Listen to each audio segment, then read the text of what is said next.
You have habits just like me. Talk too much with strangers. Get way too serious around family. And I don't have any wishes, but when I kiss you, our lips fit well. And I don't have expectations, but when I daydream, I fall asleep. And our hands melt.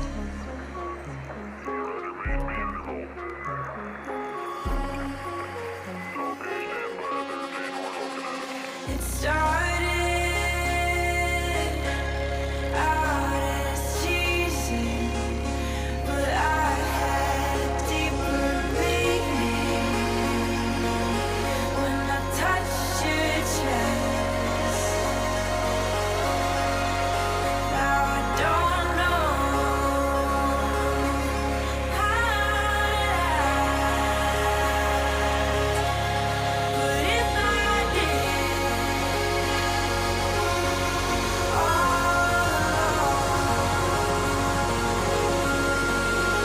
and I don't have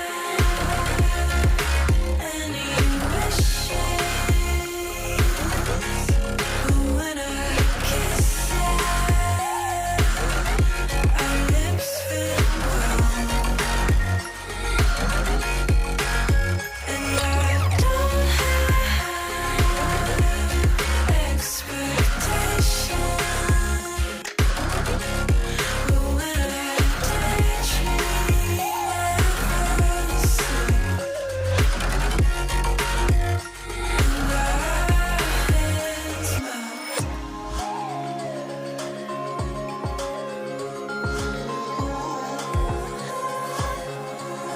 But if I did all alone, and I don't have wishes,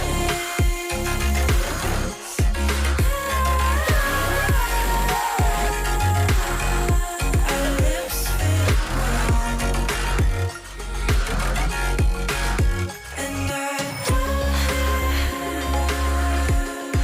expectations, but when I daydream, I fall asleep. And our hands melt.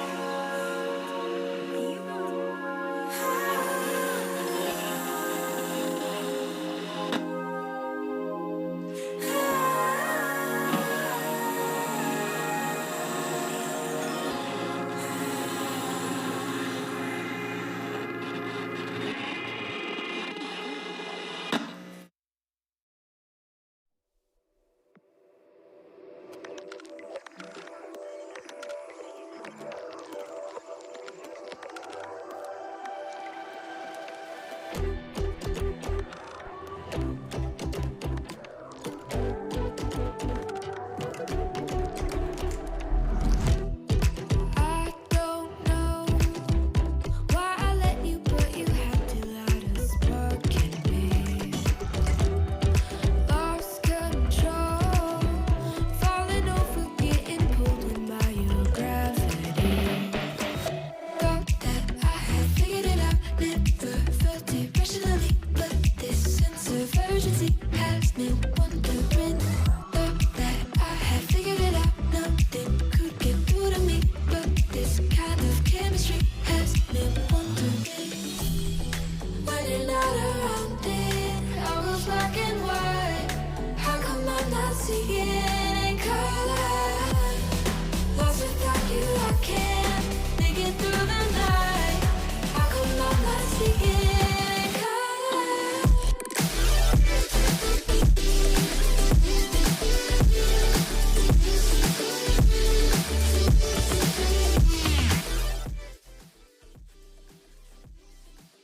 Hello everyone, welcome back to MNCS Play-In Weekend here. Challenger tonight, Cicero alongside Freight Cabbage, that is myself. How you doing tonight, Cicero? Welcome back to MNCS. Well, thanks for having me back, Cabbage. I'm doing great. I'm absolutely excited to be back casting some MNCS because not only is it just MNCS, it's playoffs MNCS. This is my first time. This is my first season casting MNCS, and now I get to see which teams will pop off in playoffs. So it's my favorite time of year already. Yeah, and I mean, if for those of you who didn't tune in last night, it was an absolute banger of a night for Rising Star.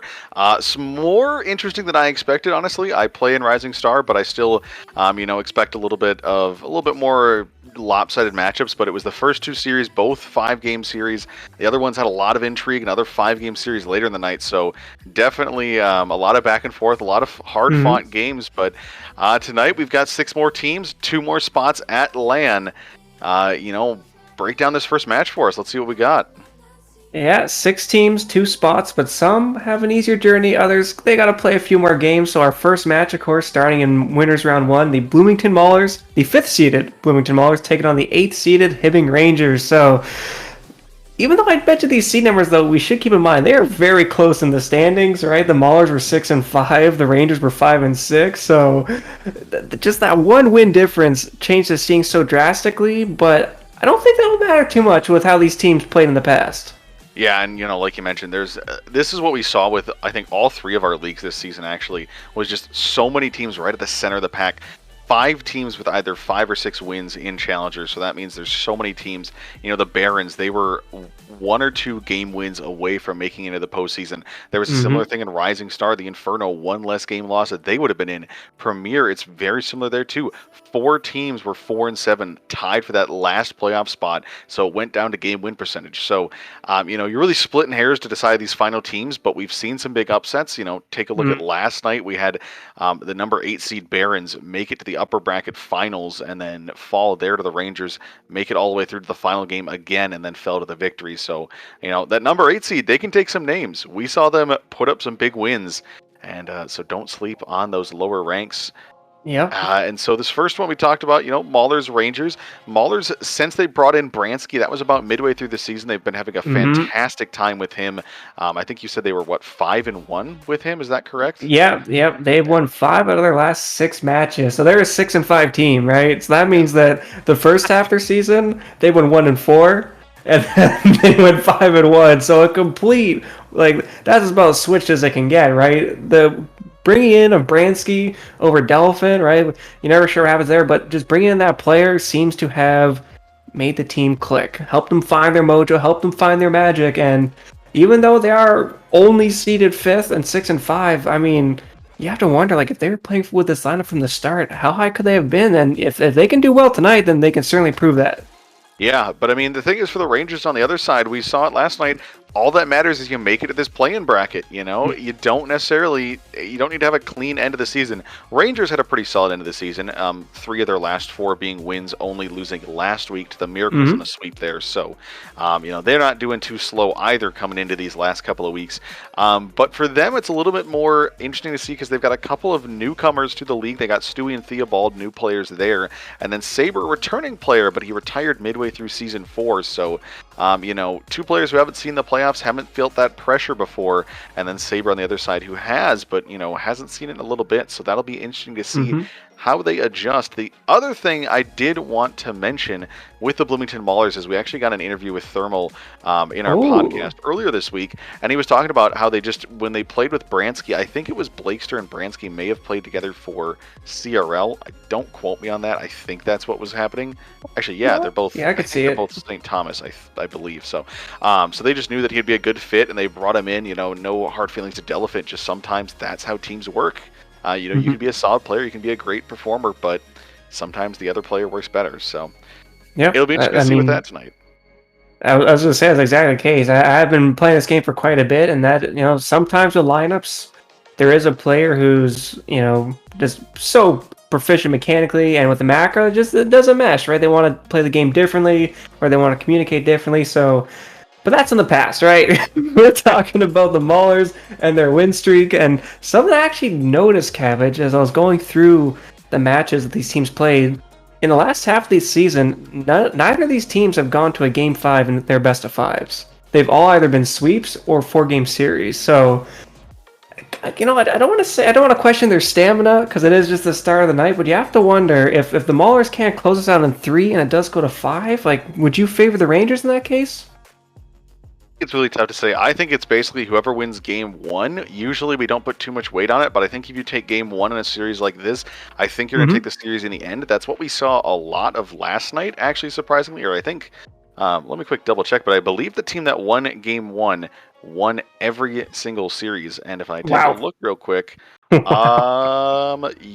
yes, sir, that is correct. So if you win game 1, you win the series. At least that was the case last night, which is funny too, because usually that's the exact opposite. Usually it's, you'll see that lower ranked team come out and just absolutely bomb a game number 1, take some names, and then 2 through 4, the other team kind of wakes up. So, I think in a long series, I would probably favor the Rangers, but you never know. There's so many unknowns with how Bransky's going to perform. Maybe under some pressure. Maybe he's used to it playing CRL with Blakester. Those are some games that really can turn the heat up, can really put some pressure on you. So, we'll have to see. But we've got all 6 players in, 9 of us in total, in the lobby. What's your prediction for this one? I want to hear that before we get underway here. My prediction, I'm going with the Maulers. I think it's going to be a 4-game series. I think it's going to be 3-1 for Bloomington Maulers. All right. I'll go with the Maulers as well. I think it's going to be, I would honestly say a 3-2. I think we're going to see the 2-2-1 pattern. I think it'll be a 5-game series, but we'll have to see. Actually, we do have a player who had to disconnect real quick, so that'll be a moment. But we've been talking about the LAN. Make sure to get your tickets for that. June 11th and 12th, Roseville, Minnesota. You're going to want to be there. Game Center. I will be there. Cicero, you're a little far away, aren't you? No, I'm sorry for my Canadian.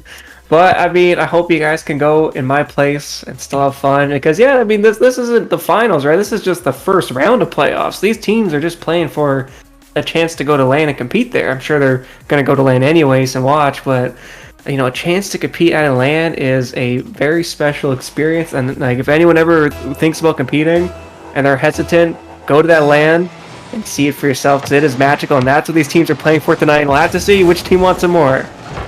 Yeah, and we are underway with series number 1. Reminder as well, there is games going on off stream, so tune in on the Discord if you want to catch those ones. As that one's going to roll near the crossbar. Great save there by Stewie to start it off. But off stream right now, we've got Minneapolis Miracles versus Brainerd Victory, and Blakester's going to strike first on the far side of the box to open it up. Yeah, just off the first kickoff, the Maulers continued pressure here. Rangers kind of slow to react with the backboard passing play, so you want to see a bit more speed coming off your own backboard, or else the Maulers are just going to start putting those ones away. Yeah, and you mentioned this pregame as well, the lineups for these two teams. So Maulers in blue as the home squad. That's Blakester, Thermal, and Bransky. Blakester, the captain of that squad. Hibbing Rangers on the other side. Saber, Stewie, and Theobald in orange with Captain Saber for that roster. Super Captain Saber. I know he's definitely watching this game with a lot of optimism for a squad. I feel like all the managers, something I love to see about MNCS is that all the managers really do care about their lineups and are really involved. So it's just beautiful to watch and see how they manage it over the season. But there's no more time for substitutions or roster swaps. There's plenty of time for spike stealing shots like that, though. Those are scary. So good job on the Maulers there, keeping that one out. Weathering the storm for the first minute, they do keep their lead for now. Yeah, we saw Blakester and Bransky trying to go for a little passing play there. I was correct, confirmed in chat by the other B that we see around MNCS. Ben Storm there says that they did play together for CRL, so looking to see them maybe have some of that chemistry, especially on 1v2, 2v2 breakaways, things like that. We see, we've seen Twos players just absolutely take care of business. For the Atlas and Premier, Ambrosia go there. Good combo there, you'll see go to work. I believe that was the last time we actually casted together was that Atlas matchup, and Yeah, those guys could do some magic, and they're playing tomorrow, right? This is just the Challenger Division. There's still one more after tonight. That was a concerning team bump, and now with the demos, the Rangers beating themselves up, getting beat up by the Maulers. They need to settle this. Still plenty of time, though. Could certainly tie it up, but yeah, iron out those touches. Good job by Stewie. Getting it past the man there, but a bit too hard, and so right back in their own end. Cabbage, I'm starting to forget what the color blue looks like. Well, and that's the thing, too, is that, the physical play we've seen a little bit early on. The Maulers top 5 in demos dished, and then lowest demos taken in the league. That one's in a dangerous spot. Stewie, good touch out there. Bransky can't get a shot away, so nice little escape from pressure there. As actually Stewie might have a chance at a breakaway thermal. Oh. I was going to say on the other side, the Rangers, they 11th in demos per game, only 2.16, and 10th in demos taken. So they don't get a lot of demos, but Thermal's going to put this one away, get himself on the board for the night. And like you said, it's tough to forget about the color blue, except for on the scoreboard. Yeah, I was talking about Avalanche here. The Raiders get like 5 seconds in the blue end, and then they get scored on. Thermal just goes end to end. First shot of the game is gold, and a 2-goal lead, 220. I'd say it's kind of comfortable with the amount of pressure you have. Of course, you can't take your foot off the gas, right? One quick goal, and then a kickoff play, and suddenly it's all tied up. 2 is the most dangerous lead to have, but it is a nice win in Game 1, and, as you said before the match, Cabbage, the teams that won Game 1 seem to win the match in MNCS at least. Will that trend continue in Challenger? Only time will tell. And you're bringing out your hockey adage there about the 2-goal lead being the most dangerous. Of course, Canadian next being Blazer's going to make it 3. Wants to get a little bit more of a stretch in that one there. 6 shots now to the 1 of the Rangers, and it's been all Maulers Game 1. Yeah, just good job there, right? I was getting worried about the 2-goal lead, but 3, that's cruising. Obviously not, of course, but compared to a 2-goal lead, it just feels like such a huge difference. But for the Maulers, I don't even think they're going to get scored on with how much pressure they're putting on the Rangers. It really seems like the Rangers are struggling to get a good first-man challenge, and then their second and third man are just not in a good position to follow up. So you have to make sure you're selling on the rotations, make sure you're sticking to the fundamentals, as I always say on broadcast, right? Those deep third-man rotations when possible, and those close second ones when needed.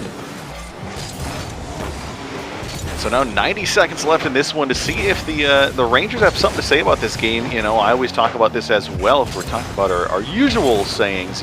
Get at least one. You got to get a goal to get some momentum started, get that scoring flowing, and that's going to be a nice pass there. Stewie might have a chance to dribble, but having to catch it, trying to get the pass out. The shot there, and there it is.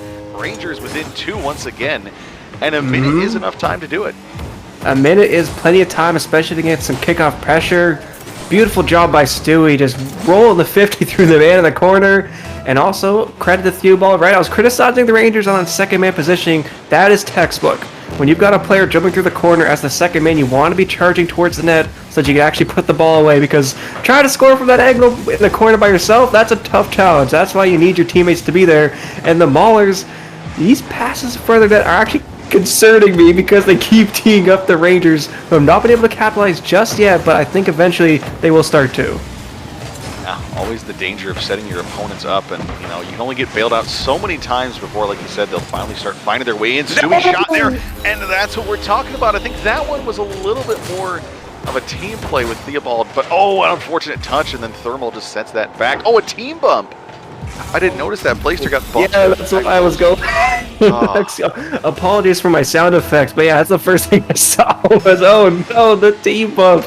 The Maulers, you're talking about them being mid-pack for bumping and demoing? Well, they seem to be bumping and demoing their own team pretty well here, which you never want to comment on, but that's a misflip by Stewie. Good recovery, not the best touch though, right out to Thermal, going for a solo play, past 2, can he get past 3? Of course he can't get past 3. The Maulers have their 2-goal lead back.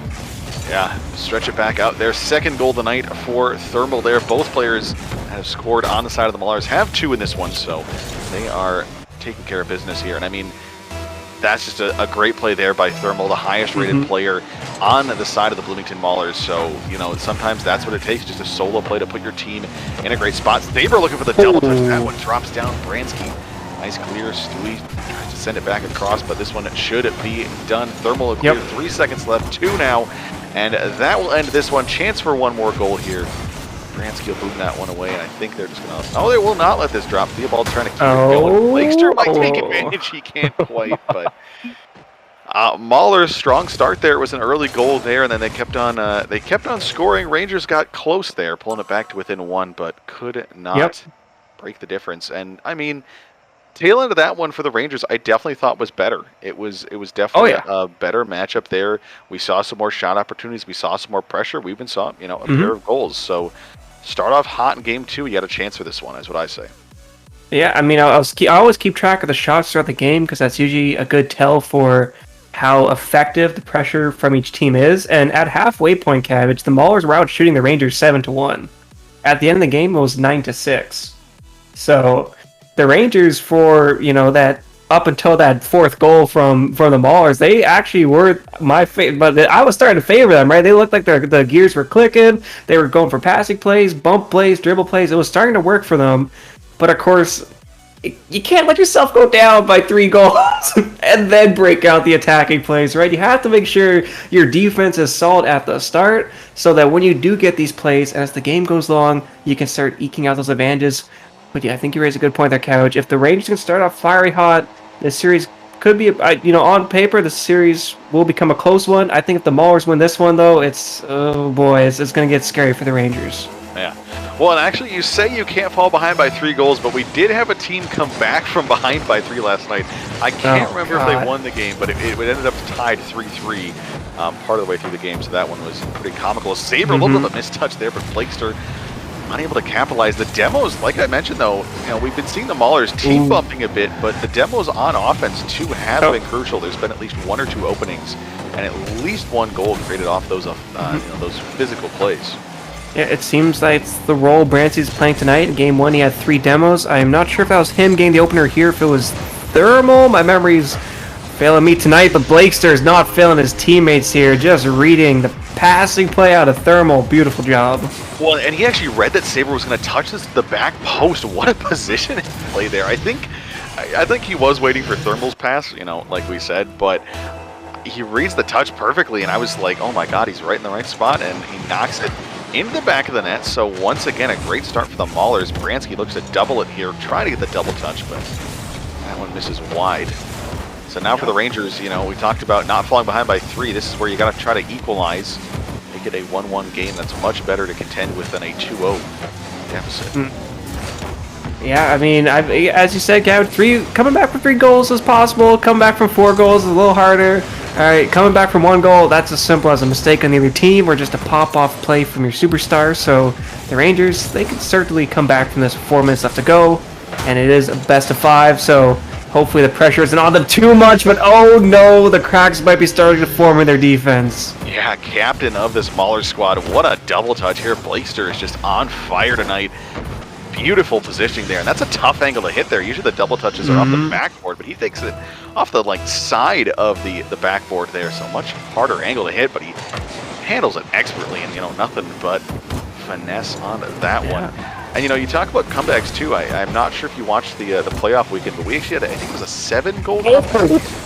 It was 6 or 7 by mean voltage, and that one was a 1v1, so a little bit easier to come back, but it was impressive. So I mean, anything can happen in ones there, and actually that fake play from Saber, by the way, that got me a little hyped up for the Rangers because they're making sure they're having fun, but the backboard defense continues to be missing, and the Maulers punish it again. Yeah, and you see Theobald and Saber both just kind of hanging out in the box there. No one's challenging, no one's going for the ball. They're just kind of awkwardly driving the wrong direction even when that one scored. Even before that, they both just... It doesn't look like there's communication going on. I think there might, maybe there's a communication breakdown, but they got to find a way to rectify that because, someone's got to be pressuring that at any level, especially when you start getting to these players that are, high Grand Champ, even some SSLs playing in Challenger. You got to challenge earlier, and you got to make sure that you don't give up open opportunities. Yeah, I mean, speaking from experience, it feels like, this might sound crude to say, as that's a decent shot. I feel like the Rangers are overthinking it. Right? They're thinking too much. They keep thinking, I need to make the optimal touch. I need to watch how this ball bounces. You don't. You just gotta go for it and catch the ball. Oh my gosh, I thought that was the 4th one there. I would have lost my mind if that one goes in.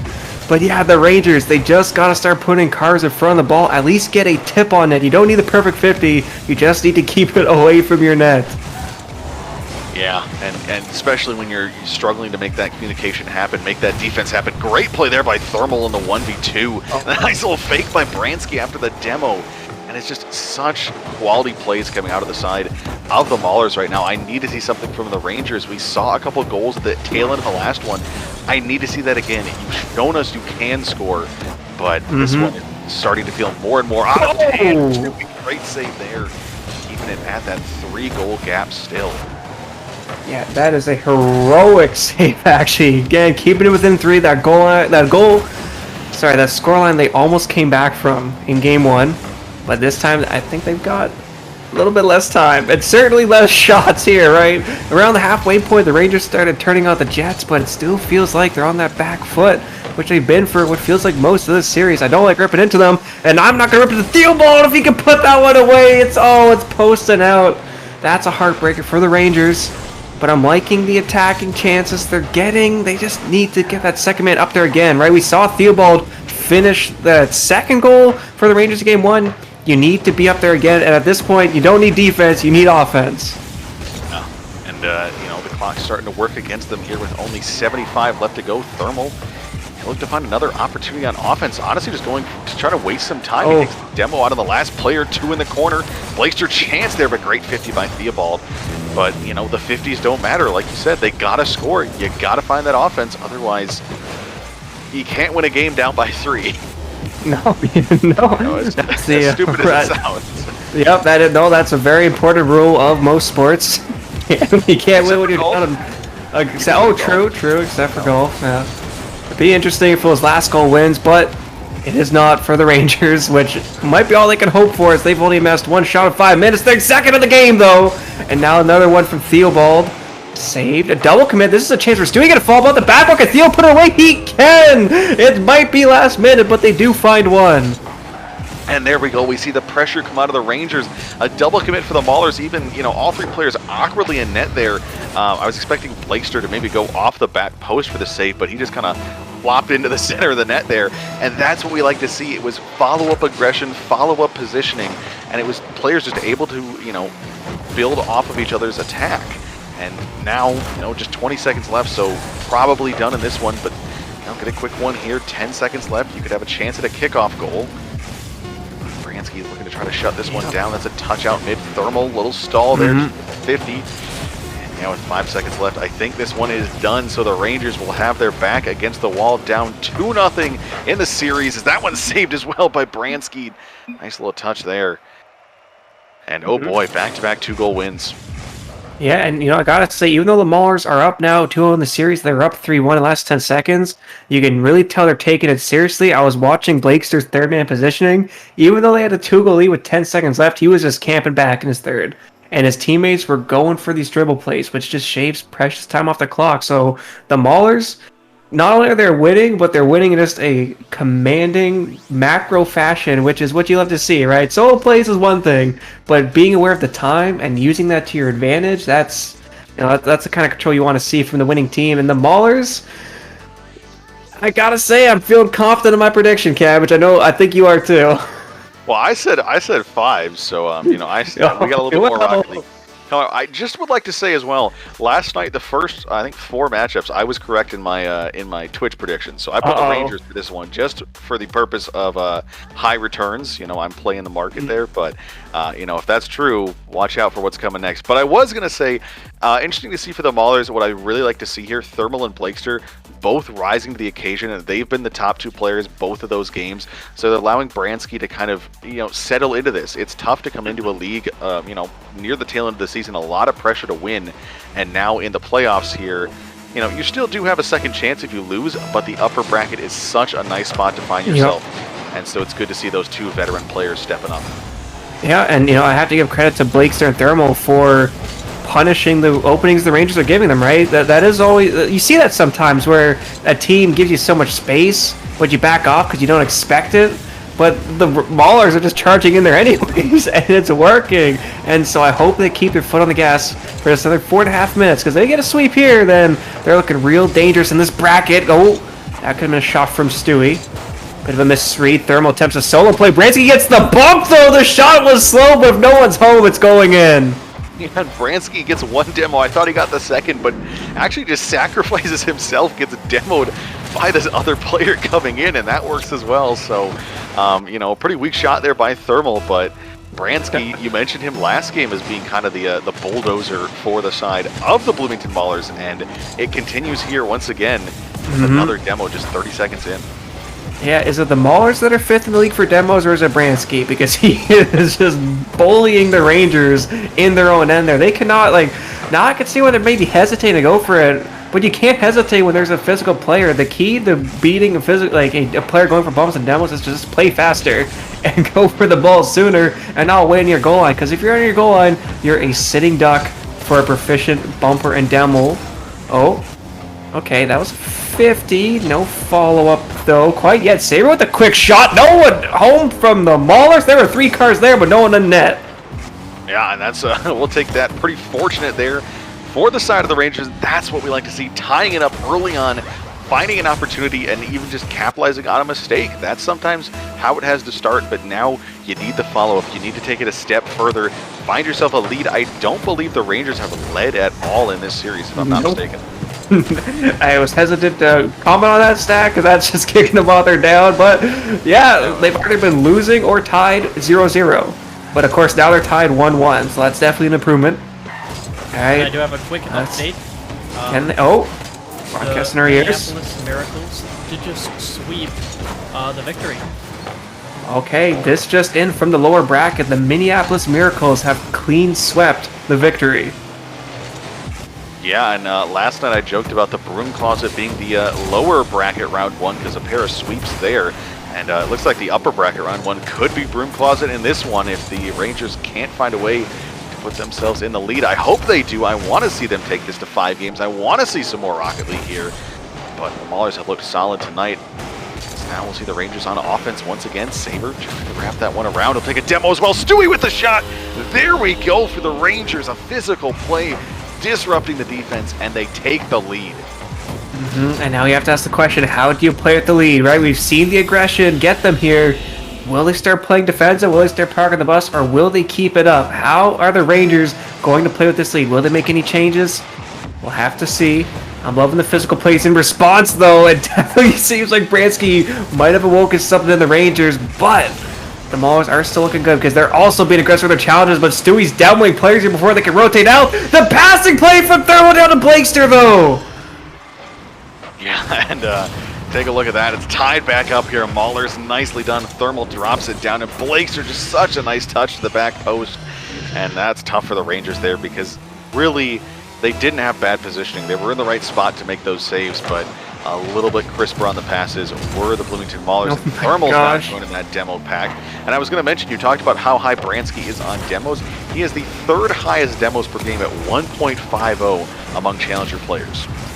Dang, that, honestly, I thought 3rd would be higher than 1.5, but hey, that's still good numbers, and I can definitely see how he earned those. Will need to earn his stripes here, though. Nice turn, can't get the touch, though. This is on Blakester. Wins through that challenge.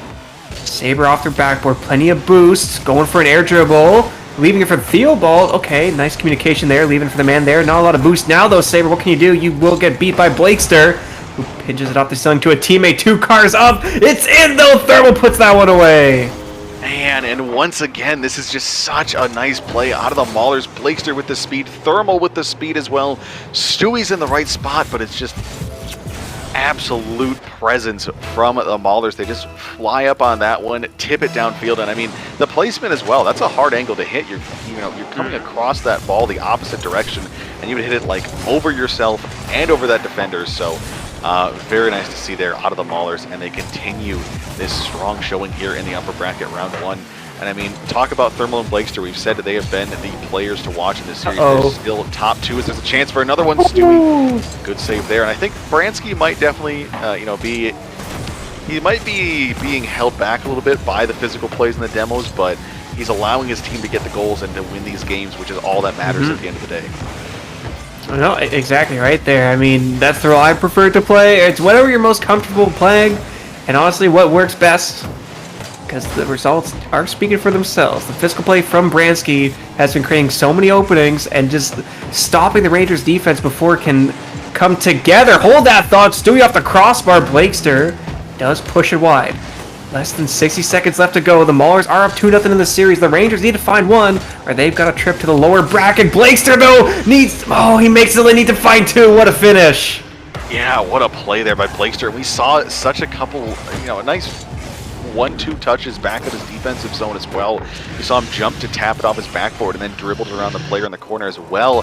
Takes it coast to coast in that case. And 4-2 now, so Rangers, we need to see more offense out of you. You've posted 2 in game 1. Now there's another chance here. Theobald, great save off the post, but, we talked about this earlier. You need some offense. Defense doesn't matter. Blakester's going to make it a hat trick there, and the captain of the Maulers is going to send them through, unless the Rangers have something miraculous to show. Yeah, this is the time for heroes. Certainly now, as it was a 2-1 lead halfway through, and now it's 5-2 in favor of the Maulers.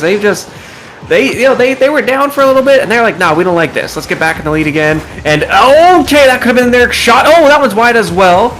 2 wide shots will keep it within 3, and now a touchdown, leaving it for Saber. Awkward though, not a lot of boost, just going for a funky play. I think they might have clocked out of the series, and that shot should be it. Yeah, 6-2 Maulers, 23 seconds. I think this one's done, Cabbage.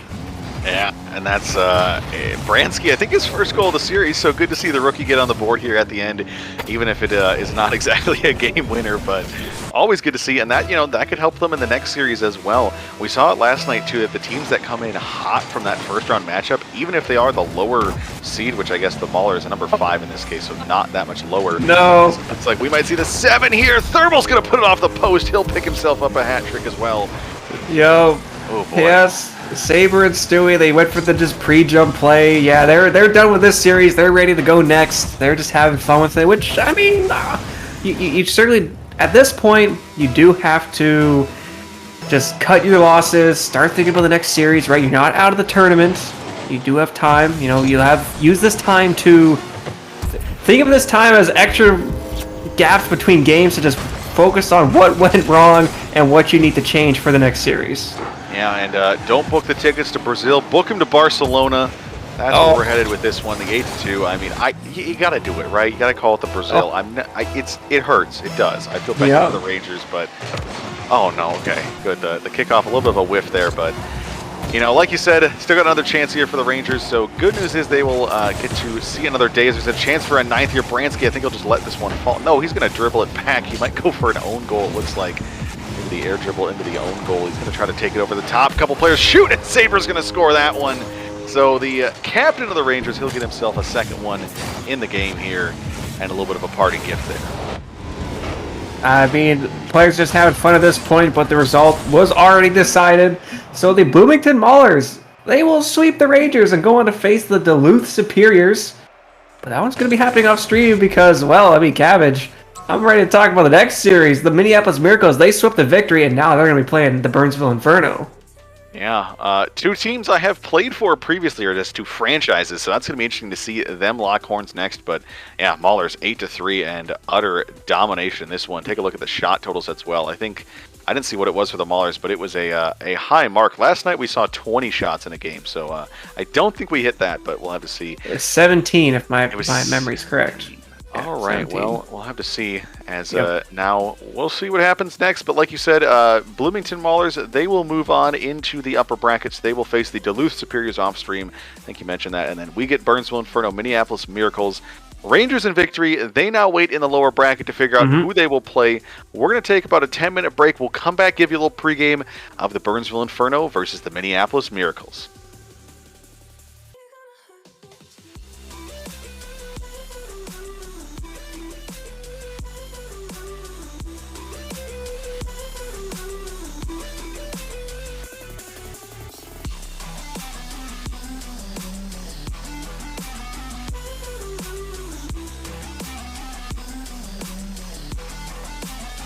I feel like I've got such sad eyes, looking so pathetic.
Try to engage enemy targets.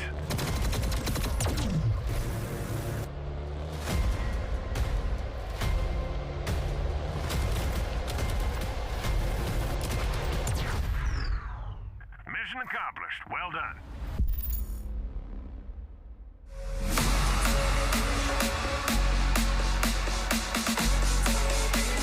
Nice guys! Oh, no way! Everyone against Jin going to Russell Fox to play with your mother. Peeks out.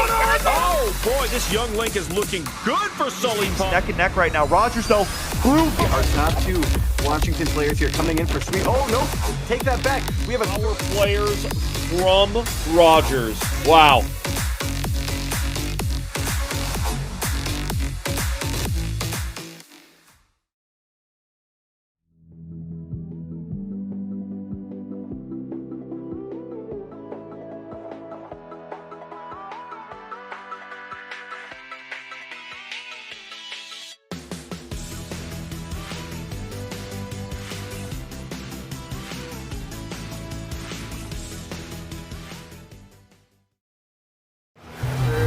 Playing very safe and sound. I wouldn't say trusting it, but playing there just in case. And what a beautiful 1-2 passing play. Follow up. Midas is there, and it's gonna be in the net. This game's not over. There's only. Will the Senators be able to keep scoring, or will the oh god, the Maulers are gonna bounce back here. Voltasur will just slide it on the crossbar. A decent bit of defense. The Atlas gaining ground in that respect. Fuego gaining ground in this series for the Atlas. Now Ambrosius settles down into the corner, takes it over one man, trying to air flip it, looking for a flip reach that sends it in, and an amazing shot. For the Maulers in this one, it has been tight from the very get-go. And Terra trying to make it the same. Demos Mako in the process. Now Carlo will clean up, ball pinched in to the other side. Now going to look to drop down towards the net, going to look for another touch, he gets it! Ambrosia ties it! Going for the bump, Demo, no, Kai able to redirect that one. Off the back wall, here comes Dick! Oh my goodness! 6 minutes, 16 seconds gone by in overtime. It comes back to bite the Atlas depending on how Game 5 goes. Absolutely, and Vanish, excuse me sir, that's not allowed here. What? Zero vibes, now Conundrum's going to play it in off the left wall. The ball dropped in, oh my goodness! Calster with an absolute angle! Or the back wall raid down to Elephant. Inbound is Fuego! He flipped to tie things up! The players will have to see how they deal with it. Dorka doing with it with the backward double touch. Touchdown, Dorka! Double touch!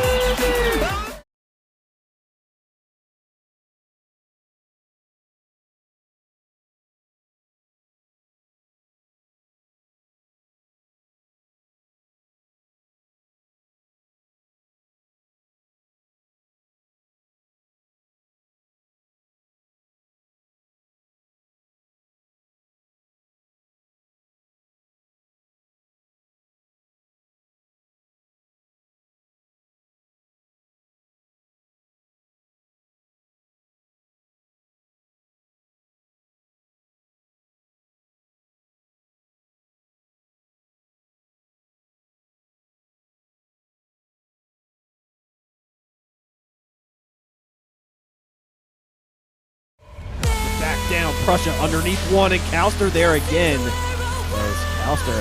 Good pitch along the wall and in. And Delphin, a long shot, Bransky alone in net, trying to go for a squishy save. They will find him and push it just wide. Thermo carrying the attack out, 15 seconds to go. A long shot from Goff, will get saved by Blakester. Thermo, the backflip save. But so far, game number 2 has been all Maulers. Here comes Blakester, maybe double touch off the back wall, go for the triple! He does get the contact. You see the only considered to be a single rope, but he gets one extra 50. It's gonna double tap, it's going through, and it's up, shove it up with... Cammy are both less than 1650. So, Mean Voltage arguably... Oh, look at that towards the back post! What a shot there!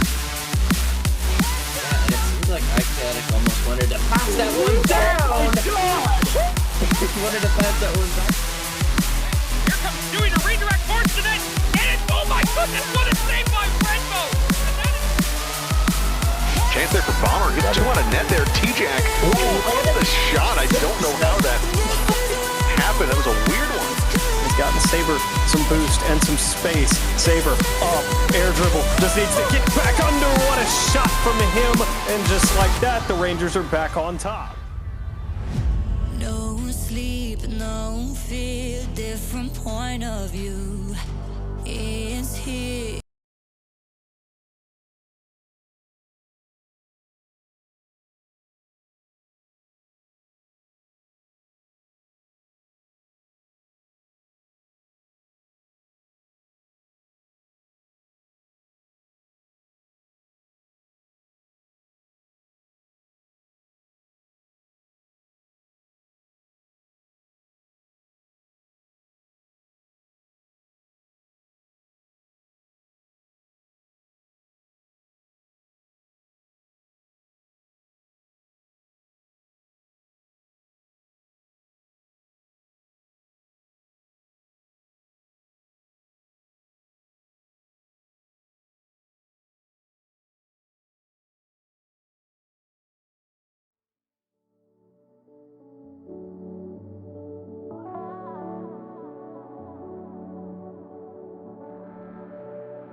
Hello, everyone. Welcome back to MNCS Play-In Weekend here. We've got Challenger action continuing on right now. Freight Cabbage alongside Cicero. Matchup number 2. We're hoping for a 5-game series here. Burnsville Inferno and Minneapolis Miracles. What do you think about this one, Cicero? Well, I mean, the sweat's coming off because things are heating up. We finally get to see the Burnsville Inferno, our 3rd seed Challenger team, and the Miracles, our 6th seeded Challenger team. But if I'm not mistaken, Cabbage, the Miracles just swept their opponents before this matchup here, so that definitely shakes up my predictions before the night. But I do want to hear what you guys say about these teams first. Yeah, a sweep over the Brainerd Victory, who were the number, let me quick check, number 7 seed coming into tonight. So, not as high up as the Inferno. They got a little bit more pedigree behind them. But the thing to mention as well, we talked about this, in the break there, was that Minneapolis Miracles, just a couple of weeks ago, in week number 7, it was a 3-1 victory when they knocked off the Inferno there, and that was with both starting lineups. So it's interesting to see if that'll continue here. Actually, well, wait, that actually might have had Oxos. Let me quick take a look on that. I want to check now. Yeah, we do have to make sure because, as we've kind of commented on previous broadcasts and earlier in the night in the first match, some teams had a lot of players come in and out this season, and for some it worked out really well, as we just saw with the Maulers, right? They turned their season around with their one-player switch. But for other teams, it didn't work out too much. It's still time for some of these to get the gears clicking, but I do gotta say, if I had to pick a team that I had to figure this matchup, I'm gonna pick the Inferno. Yeah. I'll go with my Inferno boys as well. Of course, I want to see them win. I want to see them come out on top. The franchise I was a part of this season. And the thing to mention as well, so it actually was Oxos in place of DiCarlo at that point for the Burnsville Inferno. So Oxos got promoted at the end up to a premier squad, and DiCarlo came down here to the Burnsville Inferno. So, DiCarlo, can he be the difference maker here tonight? This best of 5 between the Inferno and the Miracles. We'll see the Inferno in blue. That is DiCarlo, Trash, and Raider. And then Owen, Alec, and Ledge for the Miracles in orange. And I should also say, before the match gets too far underway, Cabbage, my brain does say the Inferno, but my heart will go with the Miracles. I do know a couple of the players on the team. I know Ledge, I know Alec. They're great guys here, and I think definitely something about them is that they always keep a smile on their faces in tough conditions, and obviously it's too early to be talking about that, but I do know that if this series gets close, if this series becomes a nail-biter, I think they don't have to worry about getting too rattled. Yeah, I mean, the Miracles in those last 7 weeks this season, they went 6-1. The only loss to the Maulers, and on top of that, it was a couple of 5-game series, so they're definitely not opposed to those late-game series. And Alec, he's going to strike first there. A pair of demos by Owen as well. And that is the first goal for the Miracles. Yeah, really, Owen kind of doing all the work there, right? Putting off the backboard, racking up 2 demos, just making that so easy for Alec to put away. Of course, good job there. Like scoring those. So many times you see players jump for those and somehow miss. So, good job there, Alec. The Miracles have themselves a lead in just 50 seconds. That's a real quick one. And let's see what Ledge can do. Oh, give it away to Raider for now. Owen there. Forcing the ball to Alec. Now a passing play just attempts the shot. You do want to make sure you're selling those, though. You don't want to be giving low shots towards your opponent if they're already in net. Yeah, and now it's, time to see a response here out of the Inferno. We've seen this team that it's a nice little shot there by Ledge. He's going to double the lead there. Nice little cut off the corner. Miracles. Nice pass there by Owen. Great awareness by Owen. Boost check. Actually, that was the last boost they had to make that play, so they used all their gas to get that one up the field. And Ledge, says thank you so much, teammate. I'll put this one away for you. The Miracles up by 2 as we barely passed the minute mark of this first game series. Like, this is so early in the series, and the Miracles, they're looking real solid. Inferno, though, plenty of time to get heated up. Yeah, and the other thing to mention, too, with Burnsville Inferno is we got to see them score some more. When these two teams matched last time, it was only 1 goal per game for the Inferno in that matchup, while the Inferno are the highest scoring team in Challenger, 2.58 per game. So, we expect some offense out of them, and we got to see it here.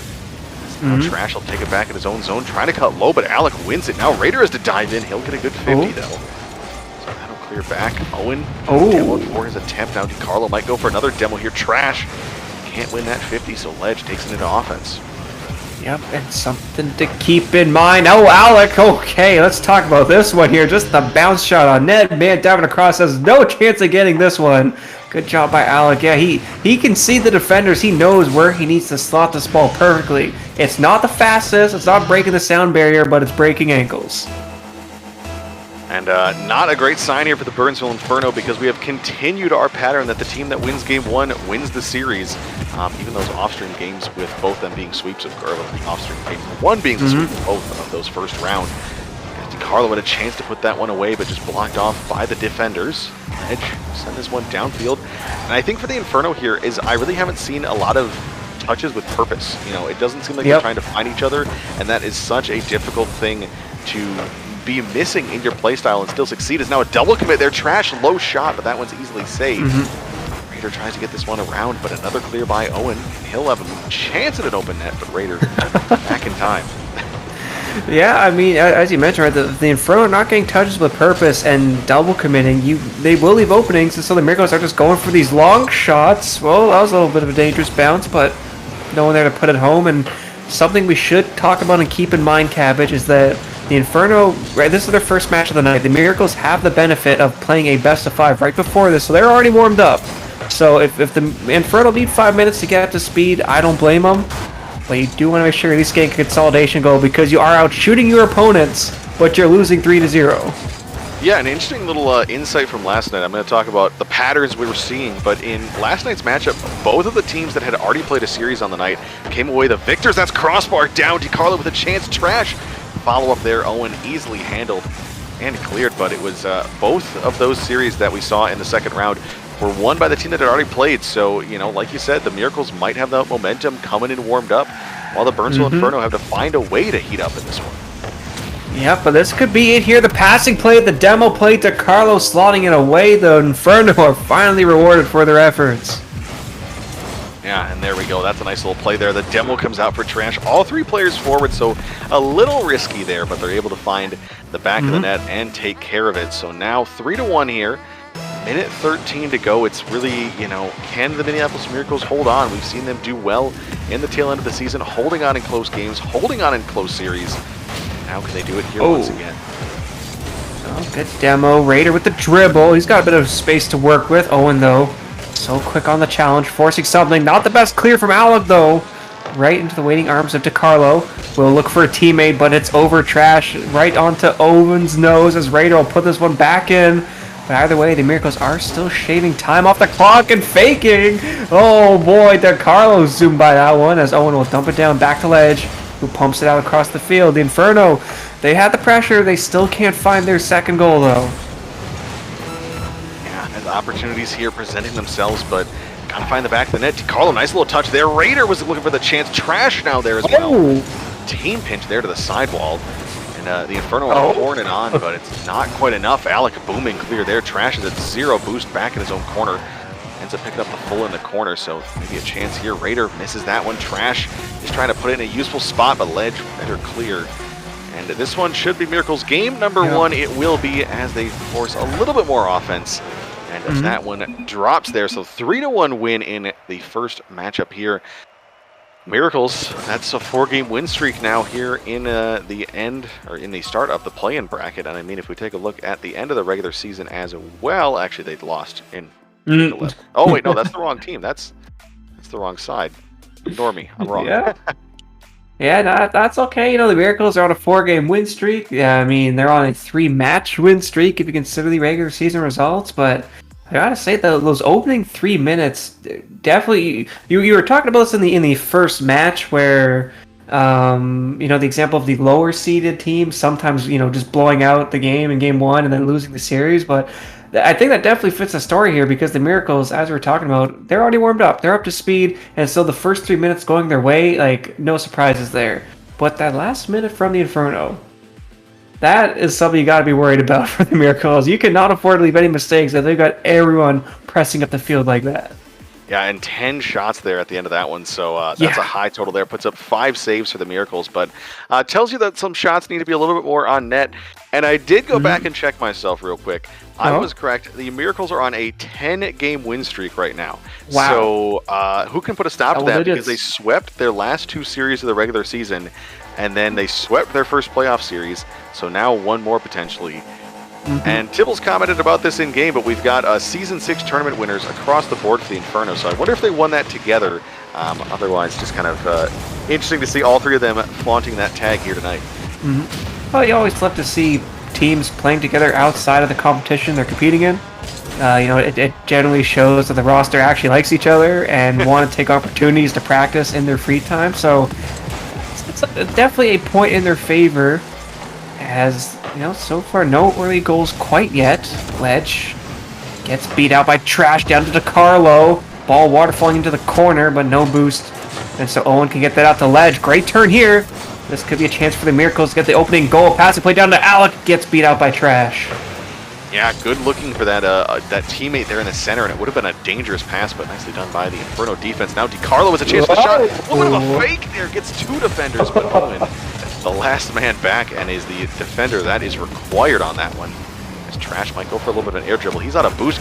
No, did not get the flip reset, I don't believe. So that will fall flat once again as Raider transitions. Shot there. Chance DeCarlo, little doink there, but that one's high and wide. And no one just goes for the shot for the midfield line. Trash ready, waiting. Doesn't go for the ball, though. So Ledge gets an interesting touch with the side of the card, teeing up DeCarlo to go off the ceiling with the pinch down to Owen, who puts it in their own corner. And now Demo the goal line. This could be a chance. Trash, though, cannot beat Ledge in the air. And the ball will come down to Raider. No boost, just goes for the long shot. You know, I would like to see some better controlled touches, but an extension of the pressure while your teammates are stealing their boost, that is definitely a strategy, as this is getting real awkward now for the Miracles on defense. Yeah, and I mean, we saw the dominance in the last about minute and a half of the game prior. Inferno 3-1 lead in shots right now, so not quite the pace they were putting up at the tail end of the last game, but still leading the offensive battle so far. And this one is Owen. Cut that one off in the midfield, looking for Alec. Nice little touch with purpose. Now going to go for a demo, potentially, but Trash easily handles that one. Positioning away, Ledge, touchdown field. DeCarlo there, trying to defend. Oh. Going out towards mid, a little dangerous. Raiders are going to stay in net. That's going upper corner. DeCarlo, nice save there. Keeping that one out of danger. Nothing too dangerous here, but don't want to keep this pressure against your own zone. Yeah, I'm really liking this, and you know, while we've been casting, it has almost crossed the halfway point, and it could this be the first goal? Ball high above the Miracles net, and they back out of it though. Ledge even jumping for his teammate, who was already ready and waiting, and the 50 will go their favor. So now the Miracles getting a chance to attack again. Good first dribble, a miss in the corner. This is a chance. Ledge can't beat Trash though, who did recover. But the ball will go to Alec, who just puts it off the backboard. Raider needs to read this, not able to do so. Oh, with the shot, top cheddar cheese, and the Miracles open the scoring again. Yeah, and this one was just kind of an ugly bit of defense there. Alec puts that one off the backboard. Raider misses that one. Trash is out of position. DeCarlo maybe had a chance, but unfortunately, it's a little bit too much momentum there.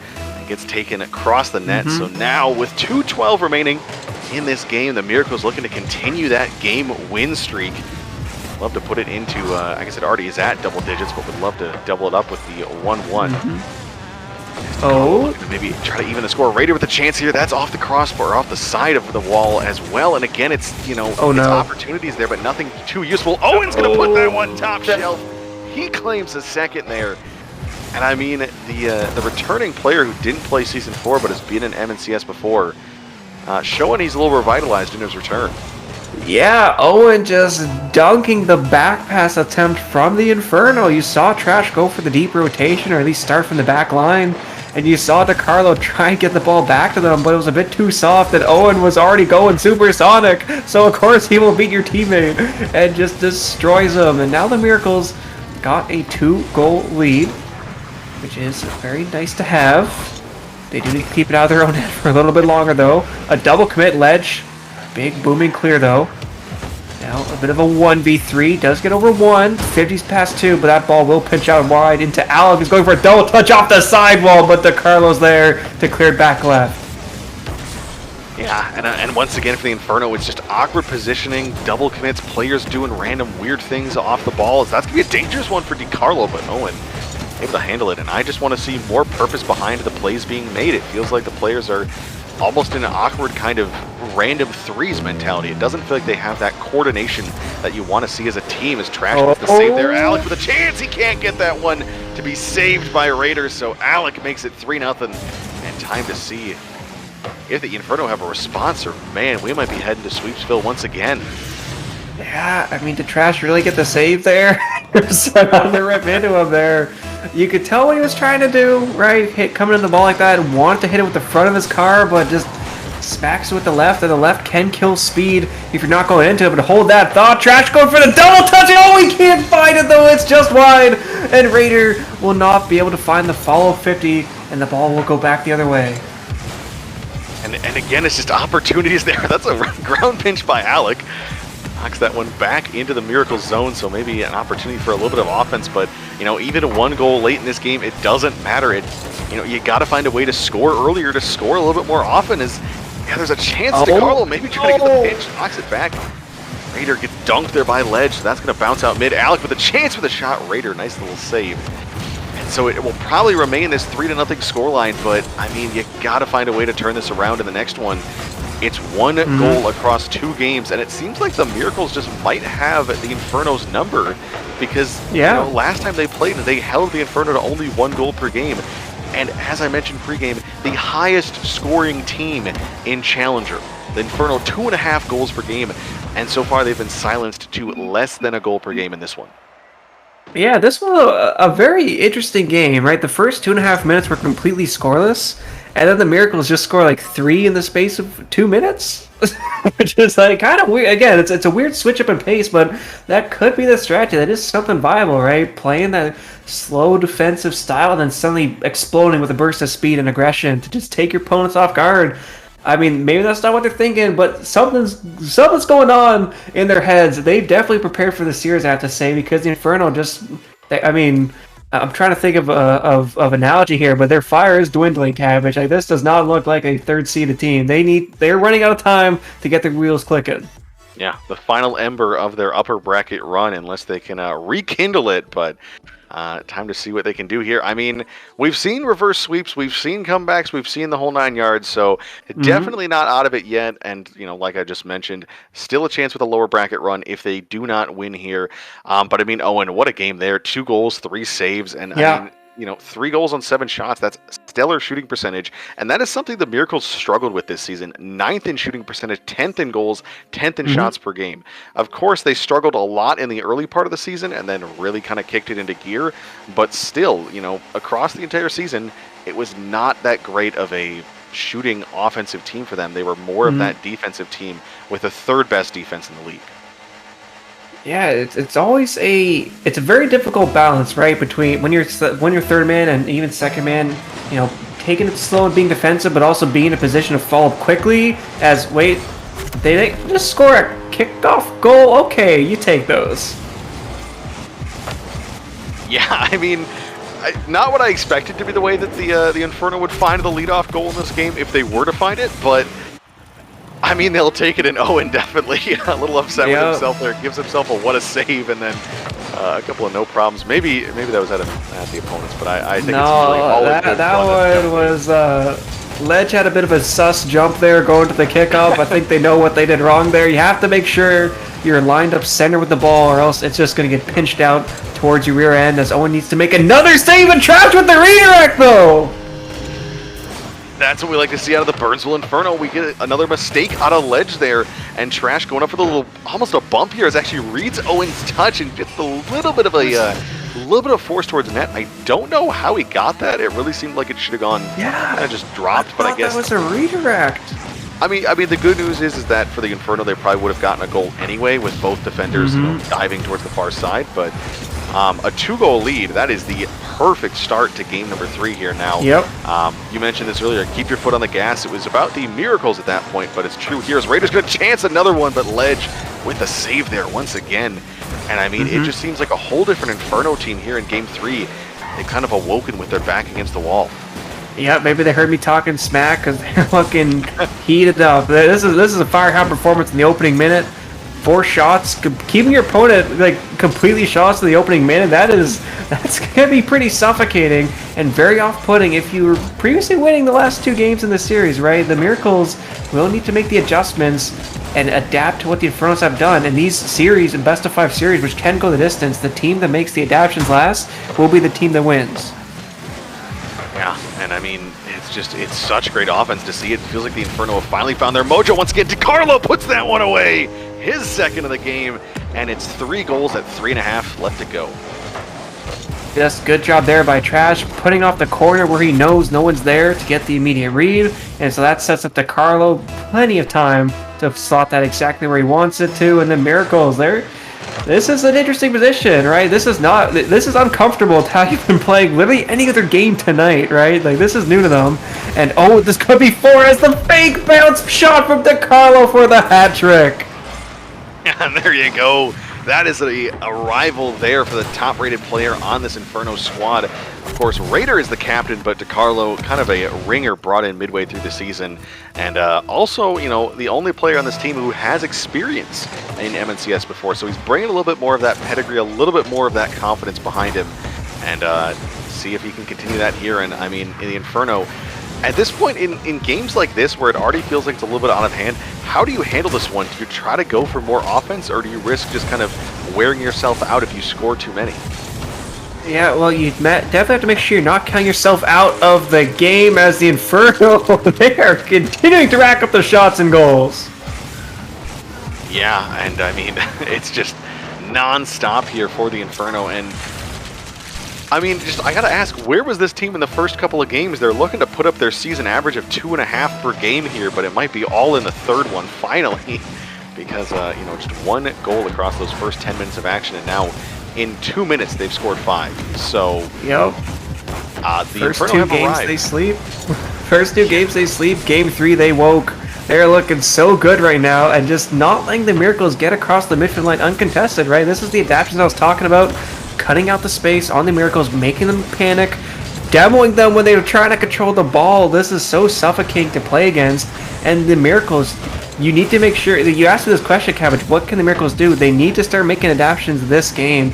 They need to take every replay as a chance to talk about what they need to do differently and start figuring out the Inferno before this game really gets out of hand. Oh, okay, I thought it could have been the 6th there, but Ledge is able to actually clear it out to Alec.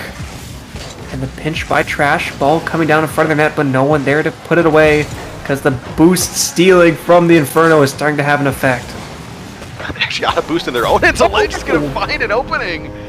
And I think DiCarlo's a little upset with his touch on that one because he tosses a passing up in chat because, yeah, he kind of just served that one towards the center of the box, and nice and easy. Zim in chat predicting a comeback from this one, so we'll see if that happens. But, I mean, Minneapolis Miracles looking for their namesake here in Game 3, still have plenty of opportunities to win this series with the 2-0 lead in this one so far. Yep, and even if you don't win Game 3, right, still close the scoreline. Because even if you lose the game, if you're the team that like scores a bunch at the end, that feels so demoralizing for your opponents, right? It's not a victory that gets them fired up and happy with their performance, so there is still time for the Miracles to at least win the mental edge. You know, lose the battle, win the war type deal, as Owen Attempts the long shot, Softo, caught by DiCarlo, keeps going for it though, backboard, double touchdown, 2 players there to make the save though, the Inferno keeping their 4-goal lead for now. Yeah, and I think they're maybe getting a little bit nervous, but that's the nice thing about building such a large cushion so early on in this one, like we mentioned, the first 2 minutes, but, you know, I want to see at least one more goal late in this one, because it almost feels like maybe the Miracles have figured out the Inferno once again, maybe with that little bit of hyper-aggression we saw early on, or maybe they're just getting lucky. Carlo was a chance for another one, but Alec gets up for the save. And I think for the Miracles too, it's the rotations have looked better at the tail end of this game. It feels like players are backing each other up, and that opens those opportunities to keep yourself from getting scored on. Yeah, I mean, yeah, I think this is right. It's always a game of action and reaction. The Inferno responded to their going down 2 games in the series with being more aggressive, shutting down the distance, challenging any ball that attempts to cross the midfield line in its hubris. And the Miracles, they've responded now halfway through game 3 by being more aggressive, cutting down the distance the Inferno are cutting down, and also making sure they're communicating and preventing double commits. In these positions, it is so common to see the team that's being pressured double commit, triple commit, but they are holding their own, and they're making sure they're getting pads, which helps them set up to attack and keep the pressure out of their own end as Owen flies by the ball for the demo, and Alec puts that one away. Yeah, that one was really awkward. There was kind of a team like pinch block here between Trash and DiCarlo that took such an awkward bounce. DiCarlo probably could have had the clear, but Owen gets the bump as well. So, you know, kind of just a party favor there. Nothing that's going to change the outcome of this game unless the Miracles get a couple of kickoff goals, which we saw one to start the game off. And this is actually a nice kickoff there, but a booming clear the other direction. Alec a chance at the double touch, but he ends up losing possession of that one. So it'll go away, and that will see the end of game number 3 here. Maybe they'll try to keep it up, but Owen cannot, and so Burnsville Inferno, they finally wake up. They show up here for game number 3, and that is the team we expect as the number 3 seed.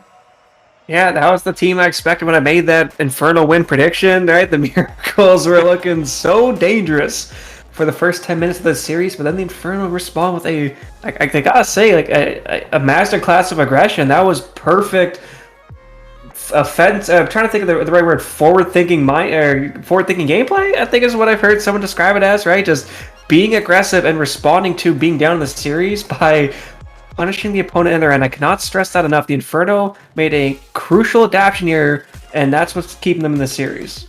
Yeah, and I mean, that's what you have to do, and it was kind of a return to form for them, and we talked about veteran players stepping up in the last series. We talked about how much we like to see that. Of course, name slipping my mind there, but, you know, in this one, DiCarlo steps up. He takes the reins for this game number 3. A hat trick, an assist, a save, 5 shots there. That's what we like to see. That's that veteran leadership that you need to have where, yes, Raider is the captain, but DiCarlo can say, hey, I've been in this spot before. I've experienced this before. We can come back from this. We can be the better team. Let's go get this one game. And they got it. So now continue it here in the next one. As long as you start off hot, I think you find yourself in a good spot. Yep, and first things first for the Miracles, make sure your starting kickoff is a controlled one that doesn't lead to a goal, which it is. Good job. Alec out to Owen. Oh, misses the touch. Ledge in the corner, 1v2, but he does fake out Raider, and so the attack will not amount just yet as Alec puts that one away. I got a little nervous for the Miracles, but they get the ball out. Yeah, and you know, good to avoid the kickoff goal on the starting kickoff. That's always a key to having a successful series, I guess you could say. Yep. But, you know, that's a little bit of a double commit there coming out of the Inferno. Thankfully, they dodged that one. Back out towards mid-ledge, got there, but Raiders in the right position. A demo comes out. Alec putting on some offensive pressure with the demos. 4th highest demos per game at just over 3. That's a double commit there once again. DiCarlo gets bumped out of the way. Ledge is going to have an open net there, and he's going to bury it. Nice and easy. And the physical plays for Alec. And that is not just physical plays, just smart game sense from Alec, right? 0 boost in your opponent's net. Most players would just rotate out, but he knows that if he can bump the last man in net, then Ledge can just turn and burn and shoot it. So great job there. And the Miracles, they respond to that game 3 performance with scoring early, but they got to win this storm. No, they can't. Trash puts it in. What a nice flick there by Raider. He just catches this one at the center line, gets it over Owen there. Ledge and Alec both caught kind of flat-footed there. Ledge dives for the first one. Alec awkwardly there. I mean, it's a tough save to make, so I can't fault him. But, you know, what a nice pass out of Raider and Trash. Right position, right time to bury that one. And, you know, we're looking at a tight game 4 from the start. Ooh, what a beat by Alec, though. That could have been the second for the Miracles, but the follow-up save was good enough to keep it even. As, yeah, you know, the Inferno, they're back. They're still against the wall, right? They cannot afford too many mistakes. Right? If you are going to make them, make it early so that you can't come back from them at least. And some make adaptions, or maybe you would throw the Miracles off their mojo, because for the first minute, they have looked pretty solid. As, of course, Raider beating 1. Can't beat 2, though. That's an awkward ball. Owen with the demo on the second man means that Carlo has to make the play here. Ball rolling across the goal line. Owen pushing it left, getting demo. Trash will try and center this for DiCarlo. Plenty of boost to work with. Ball going towards the net, but it will get cleared out again to the left. The Miracles keep putting it in their own corner. They need to get it out their end, Cabbage. Yeah, and I like the boost starvation along with the physical plays for the Inferno. We've seen them stealing full boost from their opponent's Ledge. Little touch there, was hoping for a teammate to go up, but Alec a little bit too far away, out towards mid. Owen, he's got to track back on this one. Thankfully, it's off the side of the net. But, I mean, it's the Inferno starting to really feel like their normal selves in this one. They're playing with confidence, they're playing with aggression, and they're getting rewarded so far as DiCarlo puts this one towards the backboard. Trash for the follow-up. Raider low touch, but Alec intercepts that one, so now DiCarlo back out of the center line, and he's going to look for the air dribble here. Chance on this one, tucks it low, and that's in the back of the net. DiCarlo makes it 2-1. Yep, you were talking about veteran players, pop-off players need to carry their team, and that's what DiCarlo's doing here, destroying Owen in the air, and Ledge was so close to reading it, which is insane in itself, but just could not get a touch on it. And the Inferno, they've got themselves a lead again. Ledge, though, off the kickoff, bouncer off the corner. No teammate, though, as they did get demoed. So I'm liking that other change from the Inferno. It seems like they're demoing the second man, so there's no immediate follow-up, which is a strategy. And I'd like to see the Miracles respond to that by starting to demo the third man, right? You got to respond with physical play. That's my methodology. I don't know if you'd agree with me, Cabbage, but that's my train of thought. I think, you know, there's kind of two ways to properly respond. It's either play aggressive or just try to, you know, go for those long booming clears, because the aggression usually means there's a third player who's out of position, unless that team that is pouring on the physical plays is very good at positioning and very good at shooting. So that's fair. That's fair. You know, opens up some space usually, but you know, 2 minutes left in this one. It's still now a lead for the Inferno. They're looking to maybe try to force a game 5, give themselves a shot to take this series into that crucial game 5. But Owen looks to take a shot towards the far side. Ledge there, Raider, good save. Puts that one out towards the corner. Trash, good follow-up. And the Inferno, you know, you mentioned they're demoing the second man, but on their defensive half, we're seeing the second man push up and be there for those plays. So there's really not a lot of time between that first 50 and the second touch. And that's a very delicate balance to keep, but if the team trusts themselves and they can communicate cleanly, it does work wonders. I will say, though, there is still plenty of time for the Miracles to score just a single goal. They need a good break here. And that's how they tie it up. That's like a close this series of 4, because you do not want to be pushed into a reverse sweep position. It's terrifying what it does to your mental game. So the Miracles do want to close this one out. But first things first, they need sustained pressure. As Trash has the shot, Ledge has the savior. Now in their corner. Needs to get it past DiCarlo. Does so. Alec won't get to the ball in time, so Trash will tee it up for DiCarlo. Looking to pass it down to Raider. Raider with a quick shot, and Alec cannot get that one. The Inferno are up 2. A little bit of misdirection there. We see Trash drops it forward. DiCarlo, a little soft touch. Trash driving past that one. I don't think the defenders saw Raider as the third man there, but he was at the right spot, the right time. Bangs that one in the back of the net with all that pace, and that 2-goal lead, you said it's dangerous, but I think it probably takes a weight off the shoulders of the Inferno in this one, because they, you know, it gives them that one mistake that can happen, and they're not tied up once again. It's very comforting, especially how close this game has been, because the Miracles, they've had decent looks, just not sustained pressure.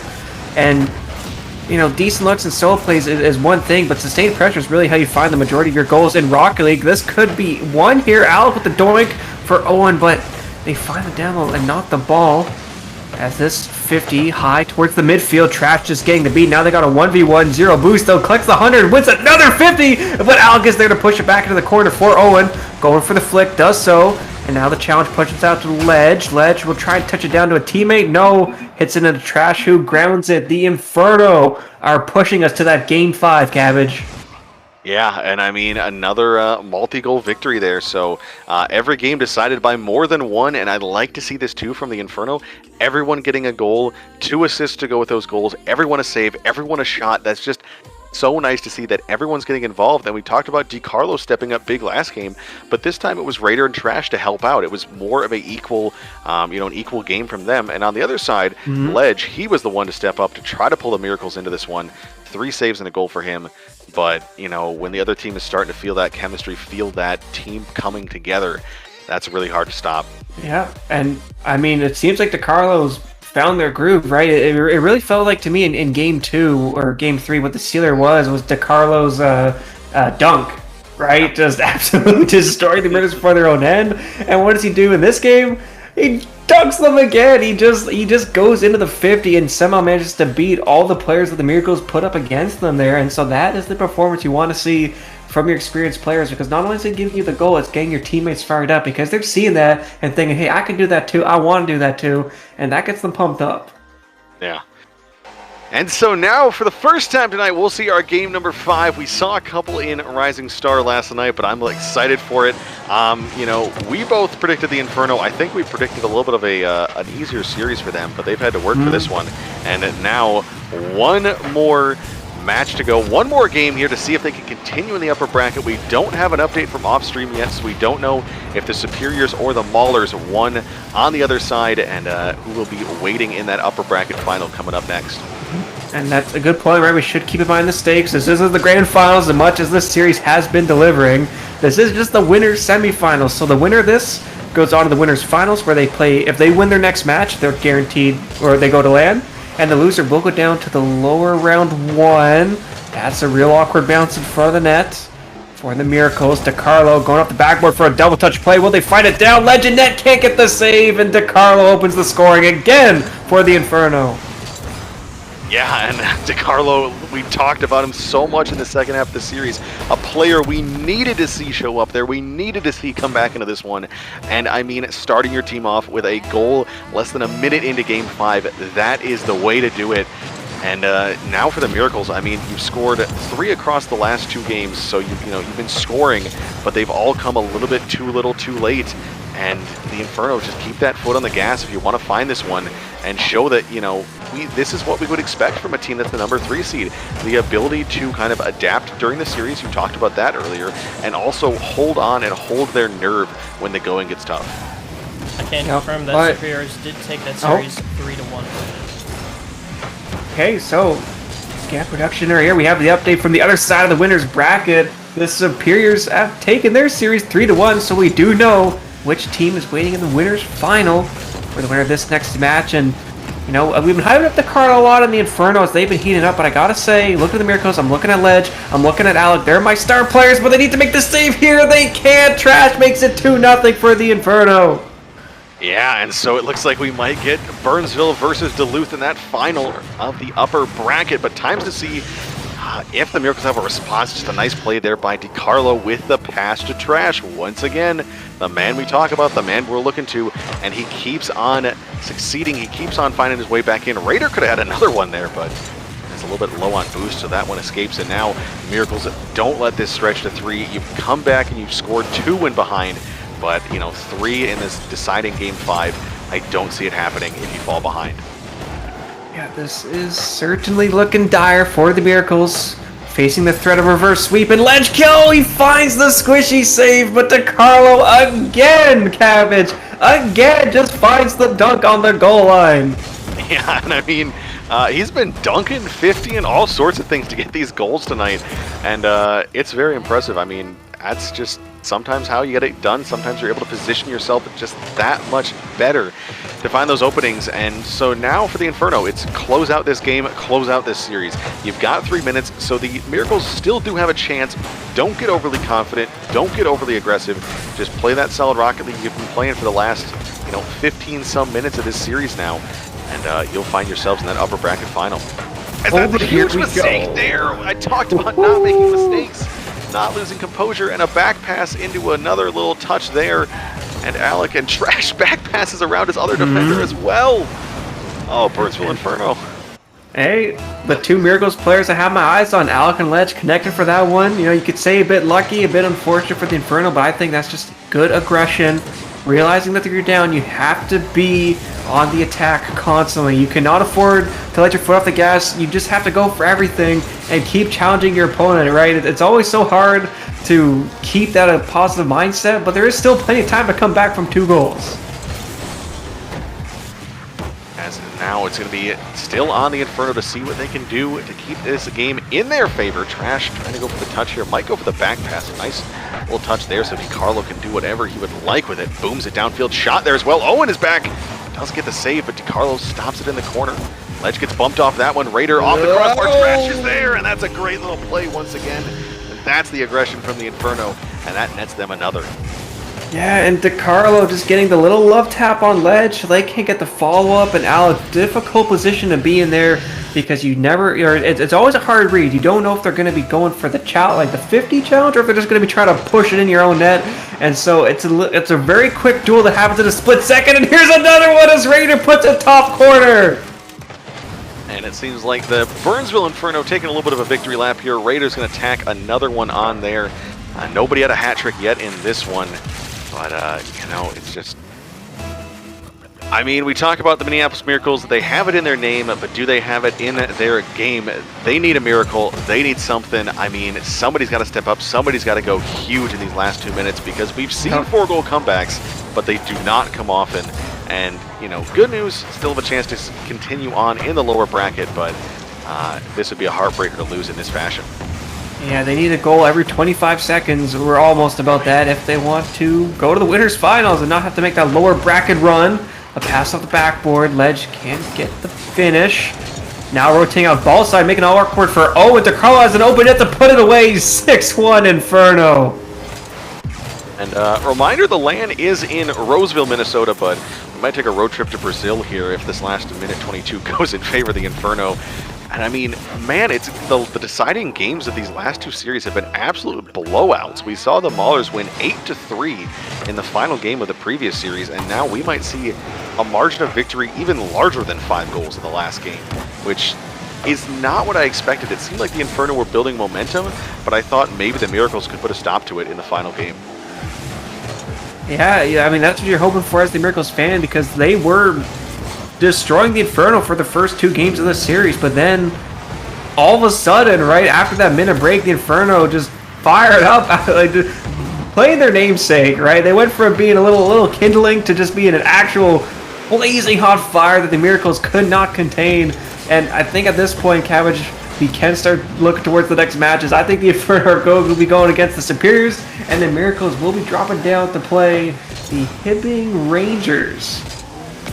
Yeah, and that Hibbing Rangers game will be off stream, so you'll have to check that one out in the Discord if you want to watch that one. Dicey's been being the referee and also the streamer in those off-stream matches, so thank you to him for doing that. We appreciate it. But you know, we've got more action, and up next now we'll see the first best of 7 of the night. It's the first best of 7 in Challenger this season. We saw actually neither one went the full distance last night. It was a 5-game series and a 4-game series, so I think we see a couple more games in here. I think we might take it all the way to 7 in that one, as Alec is out of here. DiCarlo's going to make it to Brazil, and that one ends this series here. Oh, no. Clearly not happy with their performance, and I mean, it's unfortunate, but a reverse sweep comes out for the Burnsville Inferno, and that's what you get as the number 3 seed. You have that composure, you have that resilience to come back into the series and take those 3 games. So,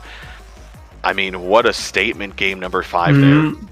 And I love the confidence out of Ledge. He's saying we are running it back at LAN, so he knows they're going to the lower bracket, but they're confident they're going to be able to go through it and rematch the Inferno at LAN. I'd love to see that, of course, but either way, for the Miracles, I don't think this is a series you can beat yourself up too much for. Like, the Inferno just made adaptations and made changes, right? It wasn't like the Miracles just started making mistakes, they made a couple that the Inferno did a good job of punishing on, but it wasn't just the Miracles losing this series. It was the Inferno making changes and throwing the Miracles off their rhythm. So kudos to them, right? You have to credit the macro, the awareness, the changes that they made between game 2 and 3.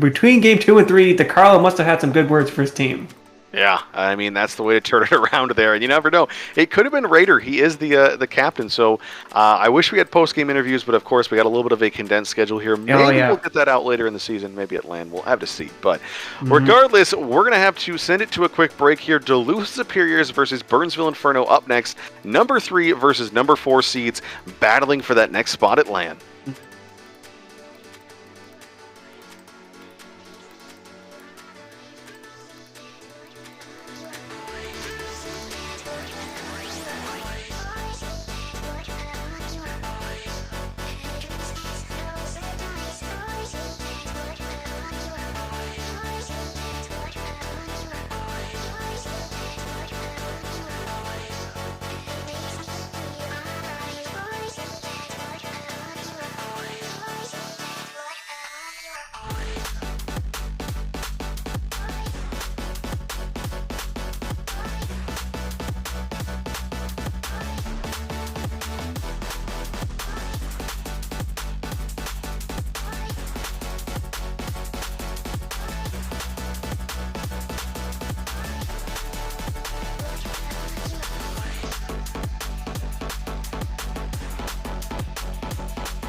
Down, Prussia underneath one, and Kalster there again. There's Kalster.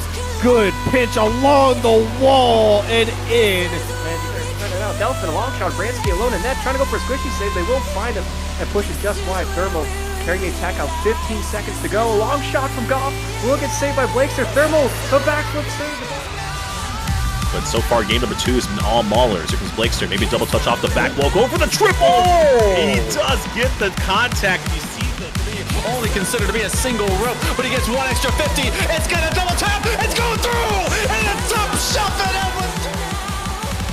Cammy are both less than 1650. So Meanful is arguably. Oh, DeCarlo, look at that towards the back post. What a shot there. Yeah, and it seems like Iconic almost wanted to pass that one down. He wanted to pass that one back. Here comes Dewey to redirect towards This one is saved by Renmo. Chance there for Bomber. Gets two on a net there. T-Jack. What a shot. I don't know how that happened. That was a weird one.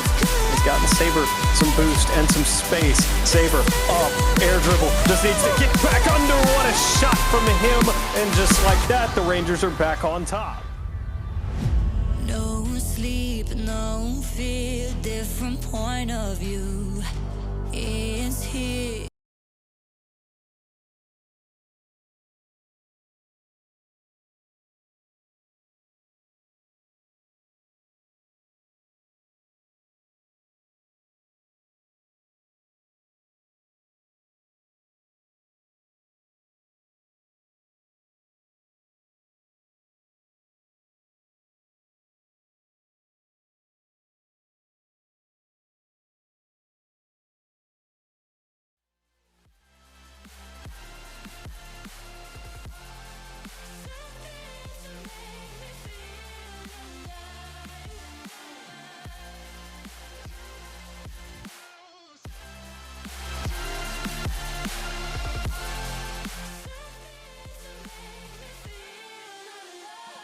Hello everybody and welcome back to the MNCS Season 5 Challenger Playoffs. My name's Cersero and to my left is Freight Cabbage, my co-caster for tonight. It's going to be an exciting one. We've got the winners finals between the Duluth Superiors and the Burnsville Inferno, the winner punching their ticket to LAN. Yeah, and these two teams, the number 3 and 4 seeds, we talked about it a lot previous to this one. These two teams so inseparable in the regular season, except for the matchup they had against each other. Week 9, that was a sweep for the Inferno, but they were playing with a sub on the side of the Superiors, so we'll put that one aside. But besides that, tied at 7 and 4, match win percentage the same, game record 25 and 18, 25 and 16, so just 2 game difference there. Goal differential 20 to 18 in favor of the Inferno. Goals per game, number 1 and 2. Shooting percentage, number 1 and it's just so hard to separate these teams because they've been so similar all season, right near the top of the table, right near the top of the league. And any predictions on this one? Because I have a clear favorite in my mind. Yeah, this is a hard one to see. It's hard one to make, right, with the standings being so close. But I'm actually curious to see what you think, because after the Inferno's performance, right, it kind of, they had the advantage, at least I think in our eyes, because we literally just saw them play, whereas the Superiors, they've played off stream. So my prediction, enough stalling, I'm gonna go Inferno 4-2. I see. That's why it's always fun to cast with you. You like to throw a little bit extra intrigue in there and put a game count in there as well. I don't know. I think the Inferno are going to take it. I think it could be 4-1. I think it could be 4-2. Maybe it's a repeat of last year's and it's 4-3 as Trash looks to start scoring, but that one's crossbar and out. Lineups for these teams, it is TKD, Stevo, and Tammy on the side of the Superiors in blue for this one, Inferno in orange. That nice fiery color there. That's DeCarlo, Raider, and Trash. Just saw them on screen, or on stream, excuse me, as they look to repeat a performance here. TKD looking for the flick there. Raider gets a nice save on that one. I think it was a little lower than TKD probably wanted. Tammy shot there, crossbar. That one's going to miss. Oh, both teams clanging the crossbar here early on. And we're still 5-0. This is my favorite thing about winners finals is that unlike those preceded matchups, those first round buys, at this point both teams have played matches. Both teams are warmed up. So there's no slow starts to game one here. They're coming out of the gate swinging, and these shots are getting closer and closer. TKD having to corral that one to the back corner as Trash tries to predict from the ceiling. Faked out with TKD. The follow-up challenge is good though. And early pressure. Stevo's got a savior medal in the opening 90 seconds, and now he's got a shot attempt on net, but that one's saved wide by Trash. Yeah, and so that tells you the Inferno are still feeling good from that last series. If you missed out on it, they scored, let me quick take a look at the tally there. Those last 3 games, it was 5 goals per game. So they have been absolutely having the offense flow here. Stevo back to make another save, doesn't get credited on that one, but it still should count, as he has just been the defensive mastermind early on. And, I mean, such a fast pace of play as well. We've seen the pace slow down a little bit in the late end of that last series. So seeing these teams really get fired up here and get this one underway is an absolute just awesome to see. And a good passing play draws out a triple commit from the Inferno, but they do get the ball going on the attack. Trash controlling it, going for the flick. That's going up. Cornell off the crossbar, though. Down into the bottom right. TKD pinch now in front of his own net will go to Tammy. They missed that ball. DeCarlo just putting this one back in the corner. And TKD misses the read, but that's okay because Stevo is there again to push it out of danger. Trash putting this one back into Stevo. Now a counterattack passing play, a quick shot from Raider. Good save by Tammy. Yeah, and Tammy showing up big now in this middle stage. Only one save credited, but a couple of other nice touches there as well. The player who came up from the Barons Rising Star last season, of course, had a great run with them into the postseason and into, I believe, land finals. Don't quote me on that one, but I heard maybe they were one game away. But regardless, a stellar Rising Star player from last season. And I'm surprised to see no goals so far because I mentioned pregame, top 2 goal-scoring teams in the league, both at 2.5 or more. It's 2.56 to 2.58. So we expect 5 goals per game, but right now it's been the defense showing up. Yeah, and while I've been yammering away, the clock is ticking down. There's just 90 seconds left, and with how low scoring this game has been, 1 goal could be all you need. Of course, still plenty of time to come back. 1 scored right away here as the Inferno have pressure, but no, the Spears are able to clear it out. Finally, of Wifty in the midfield means DeCarlo has to collect this one. Setting up Raider.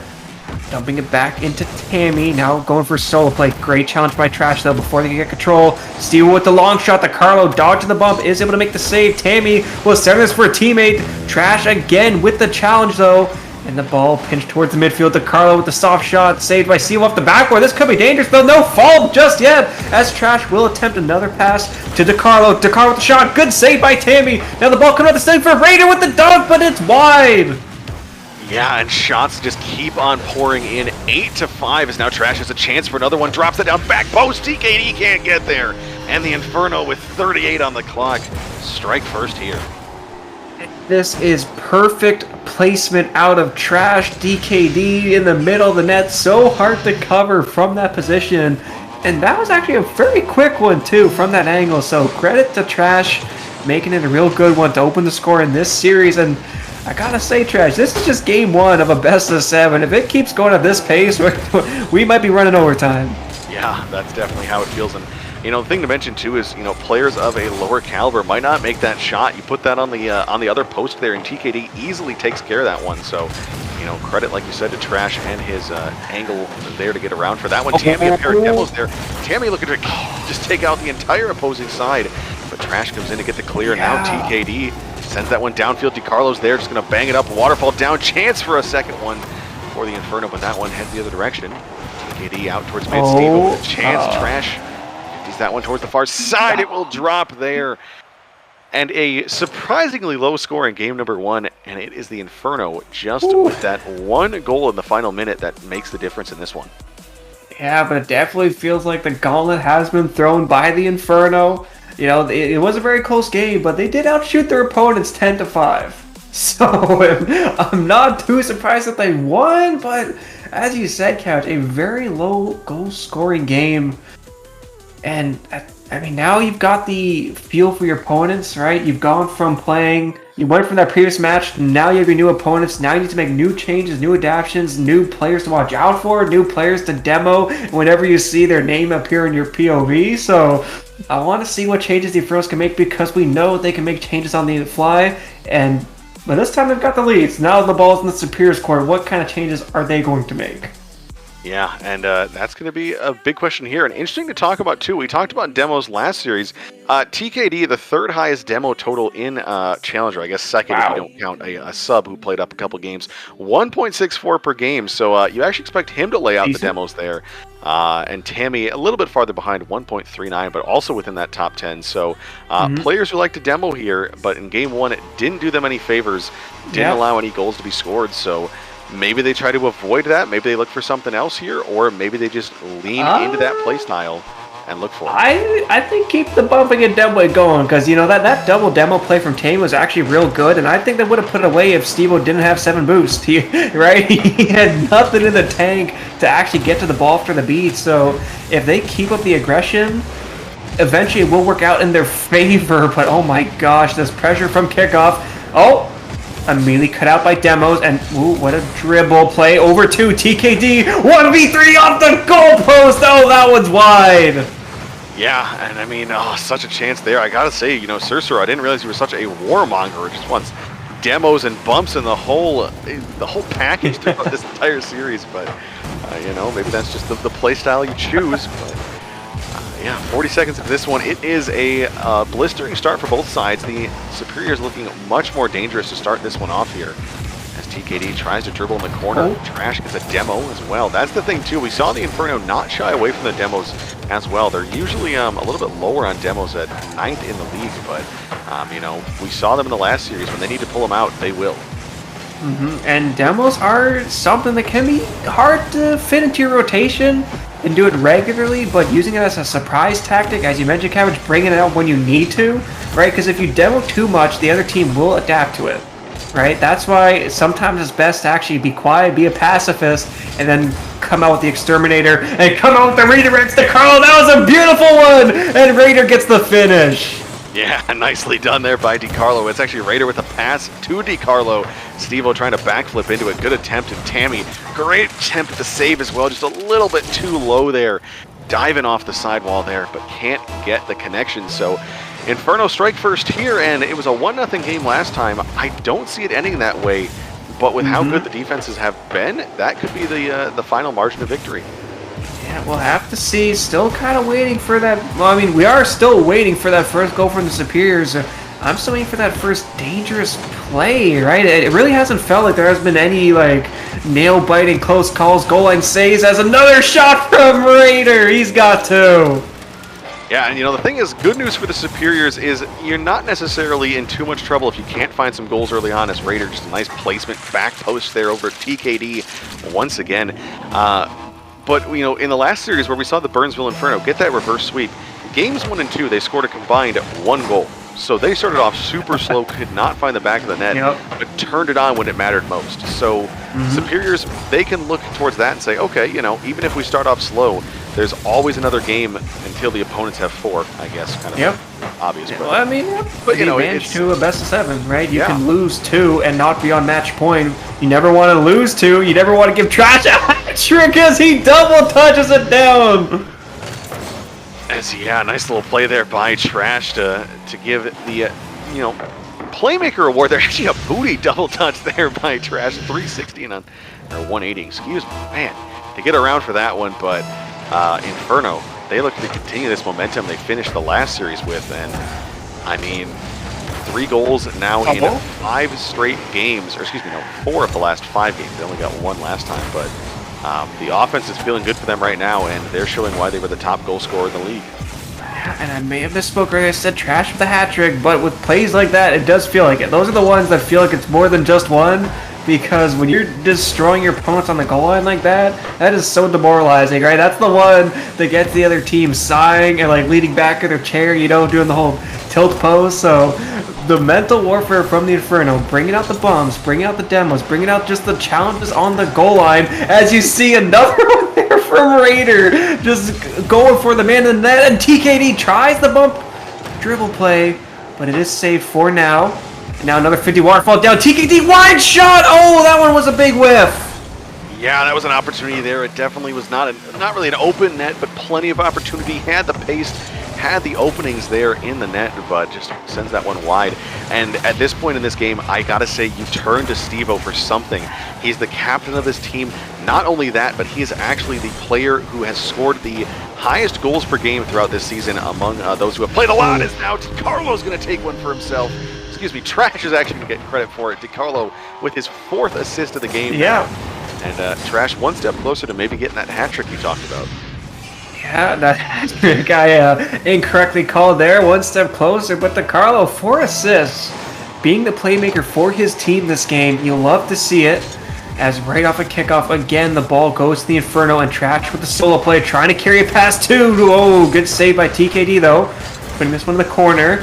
Now a high, lofting shot by Raiders, saved by Steve-O. Pressure continued now by DiCarlo.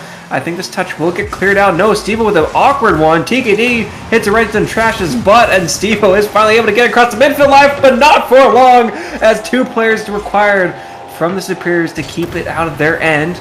Steve-O will again just put a high loft towards the net, and Raider puts that in the corner. Now this will come out to Tammy. Another high lofting ball in front of the net. They love these high passes, but no one's finishing them, Cabbage.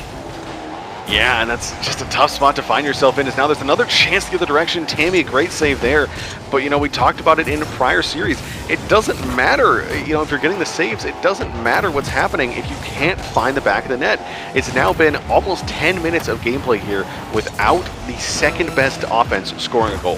That's absolutely insane to say because, you know, you'd expect them as now that's going to be a jinx there. Caster Curse TKD finally breaks the silence, and I think that might have been his 7th shot of the game. Yeah, that's his 7th shot of the game, and they finally get one to go in. Yeah, by this point, who's counting, right? You got one.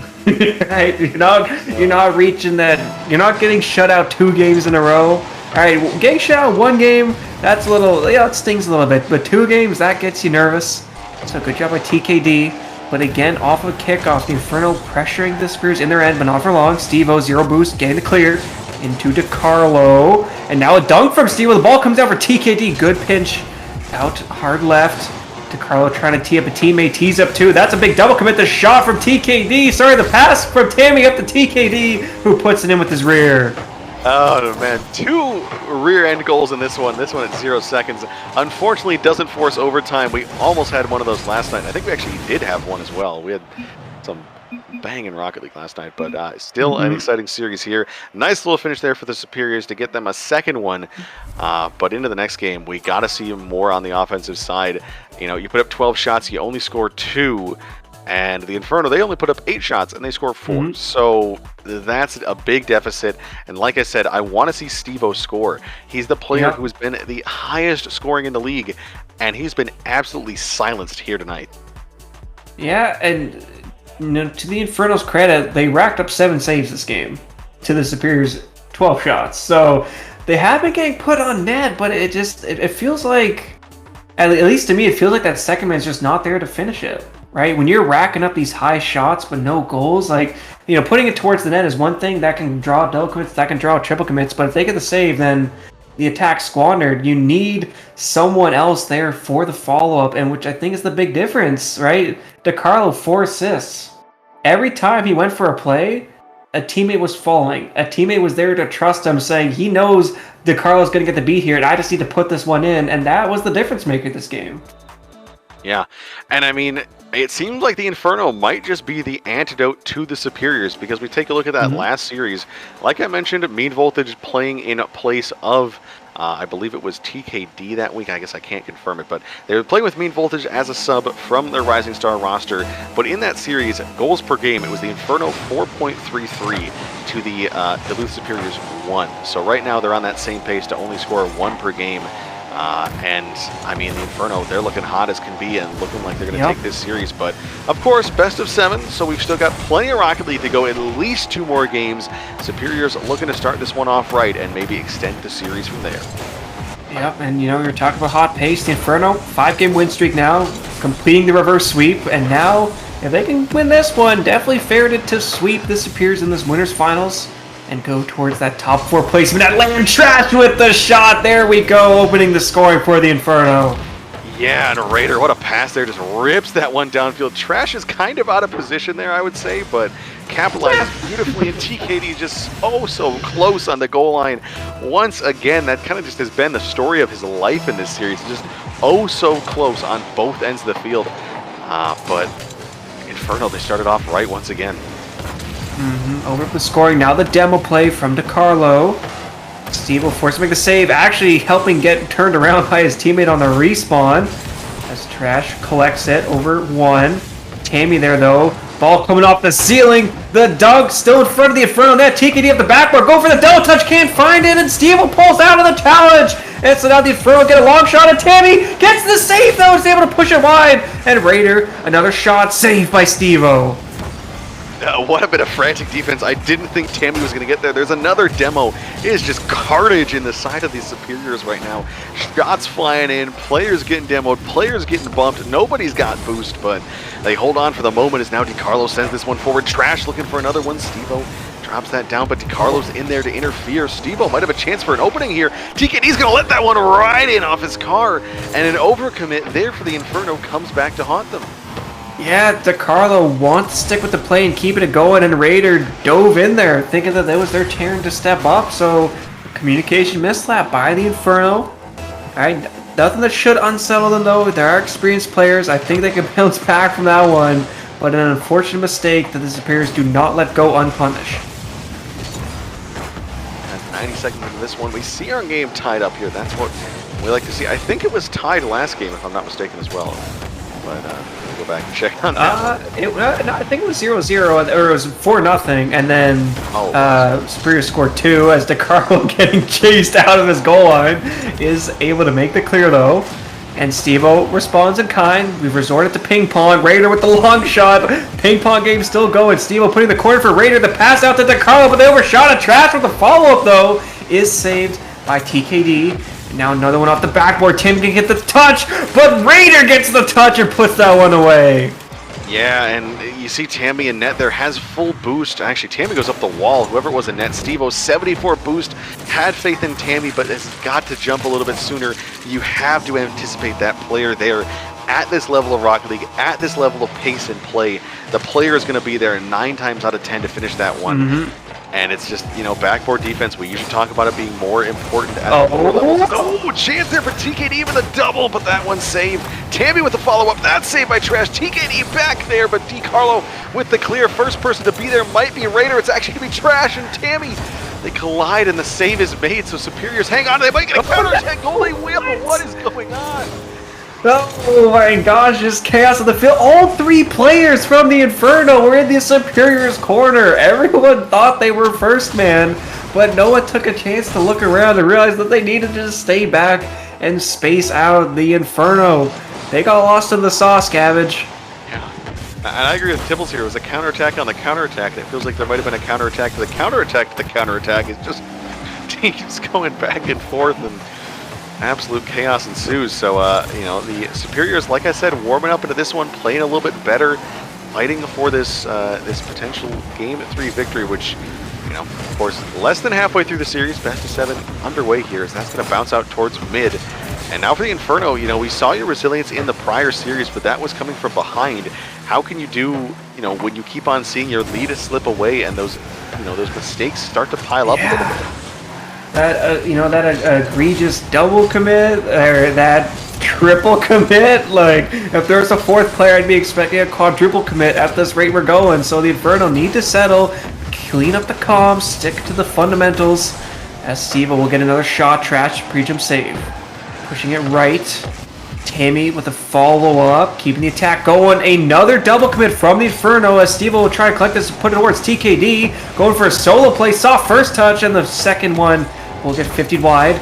Steve-O putting up the corner for Tammy. Tammy with a shot at the crossbar, just high. TKD with the follow-up, Trash with the savior. And so now the Inferno on the attack, but no boost. Wins the 50 though. Getting bumped. Tammy goes through into Trash. Trash making the play, but Steve-O read him so early. Yeah, and it's interesting you mentioned the double commit there once again. That's what led to both of the goals for the side of the Superiors, and another one here, but that one, I don't know what happened. We were kind of smoke screened there. Take a look at this play. Yeah, just there's smoke screen. Steve-O gets the touch and gets down low and putting the body on the line to make the play to his teammate, and TKD has racked up a hat trick. Yeah, and what a pass out to center there, because I think that's what caught DeCarlo off guard. Did not expect another touch there, especially such a nice one to his teammate sitting mid. But Steve-O not doing the scoring, but he's setting his teammate up there. 2 assists in this one, and some other presence on that offensive zone. And now let's see if the Inferno can respond. Trash puts that one high, a team bump as well. And Steve-O will try to carry this away. Trash, a pair of demos. That might open up some space. My God, I love it, Trash. I see the aggression, but TKD with the flick. He's looking for his foot. Oh, can't control it. As DeCarlo from the corner, another double commit, but they keep the attack going, not for long. As Steve-O into Raider. Raider pumping it out to TKD. Tries to control it though. Gets beat. A double commit from the Superiors this time, but the ball gets cleared out either way towards Tammy, who just puts it in. Trash went for a boost, but Tammy went for the goal. Yeah, and so now any hope of getting this one in this, or getting the win in this game is, I think, all but lost here. Of course, could get a kickoff goal and followed up with another one, but unlikely so. It looks like the Duluth Superiors will finally have a response here. They come to life. They finally put up a couple goals, and it could be an inverse scoreline of last game. It was a 4-2 win for the Inferno. Yep. And as long as this one falls, even though Raider, I'm going to try to change my mind here, sends a pitch back into his own net. Glad the game ends there, because time left on the clock, and that one's another goal for the Superiors. So great response out of them. Good to see the resilience, and I mean, they just were able to adapt in this one, still putting up a lot of shots, but able to convert on more of them this time, along with those 7 saves on defense. Yeah, we saw TKD score his team's only 2 last game. Now he's got 3. They're putting in work for their team, but I gotta touch back on a point which might be sensitive for the Burnsville fans. Those double commits or triple commits, Cabbage. You cannot be doing that. I know it's so easy to get roped in on the counterattack. You think you gotta go for it, but you have to make sure you're taking the time to look around. At no point in the game should all 3 Infernal cars be driving towards their opponent's back boost. That is just a complete lack of communication that they need to clean up. But if they can clean it up, I still fear them this series. I mean, Sursuro, you seem to forget that if the opponent doesn't have boost, then you have an easier time to score. So if you just send all 3 players to grab that boost, there's no chance that they get that boost. And, you know, where better to be than right next to the net? I can see to your logic, sir. That it's a foolproof plan. I've never seen it go wrong. Don't worry about that last game. It was not the double and triple commits that caused that. It was something completely unrelated. Maybe Mercury's in retrograde. Maybe something else is going on. But game number 4 now, so the center point of the series. And now for the Superiors, it's about stringing games together, trying to, you know, you've got the momentum on your side. Can you continue to push that momentum bar in your favor? Can you try to, you know, steal a second game and really put yourself up for a potential series victory? Yeah, this is possible for Superiors, but again, I think the Inferno can deal with this, right? The easiest thing to fix with your team is communication, because all you gotta do is talk more, and everyone loves to, well, most people love talking more. You gotta clean up the comms, and then you'll be just fine. Whoa, 3 players flying by the ball, but no touches. Tammy with the collateral into TKD off the backboard. The ball bounces too high, though, and so Tammy can't get the finish. I gotta say, too, that's gonna be a long shot from range. Carlos Stevo's up there for it. You know, you can't say everyone likes to talk. You're a caster. It's a little bit biased. We're the ones who like to yammer on in team comms. I have to shut myself up in comms sometimes because I'm being too descriptive. But you know, like you said, it's an easy thing to fix. It's an easy, you know, change to make midway through the series. Ranger's gonna miss that one. Oh, Stevo's on the board here in game number 4, and the captain strikes first. Yeah, and whenever I see a play like this happen, I always check the defender's boost. Raider had 87, but they were caught in no man's land. They just did not expect their first man to get beat like that, so they stepped up ready for the follow-up, and so they were in a position to make the save. So Stevo opens the scoring for the Superiors, and TKD catches that one somehow. That was a little fancy, but now Trash just attempts the long shot. Ball finds its way past Raider. Tries to read that one, couldn't do so. TKD, though, going back the other way. This ball's high. 2 cars up from the Inferno.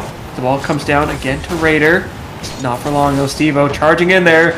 A follow-up. The waterfall down. Raider here this time. Tamio keeps the play going. Raider needs to make another one. Leaves it for DeCarlo. And so the Inferno get a chance to breathe.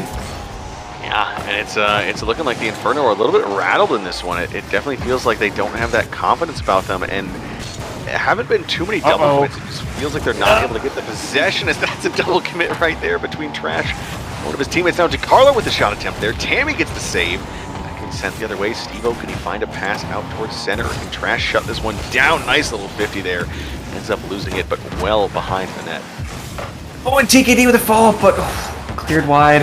And I was going to say that double commit is so funny because as you mentioned it, I hear 2 cars jumping, and I knew instantly it was a double commit from the Inferno, which is why audio cues are so important in high-level Rocket League. That's why you saw, I believe it was Raider pulling out of it because he heard his teammate up for it. But either way, this play-by-play continues to go back and forth. We've only seen 2 shots this game, Cabbage.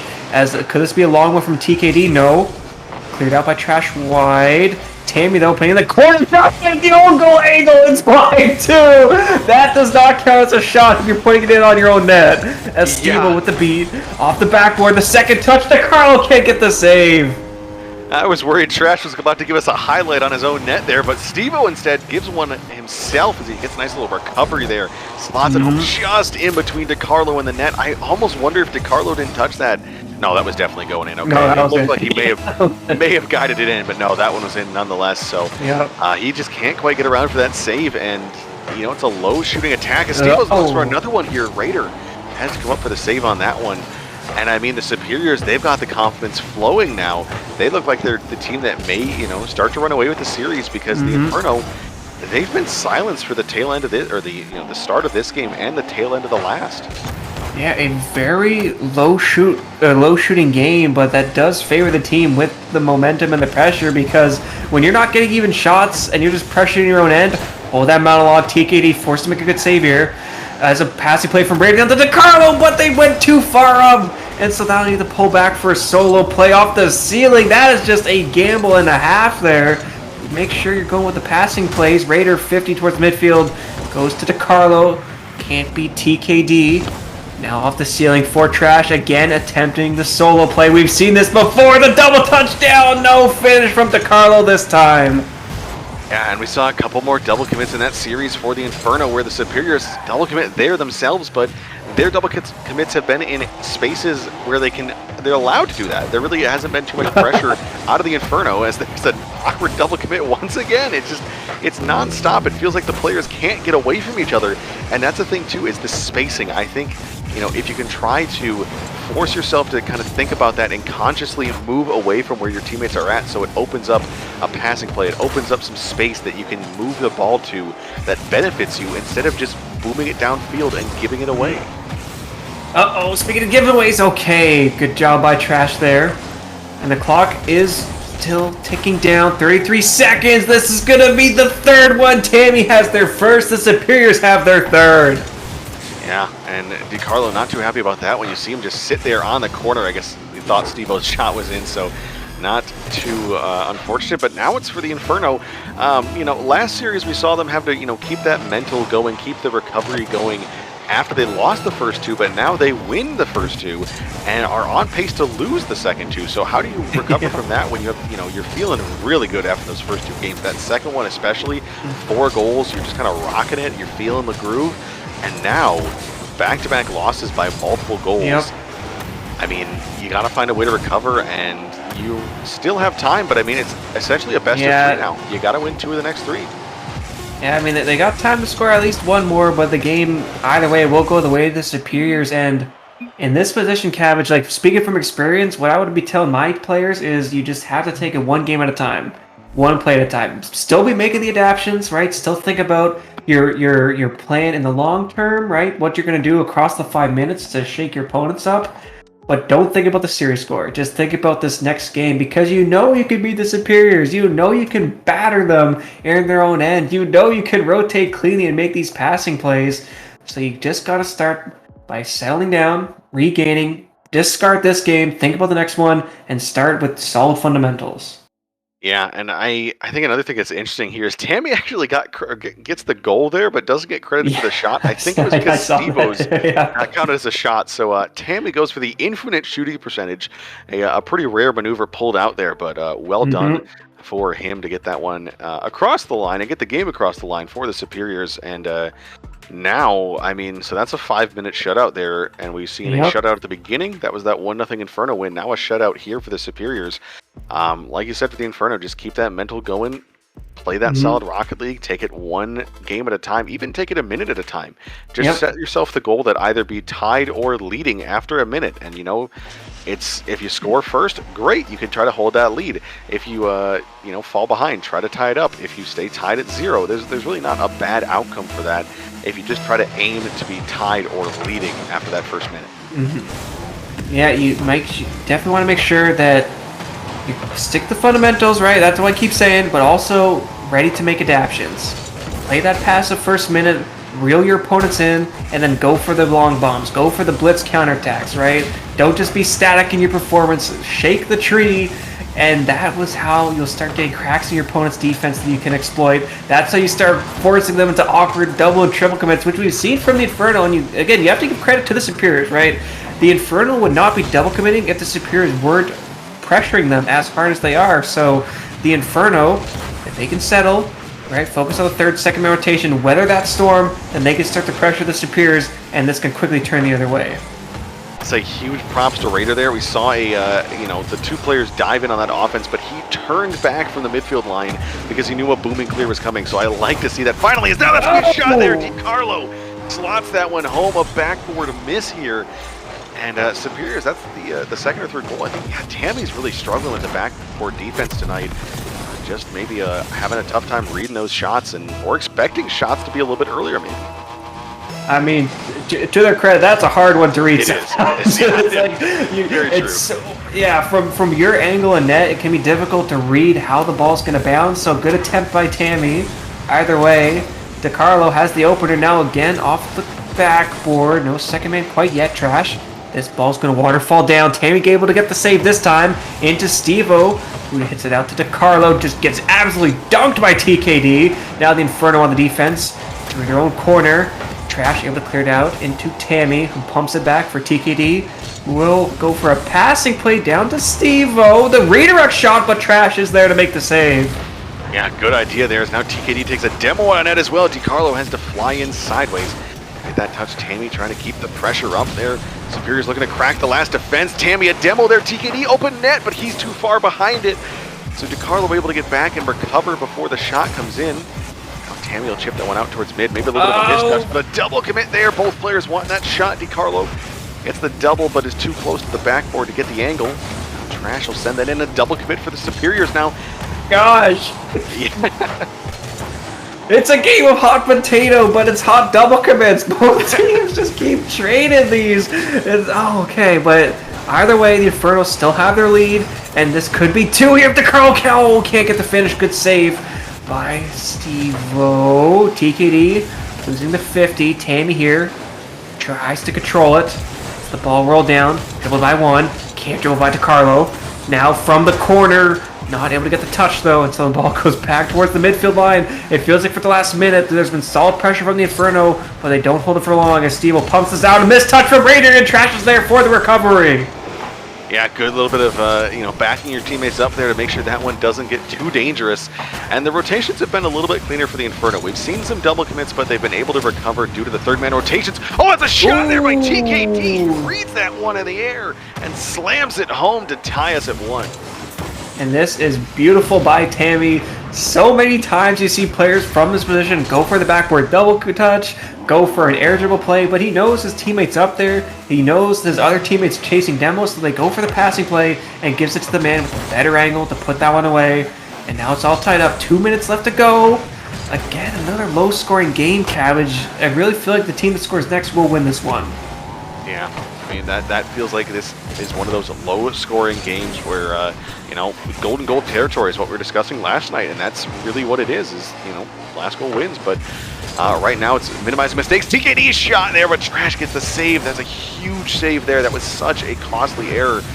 But if you make heroic saves like that, it's okay. And Steve-O, he's going to miss that shot. I think he was clipped by the defender. Kind of got his car in an awkward position, but man, it is nerve-wracking both directions right now with these saves being made by the thinnest margins. This is becoming a nail-biter as Trash beating one. Can't beat two. Into Raider, it just attempts the long shot. This is a bit awkward. DiCarlo 50 out hard to Trash, who beats their man. Of course, TKD again in a good position. Doing their best performance. DiCarlo passing play up the Trash with the redirect attempt. Not this time though. Ball again in the Superior's corner. TKD now will not be able to beat Raider. Pumps it out to Tammy. Tammy hits into the Trash. Trash off the backboard. No second man there to put that one away. And so the ball will cross the midfield line. Continuing on the attack are the Superiors. DiCarlo though delays it for a little bit. Tammy off the sidewall. Leaves it for Trash. And TKD just goes for the long shot. DiCarlo forced to make the save. Does so off the backboard. Steve looking to put this one away. Again off the backboard. And Raiders able to clear it out. Yeah, and it was that last attacking effort by the Inferno was so heartbreaking because we talked about it's great that they're not triple committing. That's a bump there in net, and Raiders going to score. That might be the golden goal as a demo and a bump here. Comes out in the net. Could be the goal to push them up in the series to that match point. It's been a nail biter. They just need to hold on for 19 seconds. This kickoff will be crucial. Trash against TKD will go towards the Superiors. Tammy gets the beat but gets bumped. TKD not able to get a clean touch. Steve-O tries to tee up TK for the pass. Can't do so. Trash keeping the play going for the Inferno. Still in the midfield. This is great for the Inferno. They're holding their lead off the backboard. TKD for Steve-O with the shot, but it's a ground bounce and with 0 seconds, that one's not going in.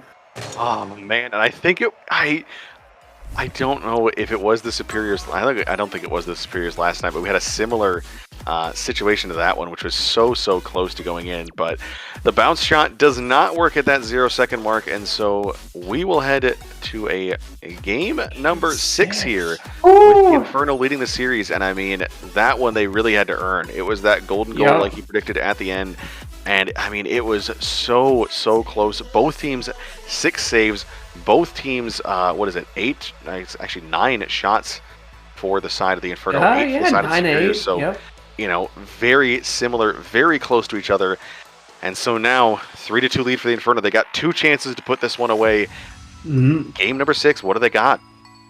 Yeah, and I gotta say, this is really sticking to the script, Couch. We were talking about it before the match. These 2 teams, their regular season was separated by 2 game losses, right? Two single game losses was all that separated the 3rd seed Burnsville Inferno from the 4th seed Duluth Superiors. And this series is showing exactly why both teams, when they're going all out, there's really, it's such a give and take and a tug of war that it really comes down to whoever slips up first and who's in position to punish that. And so far this series, that has been the Inferno. And they just got to do that for another 5 minutes, which is a very daunting task with how solid the Superiors defense has been with TKD holding it down. Yeah, and you know, talk about how even these teams are so far. Goals in this series, it's 9 for the Inferno to the 10 of the Superiors. So the Superiors actually have the goal lead, even though they're trailing in the series. It was those 2 games where they scored 7 combined, which really helped them in that matter. But I mean, it is just so interesting to see that happening right now. And I mean, that tells you how close these teams are. There's 1 goal separating them, 1 game separating them. Now time to see if they can take it here in game number 6 and punch their ticket for Season 5 LAN, or if the Superiors can force a 7-game series. Yeah, I mean, I'd be happy with 6 because I did predict Burnsville Inferno 4-2. You know, I got to my own horn a little bit, that analyst side of things. No early goals just yet. No shots either. Could be the first one here. TKD tries to control it. The bounce out. A double commit from the Inferno. Could be awkward if Tammy can get the touch. Can't do so. Trash has the beat. Now on a 1-1 against TKD, but TKD wins that one all day. Not this one though. Raider off the backboard into Steve-O. A bump play could slow the attack down. No, Steve-O still gets the beat. That could be it, but Raiders able to get back in time and keep it out with the game remains scoreless. That one's such a nice save there coming out from the defensive side as DiCarlo might have a chance, passes it mid, Raider shot, upper corner, and that one's away. Inferno strike first, and with a minute 15 gone, they're looking to close this one out. And that is what we need from the Inferno. Stop going for solo plays, keep the passing plays going. You know when they're winning most is when DiCarlo's racking up the assists. So much space in the midfield. Like, I love the awareness, and that was a perfect pass. A ground bouncer teeing him up perfectly. Now the Superiors, they're down by 1. 3:30 left. Still plenty of time to come back from this. Yeah. And got to real quick give a shout out. Thank you to T-Jack for that sub. 15 months now there, so we always appreciate it. Keeps us going. And on top of that, if you haven't got your LAN ticket, what are you doing? Make sure to get that. Roseville, Minnesota, 2 weeks from today, or 2 weeks from tomorrow, actually, is where we'll be doing that. You're going to want to be there. It's going to be a blast. One of these teams will join us there now. One may join us later, but right now it's the Inferno in the spot, punching that ticket. It's getting printed. They're looking to finish off that punches. Now there's a chance for Steve-O here, but stopped by Raider. And 2 minutes gone. They still lead by 1. Yeah, and if you don't get the ticket for yourself, get it from me. Unfortunately, I will not be able to make it. Sorry for my Canadian. Steve-O with the 50, forcing Raider to go off the backboard. TKD just attempts the long shot, and Raider with the recovery from their initial clear can make the second. Out the trash, reading the ceiling bounce, going for the solo play. The 50 dug wide, and is there follow-up? No, there's a whifty though, but that's okay. The Inferno players backed up, and so now they get a chance to attack the Superiors. Back and forth, back and forth. The ball does not sit still for long as both teams are taking turns carrying it the other way and then losing it immediately, Cabbage. Yeah, and update from our lower bracket matchups there. In the next game on stream, it's going to be Minneapolis Miracles, Bloomington Maulers there. So a very heated series between the Rangers and Miracles, so I've heard. A lot of quick chat going on there from our commissioner who was in that one. So players really put some flair on these games, putting a little bit of passion into it, which is what you like to see. And all done in good fun as Tammy puts a shot on net there. Carlo with the save. And I wonder, is it going to be a 1-0 game to bookend both sides of this series? Carlo tries to avoid that. Tammy, almost the own goal, but goes off the crossbar and stays out for now as we tick down to less than 2 minutes to go here in the final one of the series potentially. That's a miss there. TKD scores. Was it a fake or what was it? Hey, when you hit GC, whiffs become fakes. TKD with the perfect, not a 180 flip, that 135 flip, 90 flip. I always forget the names of those ones because of technicalities, but either way, a perfect pop-up and a beautiful fake. And the Superiors, they don't want to lose the winter finals just yet, Cabbage. They want to stay in this. They want to go to a Game 7. And I mean, they're trying to fight for it. 90 seconds, it seems like we might hit that golden goal once again. DiCarlo was looking for it. Trying to be the golden man once again. Pass out mid. Tammy gets bumped into disrupting that one. Now TKD looking for the dribble. He's out of boost, trying to go for the bump. Trash pre-jumps and almost misses. Let's recover, and oh my gosh, these teams are brawling for this one. Double bump in net. They're Trash. Can he get there? No, but DiCarlo can. Oh, the thinnest of margins keeping these teams separated, or excuse me, tied up for now as TKD takes a demo. Tammy, shot goes wide. Trash that 50 out towards mid. DiCarlo's the first one there. He'll send this one downfield, trying to get the follow-up as well. That's one double commit, though, for the Brainerd, excuse me, the Barcelona Inferno, so they're not able to capitalize. And once again, we're in that territory where I think the second goal will win the game with how close this has been, as the series has been. And for now, with 30 seconds left, these Superiors are on the attack. TKD goes for the long shot. DiCarlo with the clear. Now a 2v2 chance for the Inferno. This pinch will go left towards Superior's back corner. TKD gets bumped but gets the ball passed. DiCarlo gets the ball passed. TKD with the recovery is able to keep it in the midfield for Trash. Keep the attack going. Tammy now with the touch. TKD just firing it towards the net. Raider needs to get the controlling touch. Can he do so? Does so. Up the Trash. Quick passing play from the Inferno. Raider will try to touch it down, but he hits the ground. We're going to overtime, Game 6. Yeah, on the first overtime of the night, unless I'm mistaken, because it's been, I think it's all regulation games.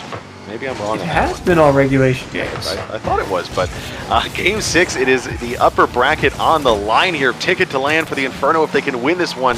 Duluth Superiors, they lose this one, they'll head to the bottom bracket and have to wait for their matchup. Trash puts that one down. Stevo's going to put it away, and we head to game number 7.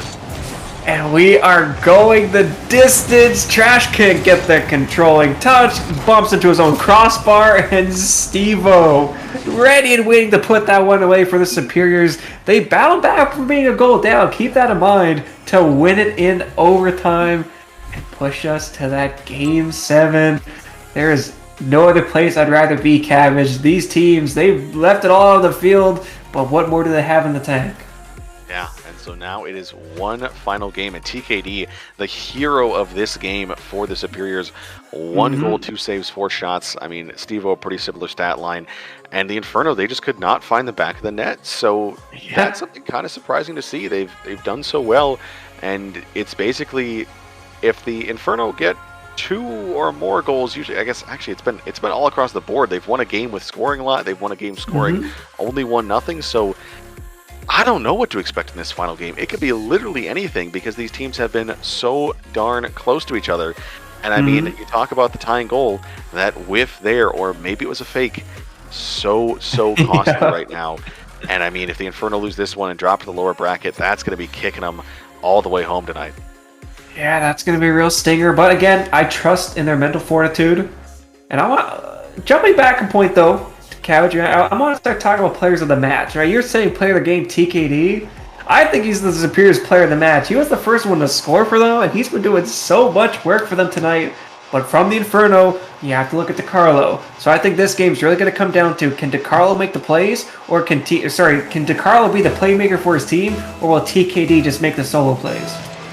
Yeah, and I mean, it's 5 minutes of Rocket League, maybe more if we need it. Only 19 seconds of overtime in that one, so we'll have to see what happens. As that's going to be an early goal there for Trash. Just reads that one and dunks 2 of the defenders. 5 seconds, what a start. Yeah, Raider just clean wins through the kickoff there. I need to see a replay of that one. That was I think the Superiors might have tried to switch things up, and Steven might have been caught lacking. Either way, once again, the Inferno have a 1-goal lead really early into this game. I'd like to correct myself too, actually. That wasn't a dunk. He just straight up beats the players to that shot. So, absolutely incredible to see that one. Is now they'll see if they can continue that pressure here. Seeing them score first, I think it's been teams that score first have done pretty well in this series and pretty well in MNCS as a whole. And of course, we're, you know, the pattern has been broken. That first team that wins the first game wins the series. So everything's still to play for. Only that one goal now, and oh boy. Yeah, I mean, 1 goal's nice to have, but it's certainly not a comfortable cushion to work with. You still got to hold on for 4 more minutes, and this is Game 7. There is a ticket for land on the line here, so the pressure will continue to build second by second for every player on the field.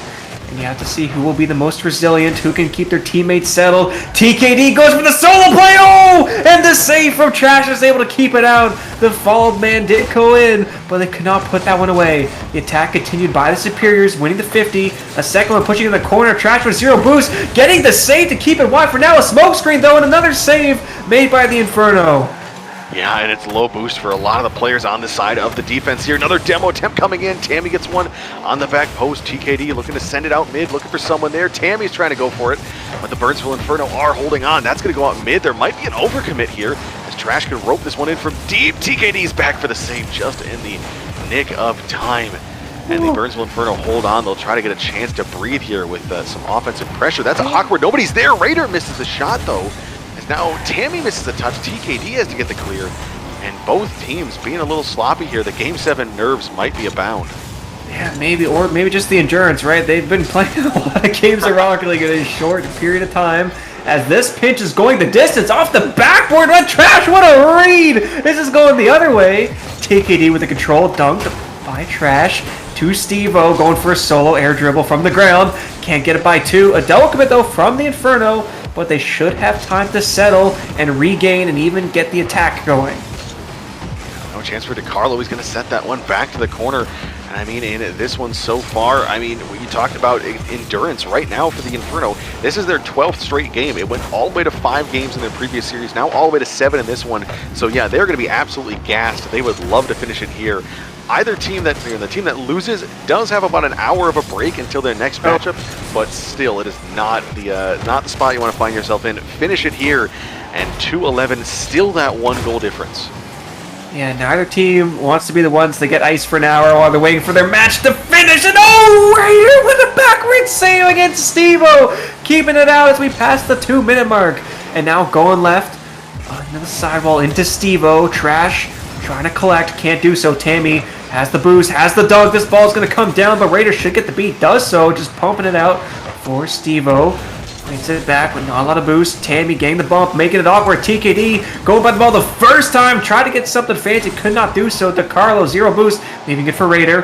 Has the controlling touch. Will try to find Trash, can't do so. TKD again stepping up to make the crucial challenge to keep his team within 1. Yeah, and I mean, the problem is now is that if the Inferno can keep forcing this on, they have a chance to maybe break this one open. As Steve-O, awkward touch there. Tammy able to get the clear out and away, so Raider has possession for the moment. Trash chips that one out mid. TKD a little bit low on boost, but has the speed to get over there, so DeCarlo doesn't get a free touch, but the pressure is still mounting here. The boost is being stolen. The Superiors are running low on gas as they're just looking for that one play to break through, and as long as they hang in there, all it takes is one magical play. And that could be the magical play for the Inferno. The demo through the first man, sending up to Carlo for the solo play. Has the flip reset, doesn't hit it though. Trash the follow-up ball, hard off the ceiling for Raider with the high shot. Tammy forced to make the save, can do so, but he hits it out to DeCarlo. Not a lot of boost. Sacrifice boost for ball. Off the backboard, Steve-O there to push back through the corner. 30 seconds left. The Superiors need to find one.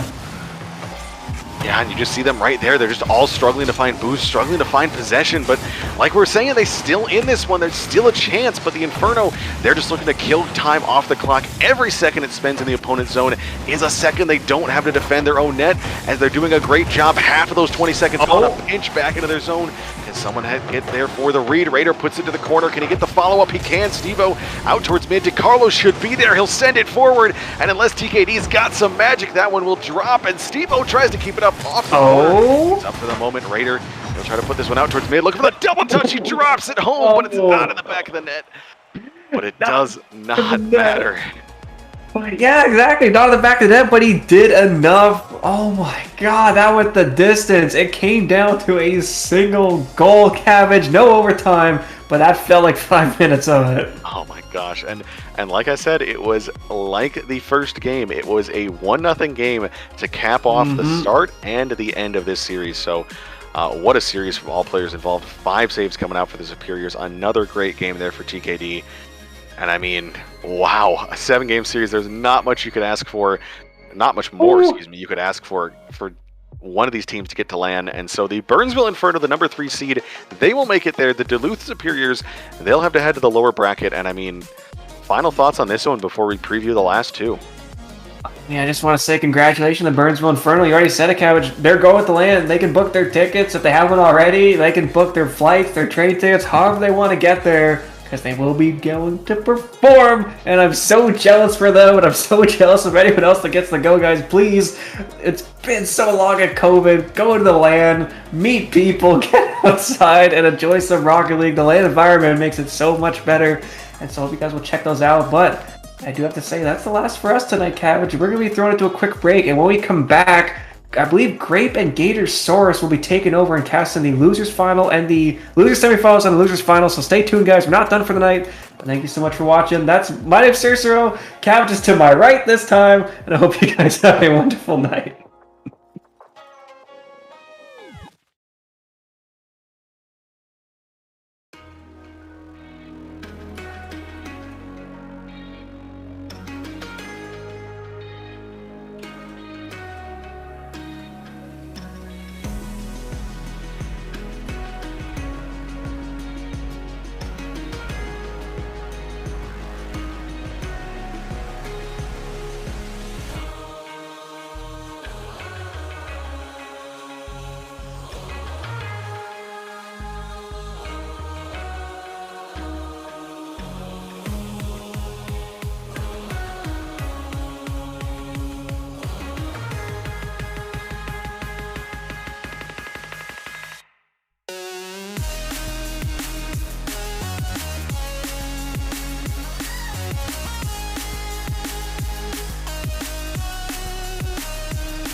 targets.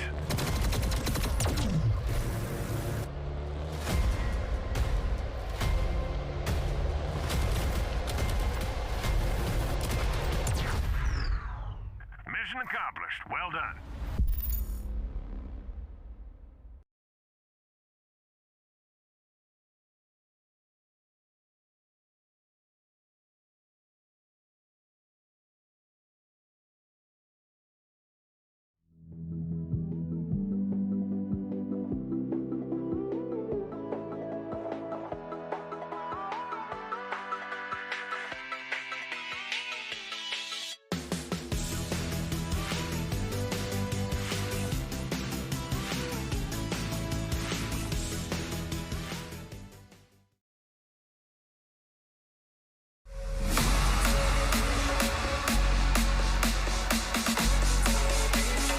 Nice guys! Oh, no way! Want to get things going. Still got some spots to play with your mother. Peeks out. Oh boy, this young Link is looking good for Sully Pump. Neck and neck right now. Rogers though, proving our top two Washington players here coming in for sweep. Oh no, take that back. We have Our players from Rogers. Wow.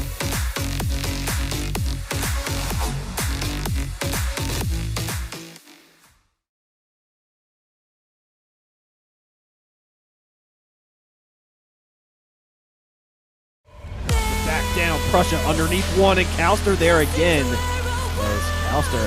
Good pitch along the wall and in. And turn it out. Delphin, a long shot. Bransky alone in net, trying to go for a squishy save. They will find him and push it just wide. Thermo carrying the attack out. 15 seconds to go. A long shot from Goff. Will get saved by Blakester. Thermo, the backflip save. But so far, game number 2 has been all maulers. Here comes Blakester, maybe double touch off the back wall. Go for the triple! He does get the contact. You see the three only considered to be a single rope, but he gets one extra 50. It's got a double tap. It's going through, and it's up, shove it up. Cammy are both less than 1650.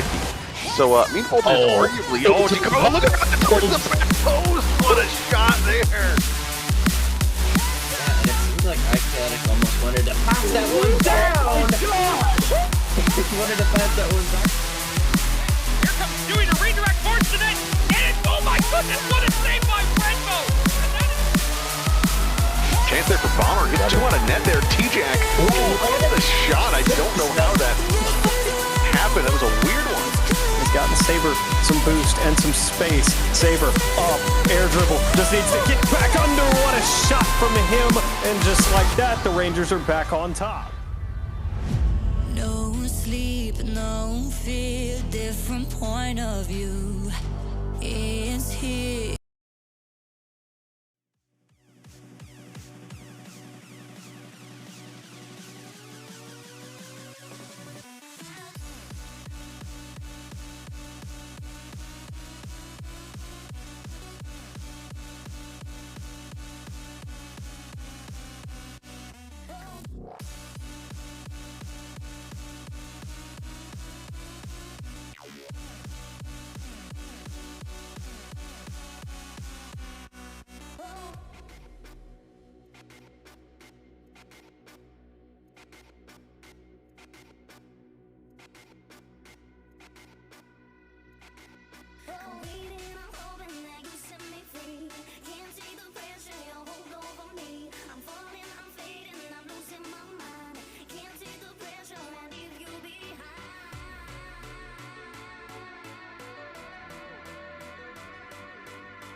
All right, everybody, welcome back for more Minnesota Championship Series action here with the Season 5 play-ins. Looking for that sweet, sweet ticket to land. Alligator Source here. We'll be casting with Tibbles for just a couple of moments. And I'm excited to do so. Excited to be here for the last couple matches on stream. We've seen some bangers throughout the night. We just saw that 7-game series between the Duluth Superiors and the Burnsville Inferno, with the Inferno punching their ticket through. The Superiors will have one more opportunity later on. They will be playing the winner of this series, Minneapolis Miracles versus the Bloomington Maulers. Both squads getting 3-0 sweeps in round 1, but ultimately falling 3-1 and 3-2 for the Maulers and Miracles respectively in round 2, then bouncing back and getting into this lowers round 2. They're trying to get that matchup against the Superiors. If it's for the Maulers, they may be able to get a rematch, a little bit of revenge. But if it's the Miracles, they'll try to punch their own ticket, make their own Miracle lower bracket run. And Tibbles, as I understand, we have predictions up on the stream. And, you know, we're familiar with a lot of these players, but, you know, what are your personal thoughts coming into this? Yeah, so, you know, obviously, Mauler's a strong squad. Blakester, Thermal, and Bransky, you know, all talented players in their own right, and together they are a monster of destruction. But, you know, on the other side, you have the Miracles, who are also, you know, I could say the exact same thing about them. So this is going to be an amazing matchup. You know, I'm honestly surprised that either of these teams are in the lower bracket, actually. You know, I would have expected them to make a higher bracket run, but, you know, here we are, and I'm excited for this series. It's going to be great. That's the beauty of having one of the double elimination systems as well. So I also thought they were going to go a little bit higher up, but they're still alive. They still have at least one more opportunity, but no lives left for either of these squads. And I'm taking a look again through the stats, just looking quickly. I mean, it's so close, so evenly matched up, 6-5 in series, 55 match win percentage. I mean, just overall across the board, so close. And you know what? Tibble's the only way to find out who is actually going to get the one up over the other. So hop into game 1 of the best of 5 and start finding out for ourselves. Yeah, definitely. Here we go with game 1, and Owen and Bransky on the kickoff. Gonna go in favor of the Miracles. Blakester off the wall, ready for that one. Alex swerving, but unable to gets 50 straight away. Owen in the corner, trying to bring it out. 50s with Blakester. Bransky to collect, trying to get it to the middle to a teammate, but immediately cut out by the defense. Solid pushback here. Might see an early goal coming in for Minneapolis, but will be sent back down over to their zone. So 30 seconds into it, both squads, they're trying to feel each other out. They've had a little bit of a slight break since they last played. Obviously, it was off stream, but they should still have enough warmth in those fingers and the thumbs, getting everything together. Potentially KBM players, if they are, my apologies for precluding you from my assumptions, but still looking to get warmed up. There's Owen trying to take it across the midfield line. Blakester is not going to get the most opportune touch. Bransky rotating back across in defense. The quick stand here for the Maulers. They're able to leak it across halfway. Yeah, Thermal up for this one. It has an open net to shoot at. Actually, was wide with the shot. Unfortunately, Blakester, last one back, but able to get a touch right to Alec. And, you know, they're putting together some great offensive pushes, but just nothing is getting through either of these defensive teams. Bransky, that's going to go all the way up to the ceiling. Alec up for this one, but an awkward touch, and Bransky is going to get it away. If we can get a push here from the Maulers, but Thermal's going to be taken off the pitch, won't be able to make contact. Blakester rotating back through, looking to try to make up for some of that lost ground. A little bit of back and forth, as you said. Neither team really able to get one up past the other. Ledge trying to pop it all the way up, getting it past Bransky, but no, Bransky getting the save. And 1v1 against Owen, going back the other way. Will be popped back, and the Maulers doing well to converge. Heading down field, the Minneapolis Miracles are able to, in the previous contest, were able to get back into position well enough. This time the Bloomington Maulers rip their way through, and they score the opening goal. Yeah, Thermal's so fast. Ledge, just that ball just getting away from him, and his two teammates not in a great spot to defend against that. And Thermal, you know, as speedy as he is, he's going to put that in every time. And 1-0 up with 3 minutes to go. There's still plenty of time, but that's a strong statement. Thermal almost scoring again. Ledge saving it. Bransky wide. And that's a huge missed opportunity for the Maulers. Absolutely. Minneapolis escaping from almost as close back as you can get.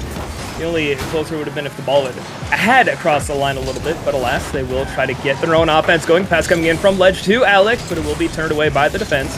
6 seconds away from halftime. Bloomington Maulers look to continue their assault.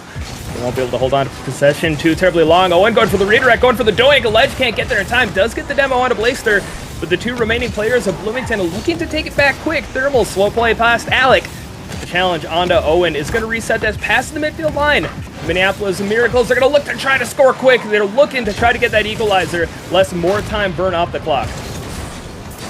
Yeah, and as we're seeing a few demos already, I think the most effective tool against either of these teams are going to be the, I was going to say demos, but, you know, shooting it on net is cool as well, and Bransky is going to put that one in. Thermal attempting to steal it, but not going to get there, and the defense just caught way out in no man's land. Yeah, Ledge came through on the pre-jump challenge onto Bransky's shot, and Alec was moving back up into the midfield position, but got caught in that no man's land. One of the worst places to be in when you see a shot coming in on net. You're just helpless to see it go over the top.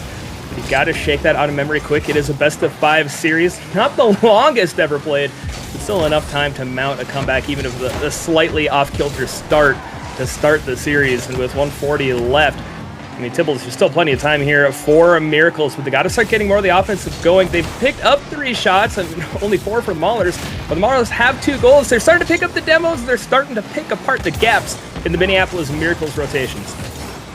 Yeah, and I think they're looking more comfortable along the field, and, you know, as these playoffs have shown us, it's almost never too late for either of these teams to come back. They're definitely still in it. With 1 minute left, you know, they've got to score soon, but they still have some time. Blakester trying to carry it to the corner, gets past 1 actually. Alec not having any of that. That's going to get sent out. Bransky again 50'd by Alec, and that's going to go all the way back to the orange corner. It's going to be huge for the Miracles. They really need to get one on net.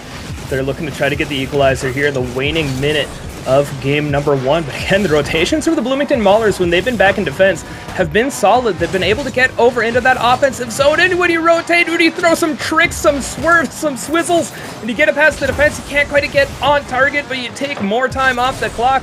Blakes are looking to do that, and Bransky as well coming off that side wall as we get to the final 30 seconds. Still scoreless for the Minneapolis Miracles. Ledge taking it over to the corner, but he will not be able to hold on to possession. Alec will wager going up for it, but he stays to the turf for the moment. Owen potential double dash. No, Ledge is going to go for the catch. Once it's straight on target, Blakester gets the read. Cleared out by Thermal Tibbles. 2-goal difference. Are going about 10 seconds left. It looks all but done and dusted for the Maulers. Yeah, and Maulers almost lucky to get away with a goal not getting scored there. Just going to peter out. Ledge trying to carry it up. Owen trying to get another touch. Bransky going to put it down, but you know, dangerous defensive play from the Maulers on that one. They do come out unscathed. They do come out with the win in game 1. And as a reminder, this is a best-of-5, not a best-of-7. So each win is a huge step towards the final round. Absolutely. And, you know, you can lose a game or so and not necessarily feel comfortable, but not like the sky is falling. But game number 1, I mean, the Maulers held on to possession fairly well. They actually were outshot, that partly due to that last flurry coming out from Minneapolis, but ultimately unable to pick up any of the goals. We do see that solid 4 saves coming out of the Maulers as well, and it came down from that last defensive stand. And you know, the Maulers, they'd done well taking possession across the midfield line, but when their back was pressed against the wall, they stood tall. They held strong. We'll see the Minneapolis Miracles are able to break past that a little bit earlier in game number 2 and start playing with a little more wiggle room, a little more breathing room in the next 5 minutes of play. Yeah, and just looking at the scoreboard, you know, Miracles actually had 1 more shot than the Maulers did that game. So, you know, they're not out of it. They're not being dominated in, you know, any fashion at all, as we are waiting for the players to join the lobby, and we'll get this game 2 underway. But yeah, Maulers, you know, good performance, but still got a lot to prove. And absolutely indeed. And recall, folks, the winner of this will play the Duluth Superiors in that last chance for LAN qualification. If Bloomington Maulers were able to go through, they will get a rematch against the team that knocked them into this lower bracket. Minneapolis Miracles, they're not going to worry too terribly much about that. They're still looking to get through this match, not worry about who's coming up next. The Maulers have been taking it to them, but Owen bringing it back around the other way. Thermal's going to elevate up in front of the net. to hold us 0-0 for the moment. Ledge with the drop pass down to Alex, seeing a couple more team plays coming out to start game 2. Haven't been able to answer with it, but still only 40 seconds in. Plenty of time for some changes. Plenty of time for a couple of missed touches to be taken advantage of. But Alec on the back flip. Bransky was trying to get it to Blakester as well, but pulling it back across the midfield line. Tibbles still tied 0-0. A couple of opportunities presenting, but not collected upon. Yeah, and I'm liking the mechanics coming out from Alec, trying to get opportunities for his teammates against that strong Mauler's defense. Bransky up for this one. Maybe trying to get the redirect, but couldn't get around it in time. Gonna 50 it with Ledge. Bransky, Thermal, take a shot, but Owen's gonna 50 it all the way back to their side. Owen to the middle. A defender meets it. Bransky lobs it up. Ledge already up for that one. Goes missing though, and Owen is gonna have to collect for his teammate. Yeah, it'll have to get a little bit of time too to try to get those rotations from Minneapolis back into play. Might be able to do a little bit here. The double commit out of Bloomington will take a couple ticks off of the in-game scoreboard, but it will ultimately be collected by the Maulers. They look again to try to get the first goal. 100 seconds into game number 2. Still a battle back and forth. Demos coming out again, seeing some of these passing plays develop. A little bit of a change-up from what we saw in game number 1, but we'll look to see a little bit more happening. I mean, after all, in the regular season, the Miracles #1 ranked in assist percentage. They feast off getting not the highest in terms of goal percentage, but still they do their best when they're finding each other, nearly able to do so there, but Thermal's going to find their way in front of the ball.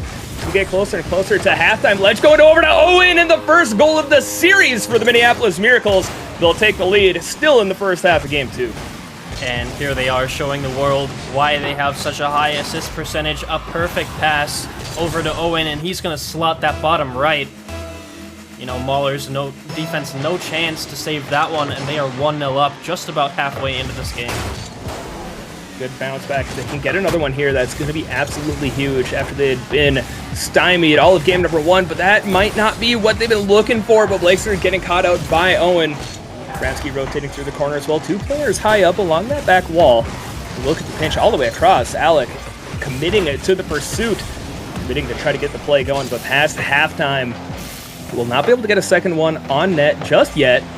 They will certainly be looking to do so. They have to slow down for the moment. Owen might take advantage of it in terms of the fake. Bransky has to dodge the bump from Alec, and that one won't be assisted. But Alec, I see what you're doing out there. I see what you're providing to this play.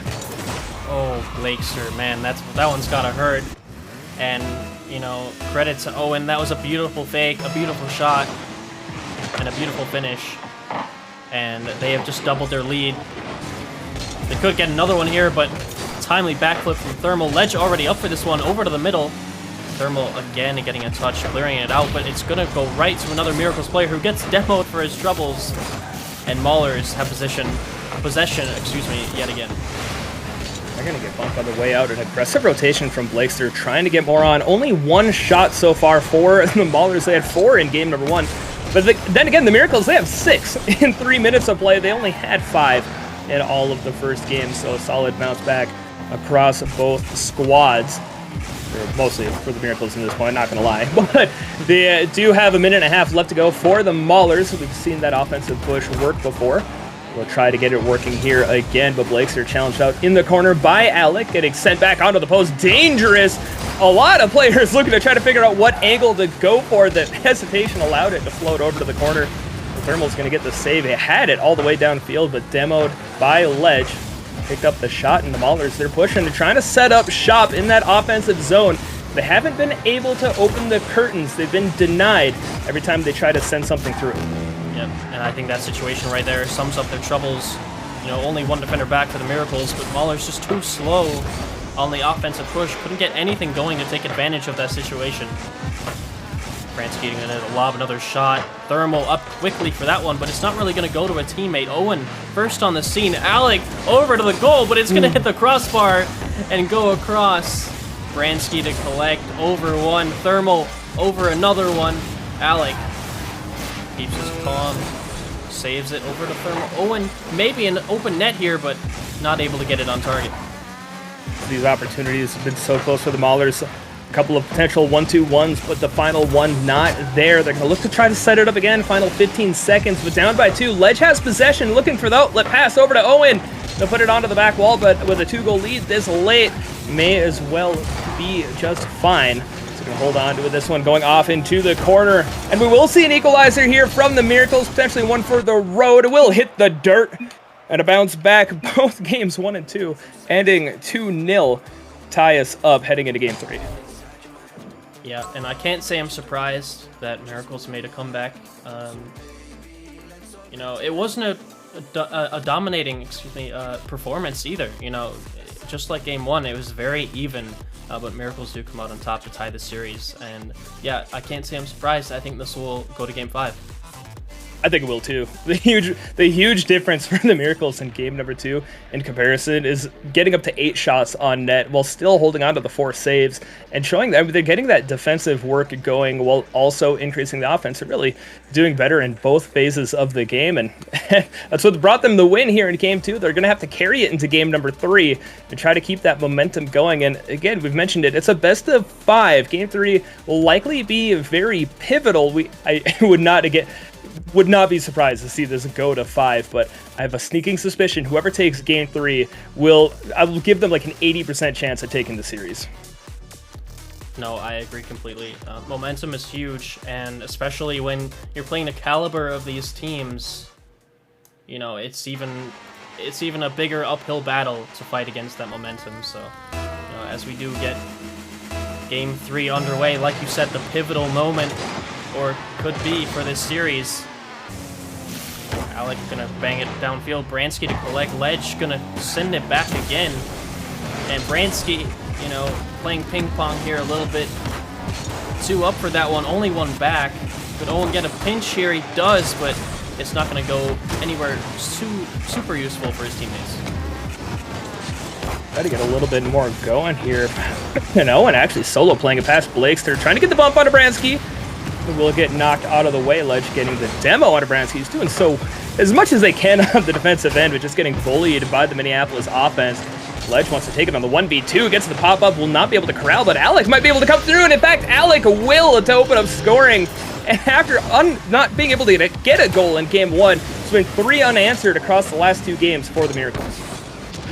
Yeah, and from Ledge, you know, not a great offensive chance, but the defenders are so awkward that it just leaves his teammate free to come in and clean that up. And you know, you gotta fix your defense if you're gonna defend against those shots. Miracles 1-0 up. You know, they won game 2. This could be their chance to take this game and maybe the next one, but you know, 4 minutes left, only 1 goal difference. Excuse me. So still all to play for. Owen waiting patiently, gets a pass 1, but Thermal able to block it. Bransky 50s over to the middle. Thermal back. Owen is back. Actually, Ledge as well. 2 offenders by the orange net, excuse me, and that's going to be a completely wide open net for them to roll it into. And Owen is the one credited with the goal, but that was a huge play by Alex. There's a 3rd man back, all the way in their own net. Both Ledge and Owen, realistically, were out of position in that situation. And Alec commits to it, gets the read onto the challenge, and gets that leak out for Owen. Just a perfect placement onto that play to set up the go-ahead pass. We're almost having another pass coming in, but Blakester will play it off over to the corner for the moment. Gets taken out of the game, and Minneapolis Miracles may need to change their name. They've been doing quite a bit of mauling when it comes to collisions on the pitch. Been leading to good fortune for them as Owen just, case in point, gets the bump onto Thermal to throw off the possession. Bransky trying to take the shot. Alec there for the save. The defense of the Minneapolis Miracles much improved from game number 1. And of course, as soon as I say it, a mistouch on the back wall, and Blakester is going to get goals on the board for the Maulers. That was absolutely stellar timing, Gator.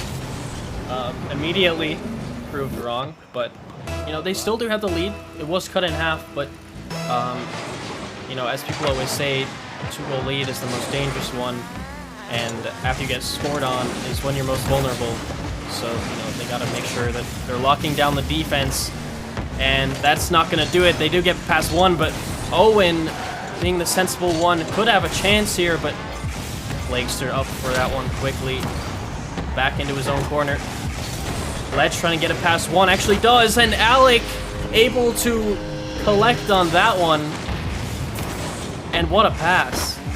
A solid play. Just committing through it. Gets the pinch on the back wall. Alec committing up, running through the mid.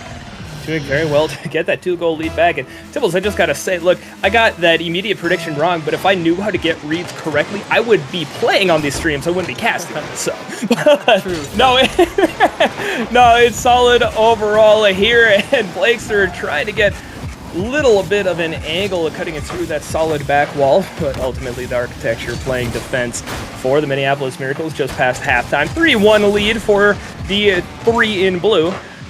Alec looking to try to extend it along the sidewall. Thermal's going to get a pass over to Bransky. It will be a difficult angle. Will put it off to the corner, following up on their own touch. Alec will not make contact with it. Either a bit of an over-pursuit by a couple of players.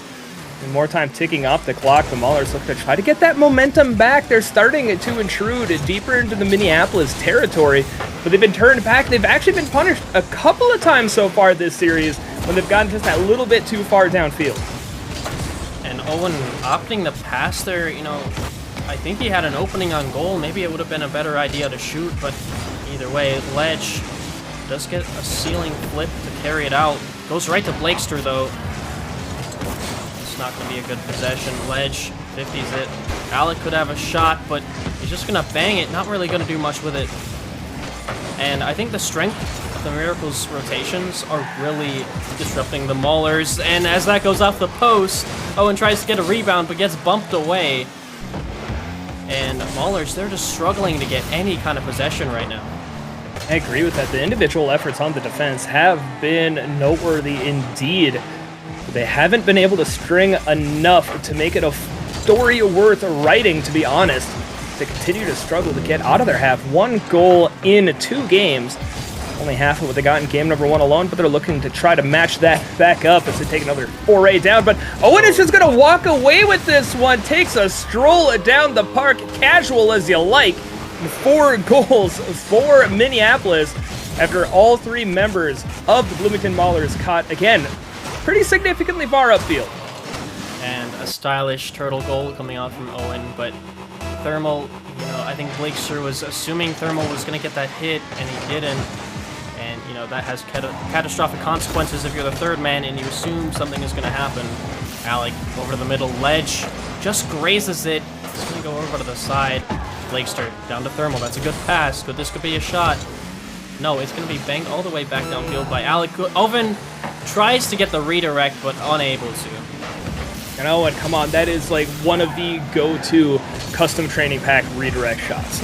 At least for Champ 2 scrubs like me, but it was identical to what I've spent so many times trying and missing. But with 10 seconds left, they're still holding on to that 3-goal lead. We might see one here for the Maulers.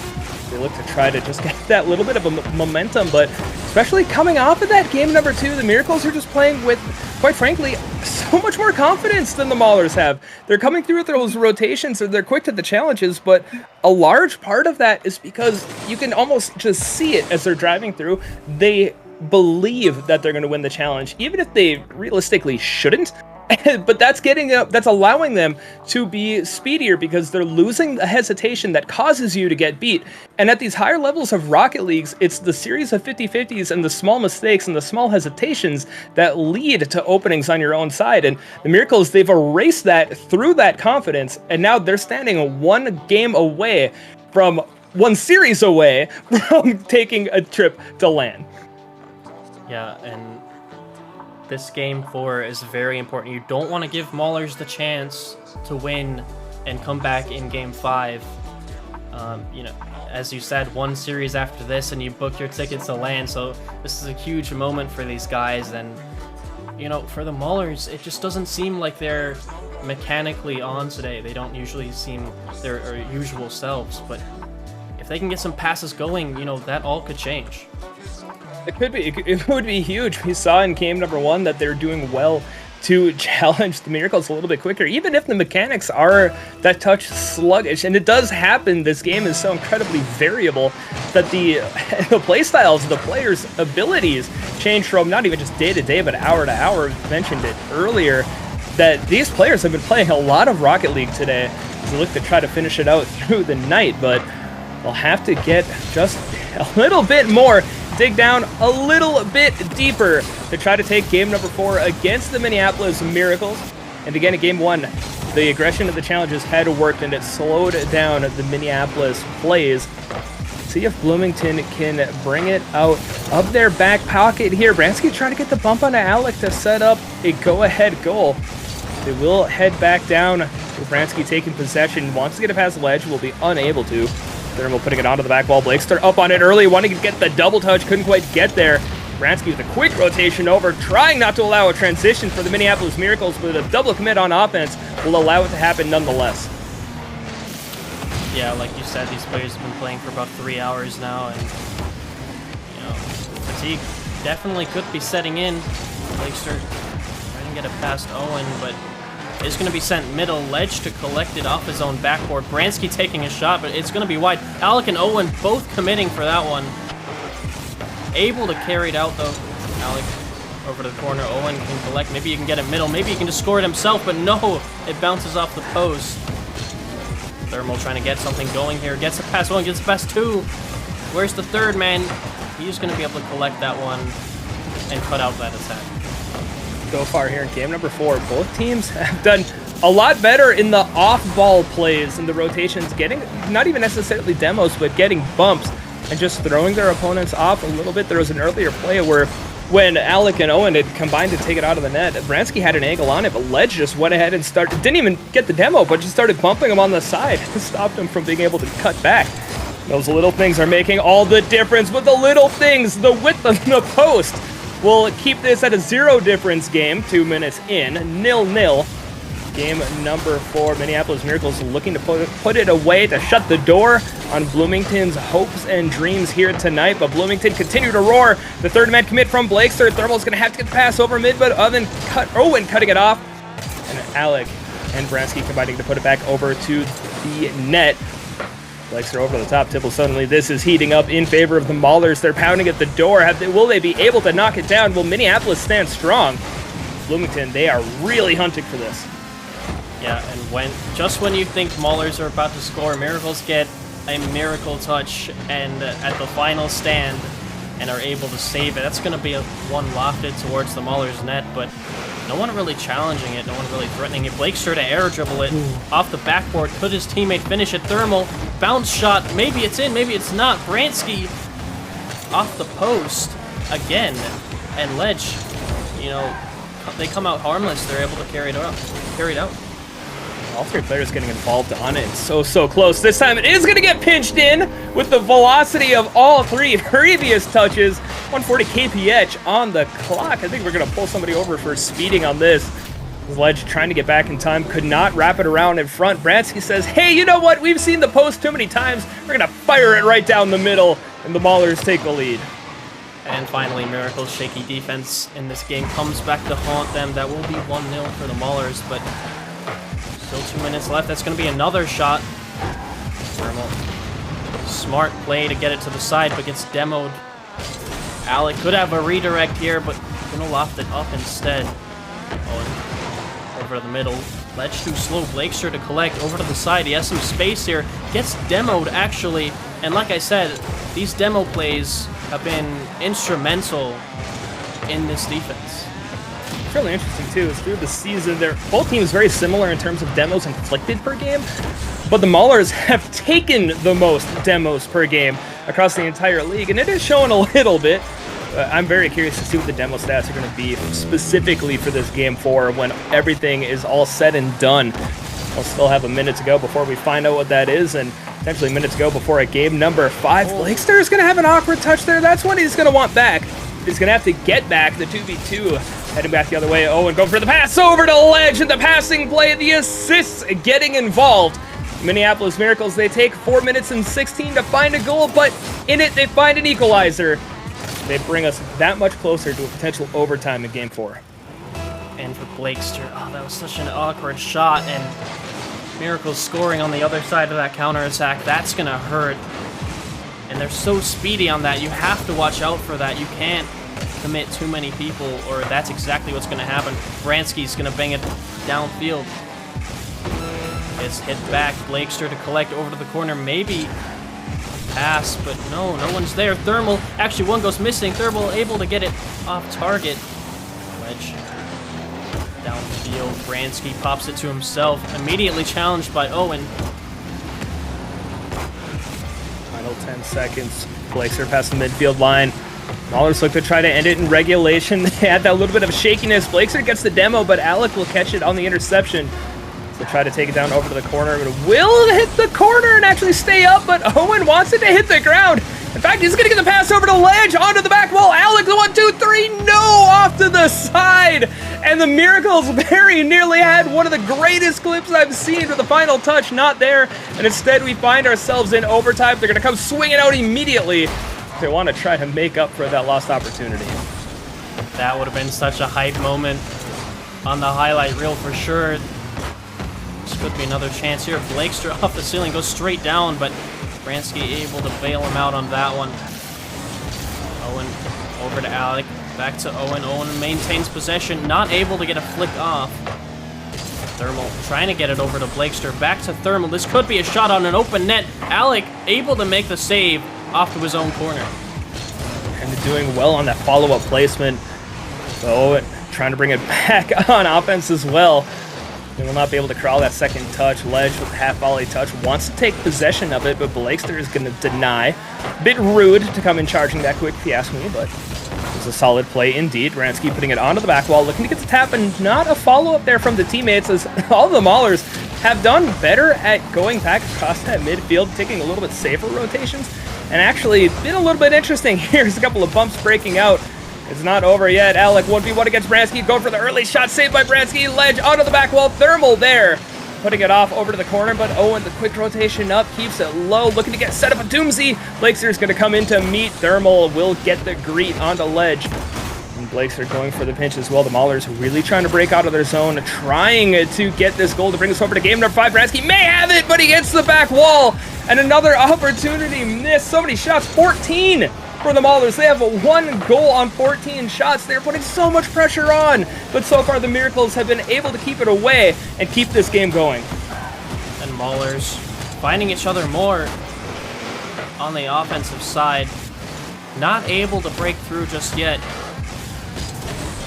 Still have possession. Awkward touch from Alec. It's going to be 50 over to the corner. Someone should be up for this. Someone is. Ledge is going to clear that out. This could be the chance for Miracles to take a goal, and might I remind you, this could put them in the final round for the Miracles. Thermal to take a shot. That could be top bins. It's not. It's crossbar. It's going to be out, and they were so close to finishing off the game. Oh, close, and so close, but no cigar. And neither will it be for Owen as they push back through 2.5 minutes into overtime. Game of 4.5. As we keep playing through to find out if this is going to be it. Is it going to be 5? Bransky says, yes, sir, it is. Getting the pass from Blakester. Took so long for just the 3rd goal of this game to come through. 17 shots for the Maulers compared to the 7 of the Miracles. And it ends 2-1. Yeah. So little goals, you know, so many shots as well. Bransky with 11 shots, yes. Man, that was a really good game 5. That wasn't even game 5. And it's so surprising. I'm almost curious that the players are readying up so quickly, and I understand it. The blood is flowing. You want to go. I was expecting at least one of them to hold out for a moment and just say, like, let's catch our breath. Like, that was pretty intense. But no, they're ready to rock. And game 5, here we come. Like I said, the winner is going to play against the Duluth Superiors with a trip to LAN on the line. Nothing is guaranteed and nothing is for certain. Actually, the only guarantee I can give you is that game number 5 about to kick off. Everybody is in their teams. Everybody is in the lobby. Everybody in their starting positions to find out who is going to be facing Duluth and who is going to be watching from the sidelines. Yeah, and, you know, on the Maulers, I know this is a huge moment for Thermal. He really wants to play in a LAN. Historically, not been able to get past the playoffs. You know, they brought it to game 5, so this is the moment. If you're going to peak, this is the moment. Ledge trying to get it out. Everything you ever wanted? Sorry, I had to put that in there. No, you're good. Bransky actually has a lot of space here, able to get it past one, but Ledge smartly waiting on his own defensive line. Could have an air dribble here, has plenty of boost over Blakester. No! That's going to be hit towards the ceiling. Alec taking a shot, but it's going to be off target. They're getting that offense going for Minneapolis, and this one is going to be a little bit interesting. Owen credited with it. Thermal getting it at my camera angle initially, not giving me the full information. Take a little zoom in here. Owen does get the double touch on it, and the collision with Thermal gave it that little bit extra boost to send back. And it was Owen doing the work to get it. I was just a little hesitant that it might have been an own goal. And I did not want that for the Maulers' sake to take away from their mental, but Minneapolis Miracles might be doing it on their own with this immediate pressure off the kickoff. And a little fortunate that that goal went in, but, you know, I wouldn't be complaining, and I'm sure they won't be. This is Game 5. Any goal is a goal, and they all matter the same. So, that hits the ceiling. Thermal is going to take a shot towards the Miracles' goal. Alec taking it slow. All defenders back now. Maulers are going to have to put something special if they're going to get past this Miracles defense. Bransky, great touch to get it past one. Blakester there already. Thermal up for this one. This could be an opportunity as the goal is open, but no, they take too long, and all the defenders are back once again. It looked like Blakester wanted to try to set up a pass instead of putting it straight on, and I respect the idea for it with how quickly Minneapolis has been able to get back, but that opportunity will be interesting when they view their replays, and this entire series has certainly been full of learning moments, but none of these players want to think about that right now. They just want to figure out how to work their way through. The 2 minutes off that clock, the 1-0, almost 2-0 for Minneapolis Miracles as they're looking to put the series away. There's maybe an opportunity. Blakester getting cut off by Owen, looking for the doink. No, pulls out of the way. Thermal off the back wall. Blakester taking back over to the corner, got the boost steal off the ceiling, wants to go for the pinch, gets a bounce up, pop up, over to Thermal, looking to make it drop, but he could not get quite the touch upon it. And Owen able to get back in defense, but Thermal not done yet. Wants to take another opportunity, but met out by Alec. Minneapolis Miracles are scrambling to get back into position. The Bloomington Maulers looking to rip and tear and roar their way through, but they cannot find the interior of the net, whether it be woodwork or a blue car. They continue to be turned away as we're in the back half of Game 5. And I love the ideas coming out from the Maulers. They need to get creative on this offense, but a straight shot will work as well, and Blakester's going to put that in for their first goal of the game to tie it up. I'm sure that's a callback to Game 1 when you yourself, Tibble, said, just put it on net and it works. I did. Paraphrasing. And but that was, it works. And we're potentially bookending the series with it. Although both teams on the board this time, we did not see that in the first two games. But the last all tied up, a little over 2 to go. Ledge looking to get the pass over to Owen, but Blakester up in time to pick up the save, and Bransky rotating through to get it past the attacking Alec. And Bransky says, you know what, let's go 1v3, pass 2, needs a third. And Owen puts it off over to the corner. Game number 5 really heating up in the final 2 minutes. And Demolition on the pitch to exemplify that. Bransky's going to look for the pass with both Blakester and Thermal there. That's going to be dangerous. They have to get back into position. Owen finds a Ledge. A great play, but an even better cutoff in the midfield. And 2 clutch demos to take away the follow-up shots. And great awareness there by Minneapolis. They're going to hold us onto the tie game. And great awareness. I'm going to take it back. I don't know what I just saw, Dibbles. I don't know either, you know. Awkward defense, awkward shot. Let's just erase that from our mind, shall we? I blacked out for the last 20 seconds, so you know. Me too, actually. It's wild. 90 seconds left. I thought we had 2 minutes. So 80 seconds to go, though. We'll see if both these squads can regain.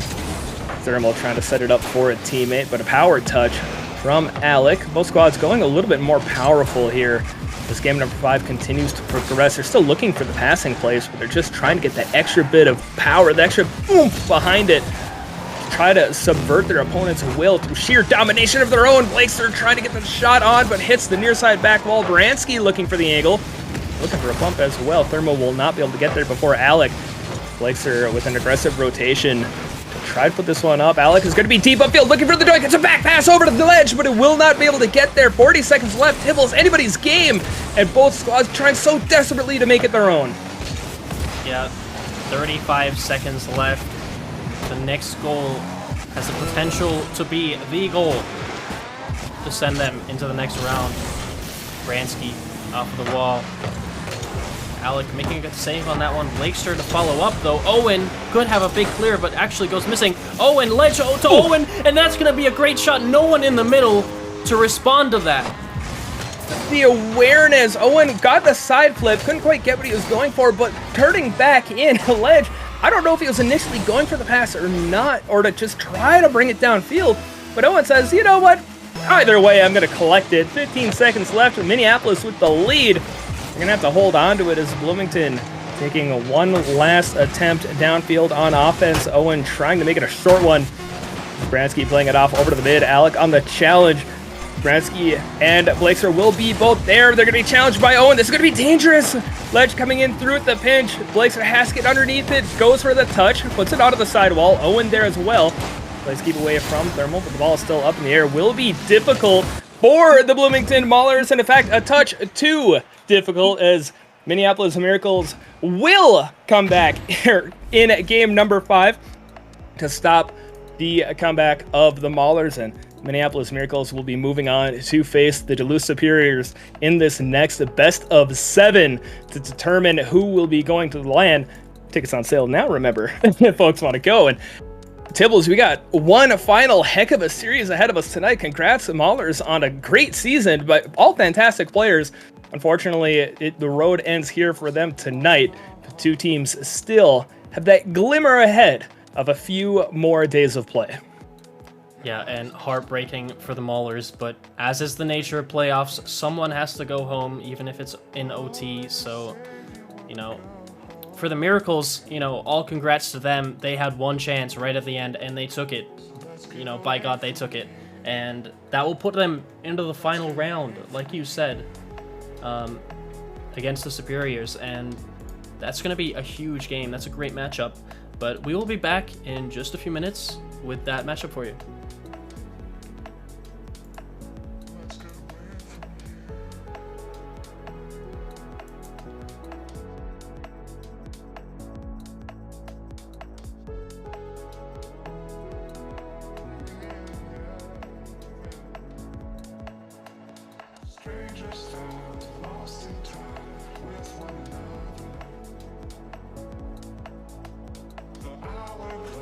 Takes us further from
targets.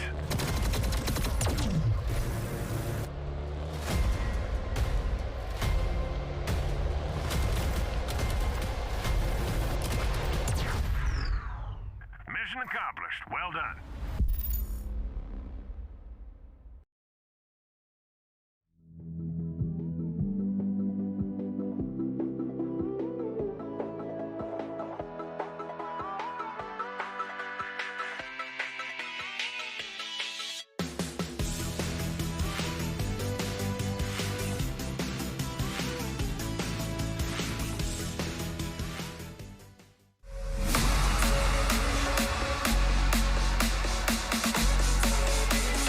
Nice guys. Oh, no way!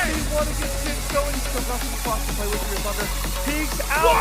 Oh boy, this young Link is looking good for Sully Pump. Neck and neck right now. Rogers though, groovy. Our top two Washington players here coming in for sweep. Oh no, take that back. We have Our players from Rogers. Wow.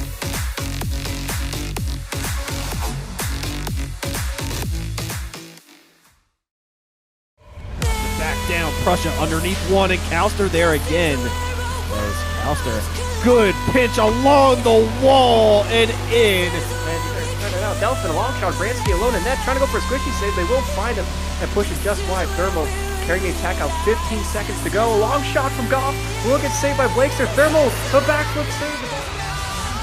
But so far, game number 2 has been all Maulers. Here comes Blakester, maybe double touch off the back wall, go for the triple! He does get the contact. You see the only considered to be a single rope, but he gets one extra 50. It's gonna double tap. It's going through, and it's up, shove it Edwards. Cammy are both less than 1650. So, Meanfold is arguably. Oh, look at that towards the back post. What a shot there. It seems like Iconic almost wanted to pass that one down. He wanted to pass that one back. Here comes Dewey to redirect towards the net, and it's, oh my goodness, what a save by Renbo! Chance there for Bomber. Gets 2 on a net there. T-Jack. What a shot. I don't know how that happened. That was a weird one. He's gotten Saber some boost and some space. Saber up, air dribble. Just needs to get back under. What a shot from him. And just like that, the Rangers are back on top.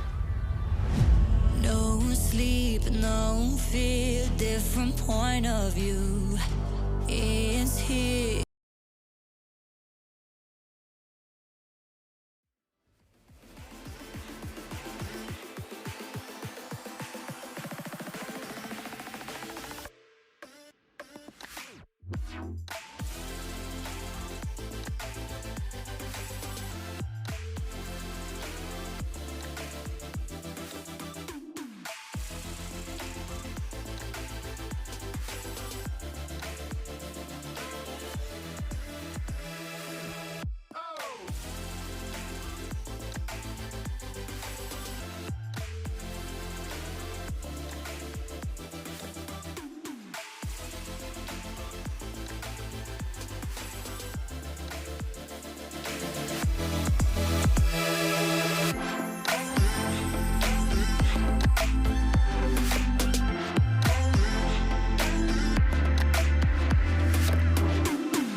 Welcome back, ladies, gents, everybody in chat to Minnesota Championship Series and our final matchup of the night. Alligator Soars here. Incredibly happy to be able to be casting alongside Tibbles for this final matchup between the Duluth Superiors and the Minneapolis Miracles as they both look to punch their ticket to LAN. And folks, this is going to be so interesting to see who's going to win. If you want to see them in person, of course, you can get tickets to LAN coming up in a couple of weeks. But Tibbles, we don't have to wait a couple of weeks to find this solid matchup between these two teams. The last one of the night. All the players are in and ready to go. And Tibbles, this best of 7 is set up to be an absolute thriller to end the night. Yeah, we don't have to wait any longer. It's live right now, right in front of us. And this, as a reminder, I'm sure you guys know, but this is the final spot for LAN up for grabs here. This is the do or die situation. The they have been waiting for this whole time. Will their work pay off, or will they go home in defeat? Owen banging it off the wall, trying to get it to a teammate. TKD fast, but not fast enough. Alec is going to get there first. Steve-O 15 it with Ledge. Alec and Owen having a weird collision. TKD, he could take advantage of this. He's an exact kind of player who could do that. Trying to get it to the middle. Another touch. Steve-O there, but goes missing. And that could have been a great opportunity to start off the series hot. And they're certainly going to be looking to try to do it. I mean, earlier in the night, the Duluth Superiors they played absolutely fantastic in that previous matchup. They had to take a little bit of time as they were waiting to find out who their opponent was going to be, and maybe I don't want to say it potentially cooled off a little bit. I mean, they fought against the Inferno, so you might want to cool a little bit, but maybe not. They take another trip down into the offensive zone. TKD and Tammy colliding, and finding the first goal to go up in the series. Maybe that was enough chaos to confuse the Miracles defense. One does go through, which is a odd sight to see, but can the Superiors hold this possession? Steve-O goes missing. That could be a big one. TKD there to bail him out. Thankfully, Ledge should take a shot. TKD not able to get a touch, but by this time, Tammy's back. Tammy, the mechanical god himself. Could he do something here? Puts it in reverse. Tries to get possession. TKD bumped off of it, and Ledge will take control. It's going to be an interesting fight here for the Miracles. Try to get past Duluth. Duluth has played very well throughout this bracket. Did play well through the regular season, putting on such high accuracy shots per game. So many goals, 2.5 goals per game, and accuracy just there. And number 1 in assists per game, tied. Or my apologies. Number 1 in assists per game. The number 1 assist percentage being the Miracles. We'll see which one comes out to play, but so far it looks like the offense for the Duluth Superiors are what is working out the best, as TKD getting passed over to Steve-O. Owen rotating back through, gets caught up in the post, and will not be able to get back in time. Yeah, neither of the defenders in a good position to get that. Both of them in awkward spots, and this is what had been haunting them for part of the Maulers series. It's just getting their defense in order, and I like how calm Superiors are looking so far in the series, but Steve-O, a demo from TKD. This could open it up for Steve-O to do a solo play, but not able to get the ball back. Ledge banging it, but TKD there first. Tammy to collect off the wall over to Steve-O. This could be a shot, but Owen, sensing danger, gets over there in an instant. Tibbles, I really need to echo your earlier point about how calmly the Duluth Superiors are playing. Their rotations have been smooth. The passes have been crisp. They don't look deterred at all. So they take that 2-goal lead. Still holding it with about 2 minutes left to go in game number 1. Folks, remember, best of 7 series. They will have a little bit of time if they were to hold on or extend this lead against the Miracles. So the Miracles look to come right back. The drop pass from Ledge will not be able to get there to Owen. And aggression coming out. We saw it earlier in the previous series where the Miracles liked to push up. They tried to push it pretty solidly. They're able to overcome the even more aggressive Maulers. This time trying to take a little bit more deliberate rotations, but the save coming in from Steve-O. And Ledge trying to set up another trip down into offense. It has yet to bear fruit for the Minneapolis Miracles, but again, they lost game 1 of the previous series and ended up coming back to win. That's a good point, and so far for Duluth, I think they're just hitting the ball downfield and hoping they can maintain possession, and you know, that plays right into Miracle's game plan. They love the possession and trying to break down the defense, which eventually they will do, so you have to be careful. This could be an awkward touch, but Owen, standing strong, gets the 50 off the crossbar. That was a scary one, but Steve-O unable to get the touch. Alec with some fancy moves, circling around 1, over to 2. Ledge trying to get a touch. Steve-O will collect, only Owen back. Able to get a touch. TKD there on the scene, but it's going to be 50'd all the way back. Yeah, this time is getting a little bit out of hand, out of sorts for the Miracles. They're getting down to that 30-second mark. They've still only registered 1 shot compared to the 6 of the Duluth Superiors. Very, very reminiscent of game 1 of the previous series, but a little bit stiffer competition as Duluth is, because they've had that bit of a wait earlier. Played very well against the Inferno as well, looking to try to continue it here. Let's get into the final few seconds of the game, 15 seconds, 2-0 lead for the Duluth Superiors. They're going to look to try to hold it, to try to take the early lead of the series. And you talk about playing calmly, that one's so close to the net, and nobody even elevating. They knew it was high. They knew that it was still going to tick off and tick away, that they're going to be safe to take the win here. Owen may be able to get one for the road, ultimately dropping. The Superiors take game one.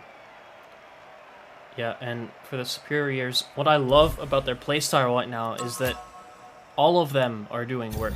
You know, for the Maulers, they look like, or sorry, the Miracles, I should say. They all look like individuals out on the field right now. And for the Superiors, they're all doing their part. You know, even Tammy, who struggled earlier today with some misses, you know, in that play, he got a demo, turned around, tried to get a shot. And then when he realized he couldn't, he got out. And I love to see that kind of play from the Superiors.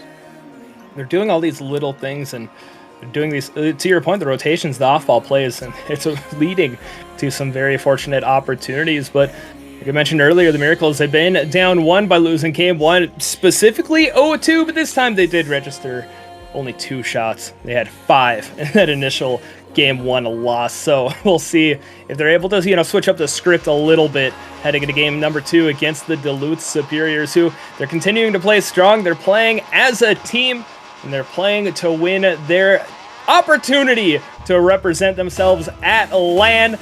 But a couple of wins to separate them from this game number 2 kickoff underway with a 1-0 lead in this series for Duluth. They'll look to extend it.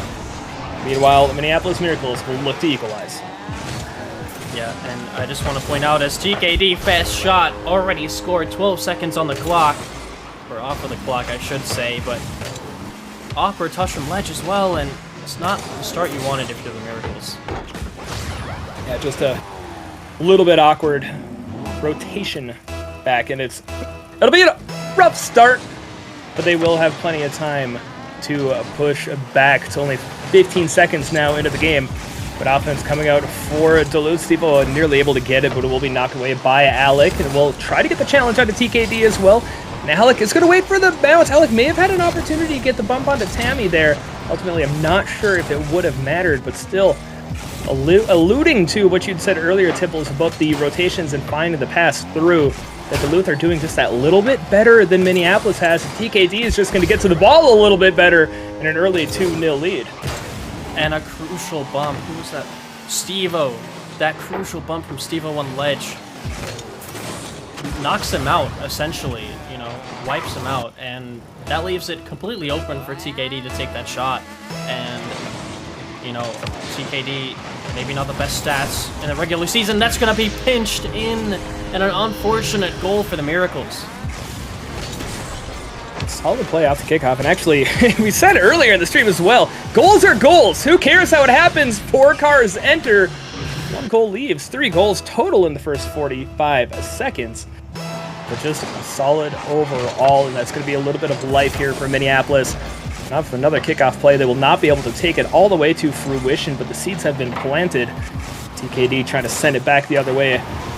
Will not be able to get it past the defense. Steve-O taking it off the wall, looking to try to find another angle. Alec is going to read it ahead of time, gets pinched back out. Combination of a couple of players. Steve-O's going to hit the brakes. He saw what was coming. He said, hold up, TK needs the hat trick in the first minute and change. I got to get out of the way. Ledge bump to me. I don't care. TK's got my back. Sorry, I was just looking at chat, and Cabbage, for some reason, thought Comdad was Supersonic's dad, and I am just wondering, you know, yeah, Supersonic is my dad. I answered in chat. I think it's funny. Comdad is everybody's dad. I love seeing the parents of players supporting players. It's it brings a tear to my heart, to be honest. I really, really do enjoy seeing it. Yeah, it's really cool to see as a community. But here we are, watching this series. Owen getting a touch over to the corner. Awkward for Alec, not able to get a touch. TKD lurking on the prowl. Any odd touch, and he's going to be there to collect it. See more opportunities coming out from Minneapolis. They're still trying to get a second goal. They've been outscored 5-1 so far through 7 minutes of the series. You're gonna have to change that up. Some solid defense will hold on for the moment. There's still 3 minutes left here in game number 2. So Alec rotating up through the corner. We'll look at the pass down over to Owen, but TK coming across to try to keep this pinned back in the Minneapolis zone. Tammy coming in on the attack, puts it up the near side back wall. Steve with the third man rotation comes in to take the opportunity. Puts it off over to the corner. Tammy might have it here. Try to keep it slow past Ledge. Ledge will not fall for it. And the second I look away, demolitions galore. Ledge trying to get the wave dash shot. TK will be able to cut back in time, and not just that, to get the touch back downfield to buy some room for Duluth. And like I said, TKD with the ice, he was waiting for Ledge to make a move, not making any hasty decisions on defense. And it's really showing as they still hold the lead in this game too. Steve-O over to the middle. TKD must have been a miscommunication because they both go over that ball. Tammy able to collect, dodging a demo from Ledge, but gets 50 for his troubles. Tammy over to Steve-O, jumps over a defender to get that pass. But in the end, it is cut out. Tammy could have another chance here. That's an open net, but it's hit across by Tammy. And that's an unfortunate sequence of events, but they do have to defend now. Tammy able to get a touch out. 50s it. Steve-O able to bang it down, but awkward from Tammy. And actually, that's a 200 IQ bump from Tammy. That's just going to roll right in. That was huge. I believe Tammy got bumped, tried to dodge it from Alec, and said, you know what, I can send it back a little bit. Taking care of the defense. And there's a couple of the awkward plays, but again, the Superiors, they're still holding on to the multi-goal lead, keeping Miracles pinned back in these awkward situations. Currently at 9 shots total, make it 10. More saves coming out, 5 saves for the Miracles. They're looking to try to get some op-eds going. Alec almost able to get it past TK, but the save will come through. And Tammy's challenge onto Owen will put it off over to the corner as well. With about 80 seconds left to go. Alex still trying to find that second goal. They will not be able to find it here. The Miracles have been held back for so long. They have not been able to break through the Duluth defense. We'll see if they'll be able to do it in the final minute, but they're looking like they're having fun out there. All 3 players for Duluth going for it. And even after all 3 end up missing, they're still able to be the next ones to the ball. And that's the key to longevity, is being enthusiastic about what you're doing. And I'm sure they would be enthusiastic. Oh, I thought Steve-O was going to score that, but no. Steve-O doing work on the offensive side, but gets demoed for all the trouble he's been causing the Miracles. Is back for the save, but it's an awkward one. Tammy diving back in front of the goal to get in front of it. Gets over TKD. Steve-O trying to put it in reverse. That's an awkward touch to hit, but he does get the touch. Solid touch there. Doing well. I mean, it's still the 3-goal lead with 30 seconds left, and Miracles, they're starting to put more opportunities on the board. They still have not been able to take home a winning ticket as we get to the final 15. Time just ticking away, all about done here for game number 2 as the Duluth Superiors looking to go up 2-0 in this series. Currently outscoring, gotta edit the note I was just about to make. Currently outscoring 6-2 throughout as the pitch coming out in the midfield. And 2 goals in 5 seconds, technically possible. I've never seen one in my eyes. I've seen the clips on Twitter. I've seen casters get roasted for calling it early on Twitter, but yeah, let's not be them. We're not going to be them. Look, I don't want that to be my ticket to fame. But the Superiors, so they're looking to punch their tickets to land with this 2-0 lead in the series. Best of 7, 2-game wins away from finding their way there. The Minneapolis Miracles will still have a couple of games to bring it together, but they're going to have to pick up that pace a little bit and get past the midfield plays that the Superiors have been bringing. And the Superiors have done well to throw in the disruptions, getting plenty of saves, just throwing wrenches all across the board into the Miracles play and being able to thrive upon it, being able to be fluid enough to move through. And Minneapolis Miracles, they've bounced back before. They're going to have to do it again with a little bit more pressure on them this time than the previous series. Yeah, and like you mentioned in the previous series, actually, you were surprised that they didn't take a timeout. I'm surprised they're not taking a timeout here. This would be count down the timer. This would be the perfect opportunity to do so. Make your game plan. What are you going to do in the next game that will give you a different result than the one you just had, you know? You said it yourself, Tibbles, hit the ball into the net. Put it on target. Sometimes it works. I mean, the Superiors have been saving everything so well. They've been clamping it down back on defense. I know we're getting closer to summer, but you may as well have ice across that bridge above the goal. They've outshot and outscored, outsaved their opponents so well. Coming in, they're looking to try to get that early lead again here in game number 3. The demo coming out on the goal line. Owen will have to rotate back there. He'll pick up the save in the process. TKD trying to pop a shot on quick. And Owen with a solid return back downfield, actually getting the touch onto it as well, trying to hold on to possession. Tammy's going to get it to Steve-O. Ledge looking to disrupt a little bit of team play going on here. And Owen doing well again, gets demoed. But suddenly, Minneapolis, they're threatening to knock down the door, but the hinges remain strong. The Superiors unfazed by the recent assault. Yep, definitely. Alec trying to get that ledge, lunging for it. Owen up for that one, over to his corner. Alec trying to get a touch. Tammy quick on the scene. TKD over to the side. Ledge actually goes missing. Alec could get a shot here, though. Ledge trying to lunge for it as well, but Tammy able to clear it out. Could he have an air dribble here? Over one. No, it's going to be 50'd with Owen. Ledge gets demoed, but no one is there to collect. It's going to be another 50. It's 50 City out here. No one can really get possession. It's a huge midfield game at the moment. TKD able to collect that one. Does a little fake, but ultimately, you know, Ledge is going to be able to get that one out. Tibbles, we talked about it a little bit earlier. Once you get to a certain level of Rocket League, everything comes down to either winning consecutive 50-50s, in which case you have a 25% chance at doing so. Did math good in my head, I swear. But or taking advantage of mistakes, taking advantage of missed touches, but you got to seal the deal on it. Ledge looking to do just that, but it goes off to the side of the back net. Still 0-0. 2 minutes and change into the game. We're looking to see a bounce back here from the Miracles. TKD with a bit of a slow one, rotating back through. So Owen trying to get the pop-up over from Ledge. The demo coming out on the goal line. Alec has a decision to make, a shot to take. Neither, as TKD is going to collect it from Tammy. And I don't want to jump upon the Miracles too terribly much, but there's been a few opportunities that the way that the Duluth Superiors have been playing, there are opportunities you just can't afford to not take advantage of. Yep, no, exactly. Yeah, I agree completely. Some chances you just have to take. Ledge almost getting the flip reset. It doesn't matter. That's just going to bounce in, and that's exactly what they needed. They are going to go up 1-0. Huge I was taking another look at it too, and I was like, come on, where was the exact moment? As Owen was running underneath, and Tammy had a bit of an awkward recovery off the jump, and I don't know if they would have been able to get back and contest. But nonetheless, goals are goals. Minneapolis Miracles are on the board. They're going to look to hold on to that lead. Tammy is going to run downfield. We have felt like 3 lead blockers, but only one of them in blue, as everybody's scrambling to try to get out of the way. And that just says what that lead play from TKD can do, but Tammy, cool, calm, and collected, pops it up, and just as quickly as the lead was developed, equalized by the Superiors, right back to a tie game.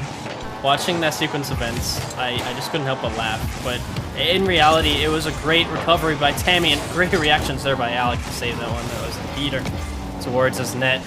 Tammy over to TKD. This is the combo we're looking for. TKD back over to the right side. Gonna have to follow it himself. Steve-O's there as well. Tammy gonna have to back off as Owen gets an air dribble here. Over one. Shot by Alec, but saved away by Steve-O. I feel like the Minneapolis Miracles were a little bit robbed there because they really switched it up and did everything right. They held on to possession for more than just a couple of touches. They got the passing plays and they got power behind the shot, but still the defense of Duluth able to turn it away.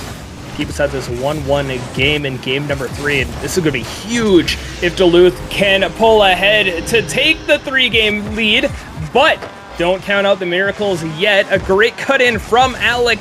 TKD with a misplay of their own, chopping it over into the mid and immediately pounced upon to regain the lead. Yeah, and I don't envy Tammy there. He's getting chased by Ledge, ends up getting bumped actually, and you have Alec coming at you with the dribble, so No fault of Tammy there. Probably on his teammates for not being back, but either way, Miracles are up in this game. That could be another one. Tammy almost getting dunked by Owen, but it's going to bounce out harmlessly. TKD. Tammy, awkward touch. Ledge, top corner. No, it's going to go off the post. Owen to take another shot. That's way too high. Away by TKD. Ledge. Miracles are piling on the pressure right now, but can they get through? They've been pushing it up to 12 shots now, the highest shot count we've seen from them in quite some time. They're going to have to continue to pick up saves. They only have 3 on the board. 7 saves out of the Superiors with 35 seconds left. Superiors are going to have to switch it up into offense. They'll start back from the back wall of their own half. Steve-O looking to get the pinch and will get some power behind it. That one is going to take it along the back wall. Take a little rope-a-dope over to the corner, trying to get the pinch. Will not be able to do so. And Alec and Owen combining to jump it off in the midfield. A deep touch downfield.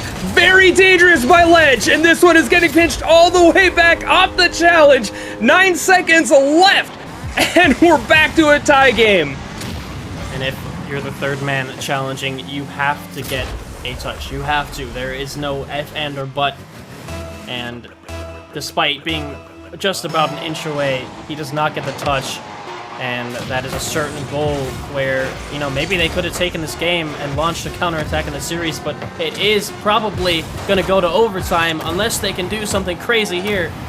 Alec keeping it up over to Owen. Could this be the moment? No, it is not. It is going to drop. But we do have OT in this game 3. This could be huge.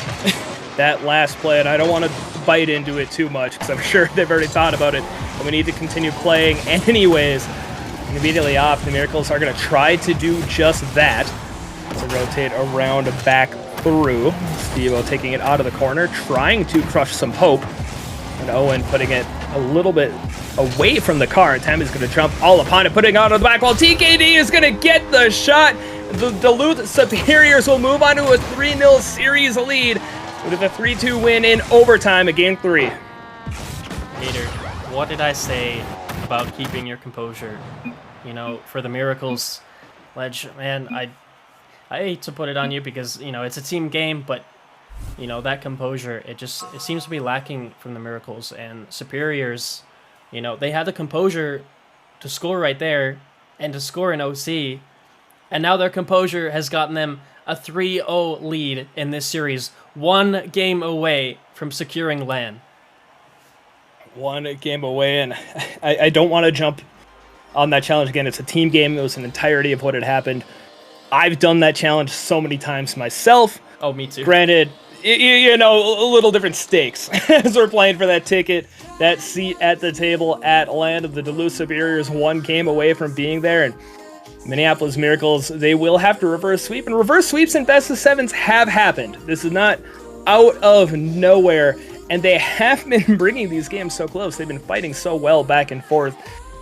It's possible the Miracles are going to have to get the strong start, and honestly, to be able to hold onto that composure. And I don't want to keep drilling into it, but the physicality, the mentality is coming into play here. Superiors are remaining calm, even down, able to get the tying goal with only 9 seconds left, and then to come back and win in overtime.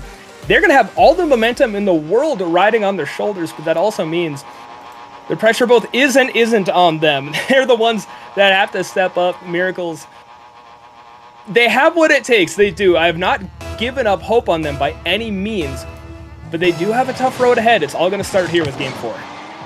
And this is where you regain, you know, it must be so deflating to finally be winning in a game, almost taking it, and then losing it at the final second. But that was game 3. Here we are in game 4. This could be the last one. Any of these could be the last one if Superiors do take home the game. But Owen does have possession at the moment for the Miracles, trying to get off the ceiling, but it is immediately challenged by one of the Superiors defenders. Just solid play so far, 30 seconds in. Look at trying to get something going here for the Miracles. Alec bringing it across the middle of the goal, trying to get that pass. Steve-O bringing it across the midfield line. TKD looking to slow it down, gets bumped by Ledge. And Owen will pop it up for themselves, setting up a bit of an aerial play. Will not be able to fully catch up to it, I think, the way they're looking for. This one's going to be dangerous as well. All three players for the Miracles caught up field, but able to get back in time. TKD unable to get enough behind the touch early enough. They're going to collide in front of the net as well. A save coming out from Ledge. A minute to change into game number 4. And again, it could be so critical for Minneapolis to not give up the opening goal. They're going to need to try to get that momentum early. They are pinned back on defense yet again, and Tibbles, they are looking to be a little bit more solid. Still shaky, but they're still playing relatively well. Yeah, I think they've come out in this game, out of the gate very well, much better than last game already.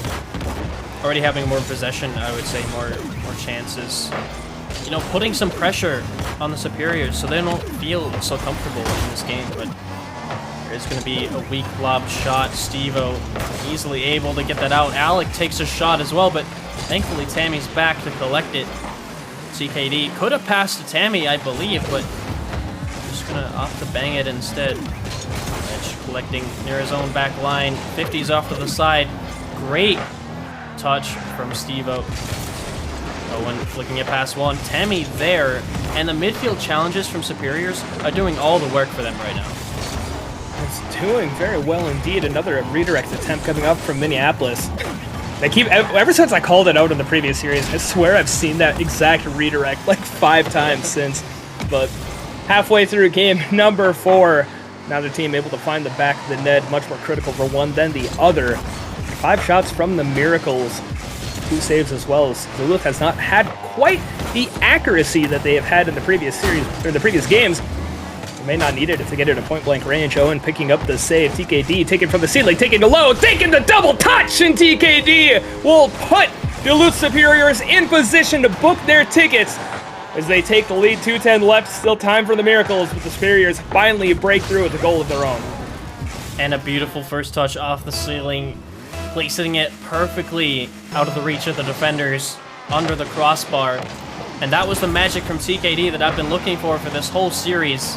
And he's been providing support for his teammates, but that was the flashy goal that I was waiting for, and everyone goes missing in that one. Steve-O almost off, but Tammy is going to finish it off, and that's going to be a 2-0 lead. That's just pressure building until the pipes begin to break. The Steve-O shot does go wide. It gets demoed for it, but everybody there for the Miracles looking to rotate back up and tied it up 0-0 for so long into the game. And suddenly 2-0 in favor of the Duluth Superiors. It's going to be difficult for the Miracles. Again, I don't want to keep harping on it, but they're going to have to work their way out of it with every goal, with every shot. The Superiors are just going to feel that a little bit better, but on the foot race back over to their own half. Ledge may have found the angle, but Steve-O finding an impeccable save. Alec will rotate through to make sure they don't come away with nothing on the way back down on offense. They're on the board, back within 1 with 1:41 to go. Yeah, good opportunity. Quick reactions from Steve-O, but Alec placing that really well, and that puts them right back into this game. They're definitely not out. Alec, but that possession here could have a goal, but quick thinking on CKD's part is going to cut that out very fast. Over 1, TKD gets demoed. Double commit from Alec and Owen, but they are going to come out with it. Tammy actually, tries to do Doomsy Dish, but Ledge up for that one, knowing his antics already. Owen going for an air dribble down to the ground. Goes right to Alec. He could have a double here. The net is wide open for him to go for, but Tammy, quick thinking, and gets across to get the ball. Kind of trying to take another look there to see if Alec had been low on boost or what. I didn't quite get there in time, but it was very interesting, like you said, a set up for a double touch onto the back wall. Couldn't quite get there. We go into the final 60 seconds. 1-goal lead for Duluth. Minneapolis looking to pick up a miracle, looking to try to keep the series alive. Ledge looking for the pass over to Owen, but TKD with the disruption. Tammy with the demo. TKD trying to set up a shot, and Steve-O is going to rotate through off the Alec touch. And Tammy's going to look to try to drop it low, take a little time off the clock while preserving possession. Ultimately taken away for just the moment by Minneapolis. They're struggling to get out of their zone again. Alec early off the ceiling gets the play out of TKD. Alec, are you really going to do it this way, you madman? I don't even know why you go for that challenge. Alec sees something I don't, and we see ourselves tied up with 26 left. That was absolutely incredible. Comes off the ceiling, reads TKD's touch, perfect to a T. banks it all the way downfield, goes off the post and in to tie it up when they needed a goal the most. And yet, they need the next goal just as much. But this does give them a little more time to get it. Owen getting a pass from Steve-O, trying to fake out Tammy, but Tammy's having none of that. Ledge over to the middle. Alec can collect. TKD over to the corner. This could be a shot. Ledge up for it, but Steve-O gonna clear it downfield. Actually, to stay alive, bouncing out of the corner. Owen, look at the touch. A smart one to kill it. And getting it past Tammy. Overtime in game number 4. Minneapolis Miracles fighting for their lives. Duluth Superiors fighting for their shot. Fighting for the ticket. They will be saved by Owen.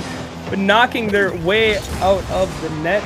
Still back out in that orange zone. Tammy sending it upfield, trying to get it over to the TKD. Oh, it's going to have the mistouch. TKD with a stop. Pop Steve-O with the solidification, with the ticket to the ultimate destination. And Duluth Superiors have found their path, have found their tickets, and will be playing at LAN. They will be moving on. A fantastically hard-fought series. Minneapolis Miracles doing so well to get so close, but ultimately Duluth Superiors proving to be just a bit too far.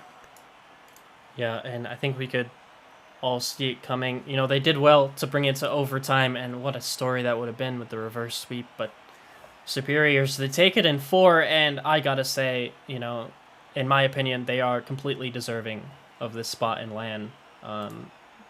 You know, they did everything they needed to do, and when they got chances, they took them. Absolutely, and again, congrats on it. No disrespect to Minneapolis at all. I was watching the series earlier, and when Duluth ultimately lost to Burnsville, I was kind of sitting in the back of my mind. I was like, if they drop and don't make it out of the lowers, that's just going to be crushing. But they did not have to worry about that, picking it up in 4. And they will be the 4th team that have picked their place up at LAN. As last night, the Hibbing Rangers and Brainerd Victory qualifying through Rising Star. Now the Duluth Superiors and the Burnsville Inferno finding themselves looking to have some opportunities coming up on that June 11th and 12th weekend. It's going to be a fantastic one. I'm so excited for it. Tibbles, I know you are too. Thank you so much for being on the desk here with me tonight. Thank you everybody in chat. We're going to go throw some love to another well-known Minnesota associated, affiliated person. He's a Packers fan, but we're going to look past that. But we're going to go over and give Lawler some love. Thank you everybody here. Thank you so much tonight, Tibbles. It's been a pleasure. You too, man. Everyone have a great night.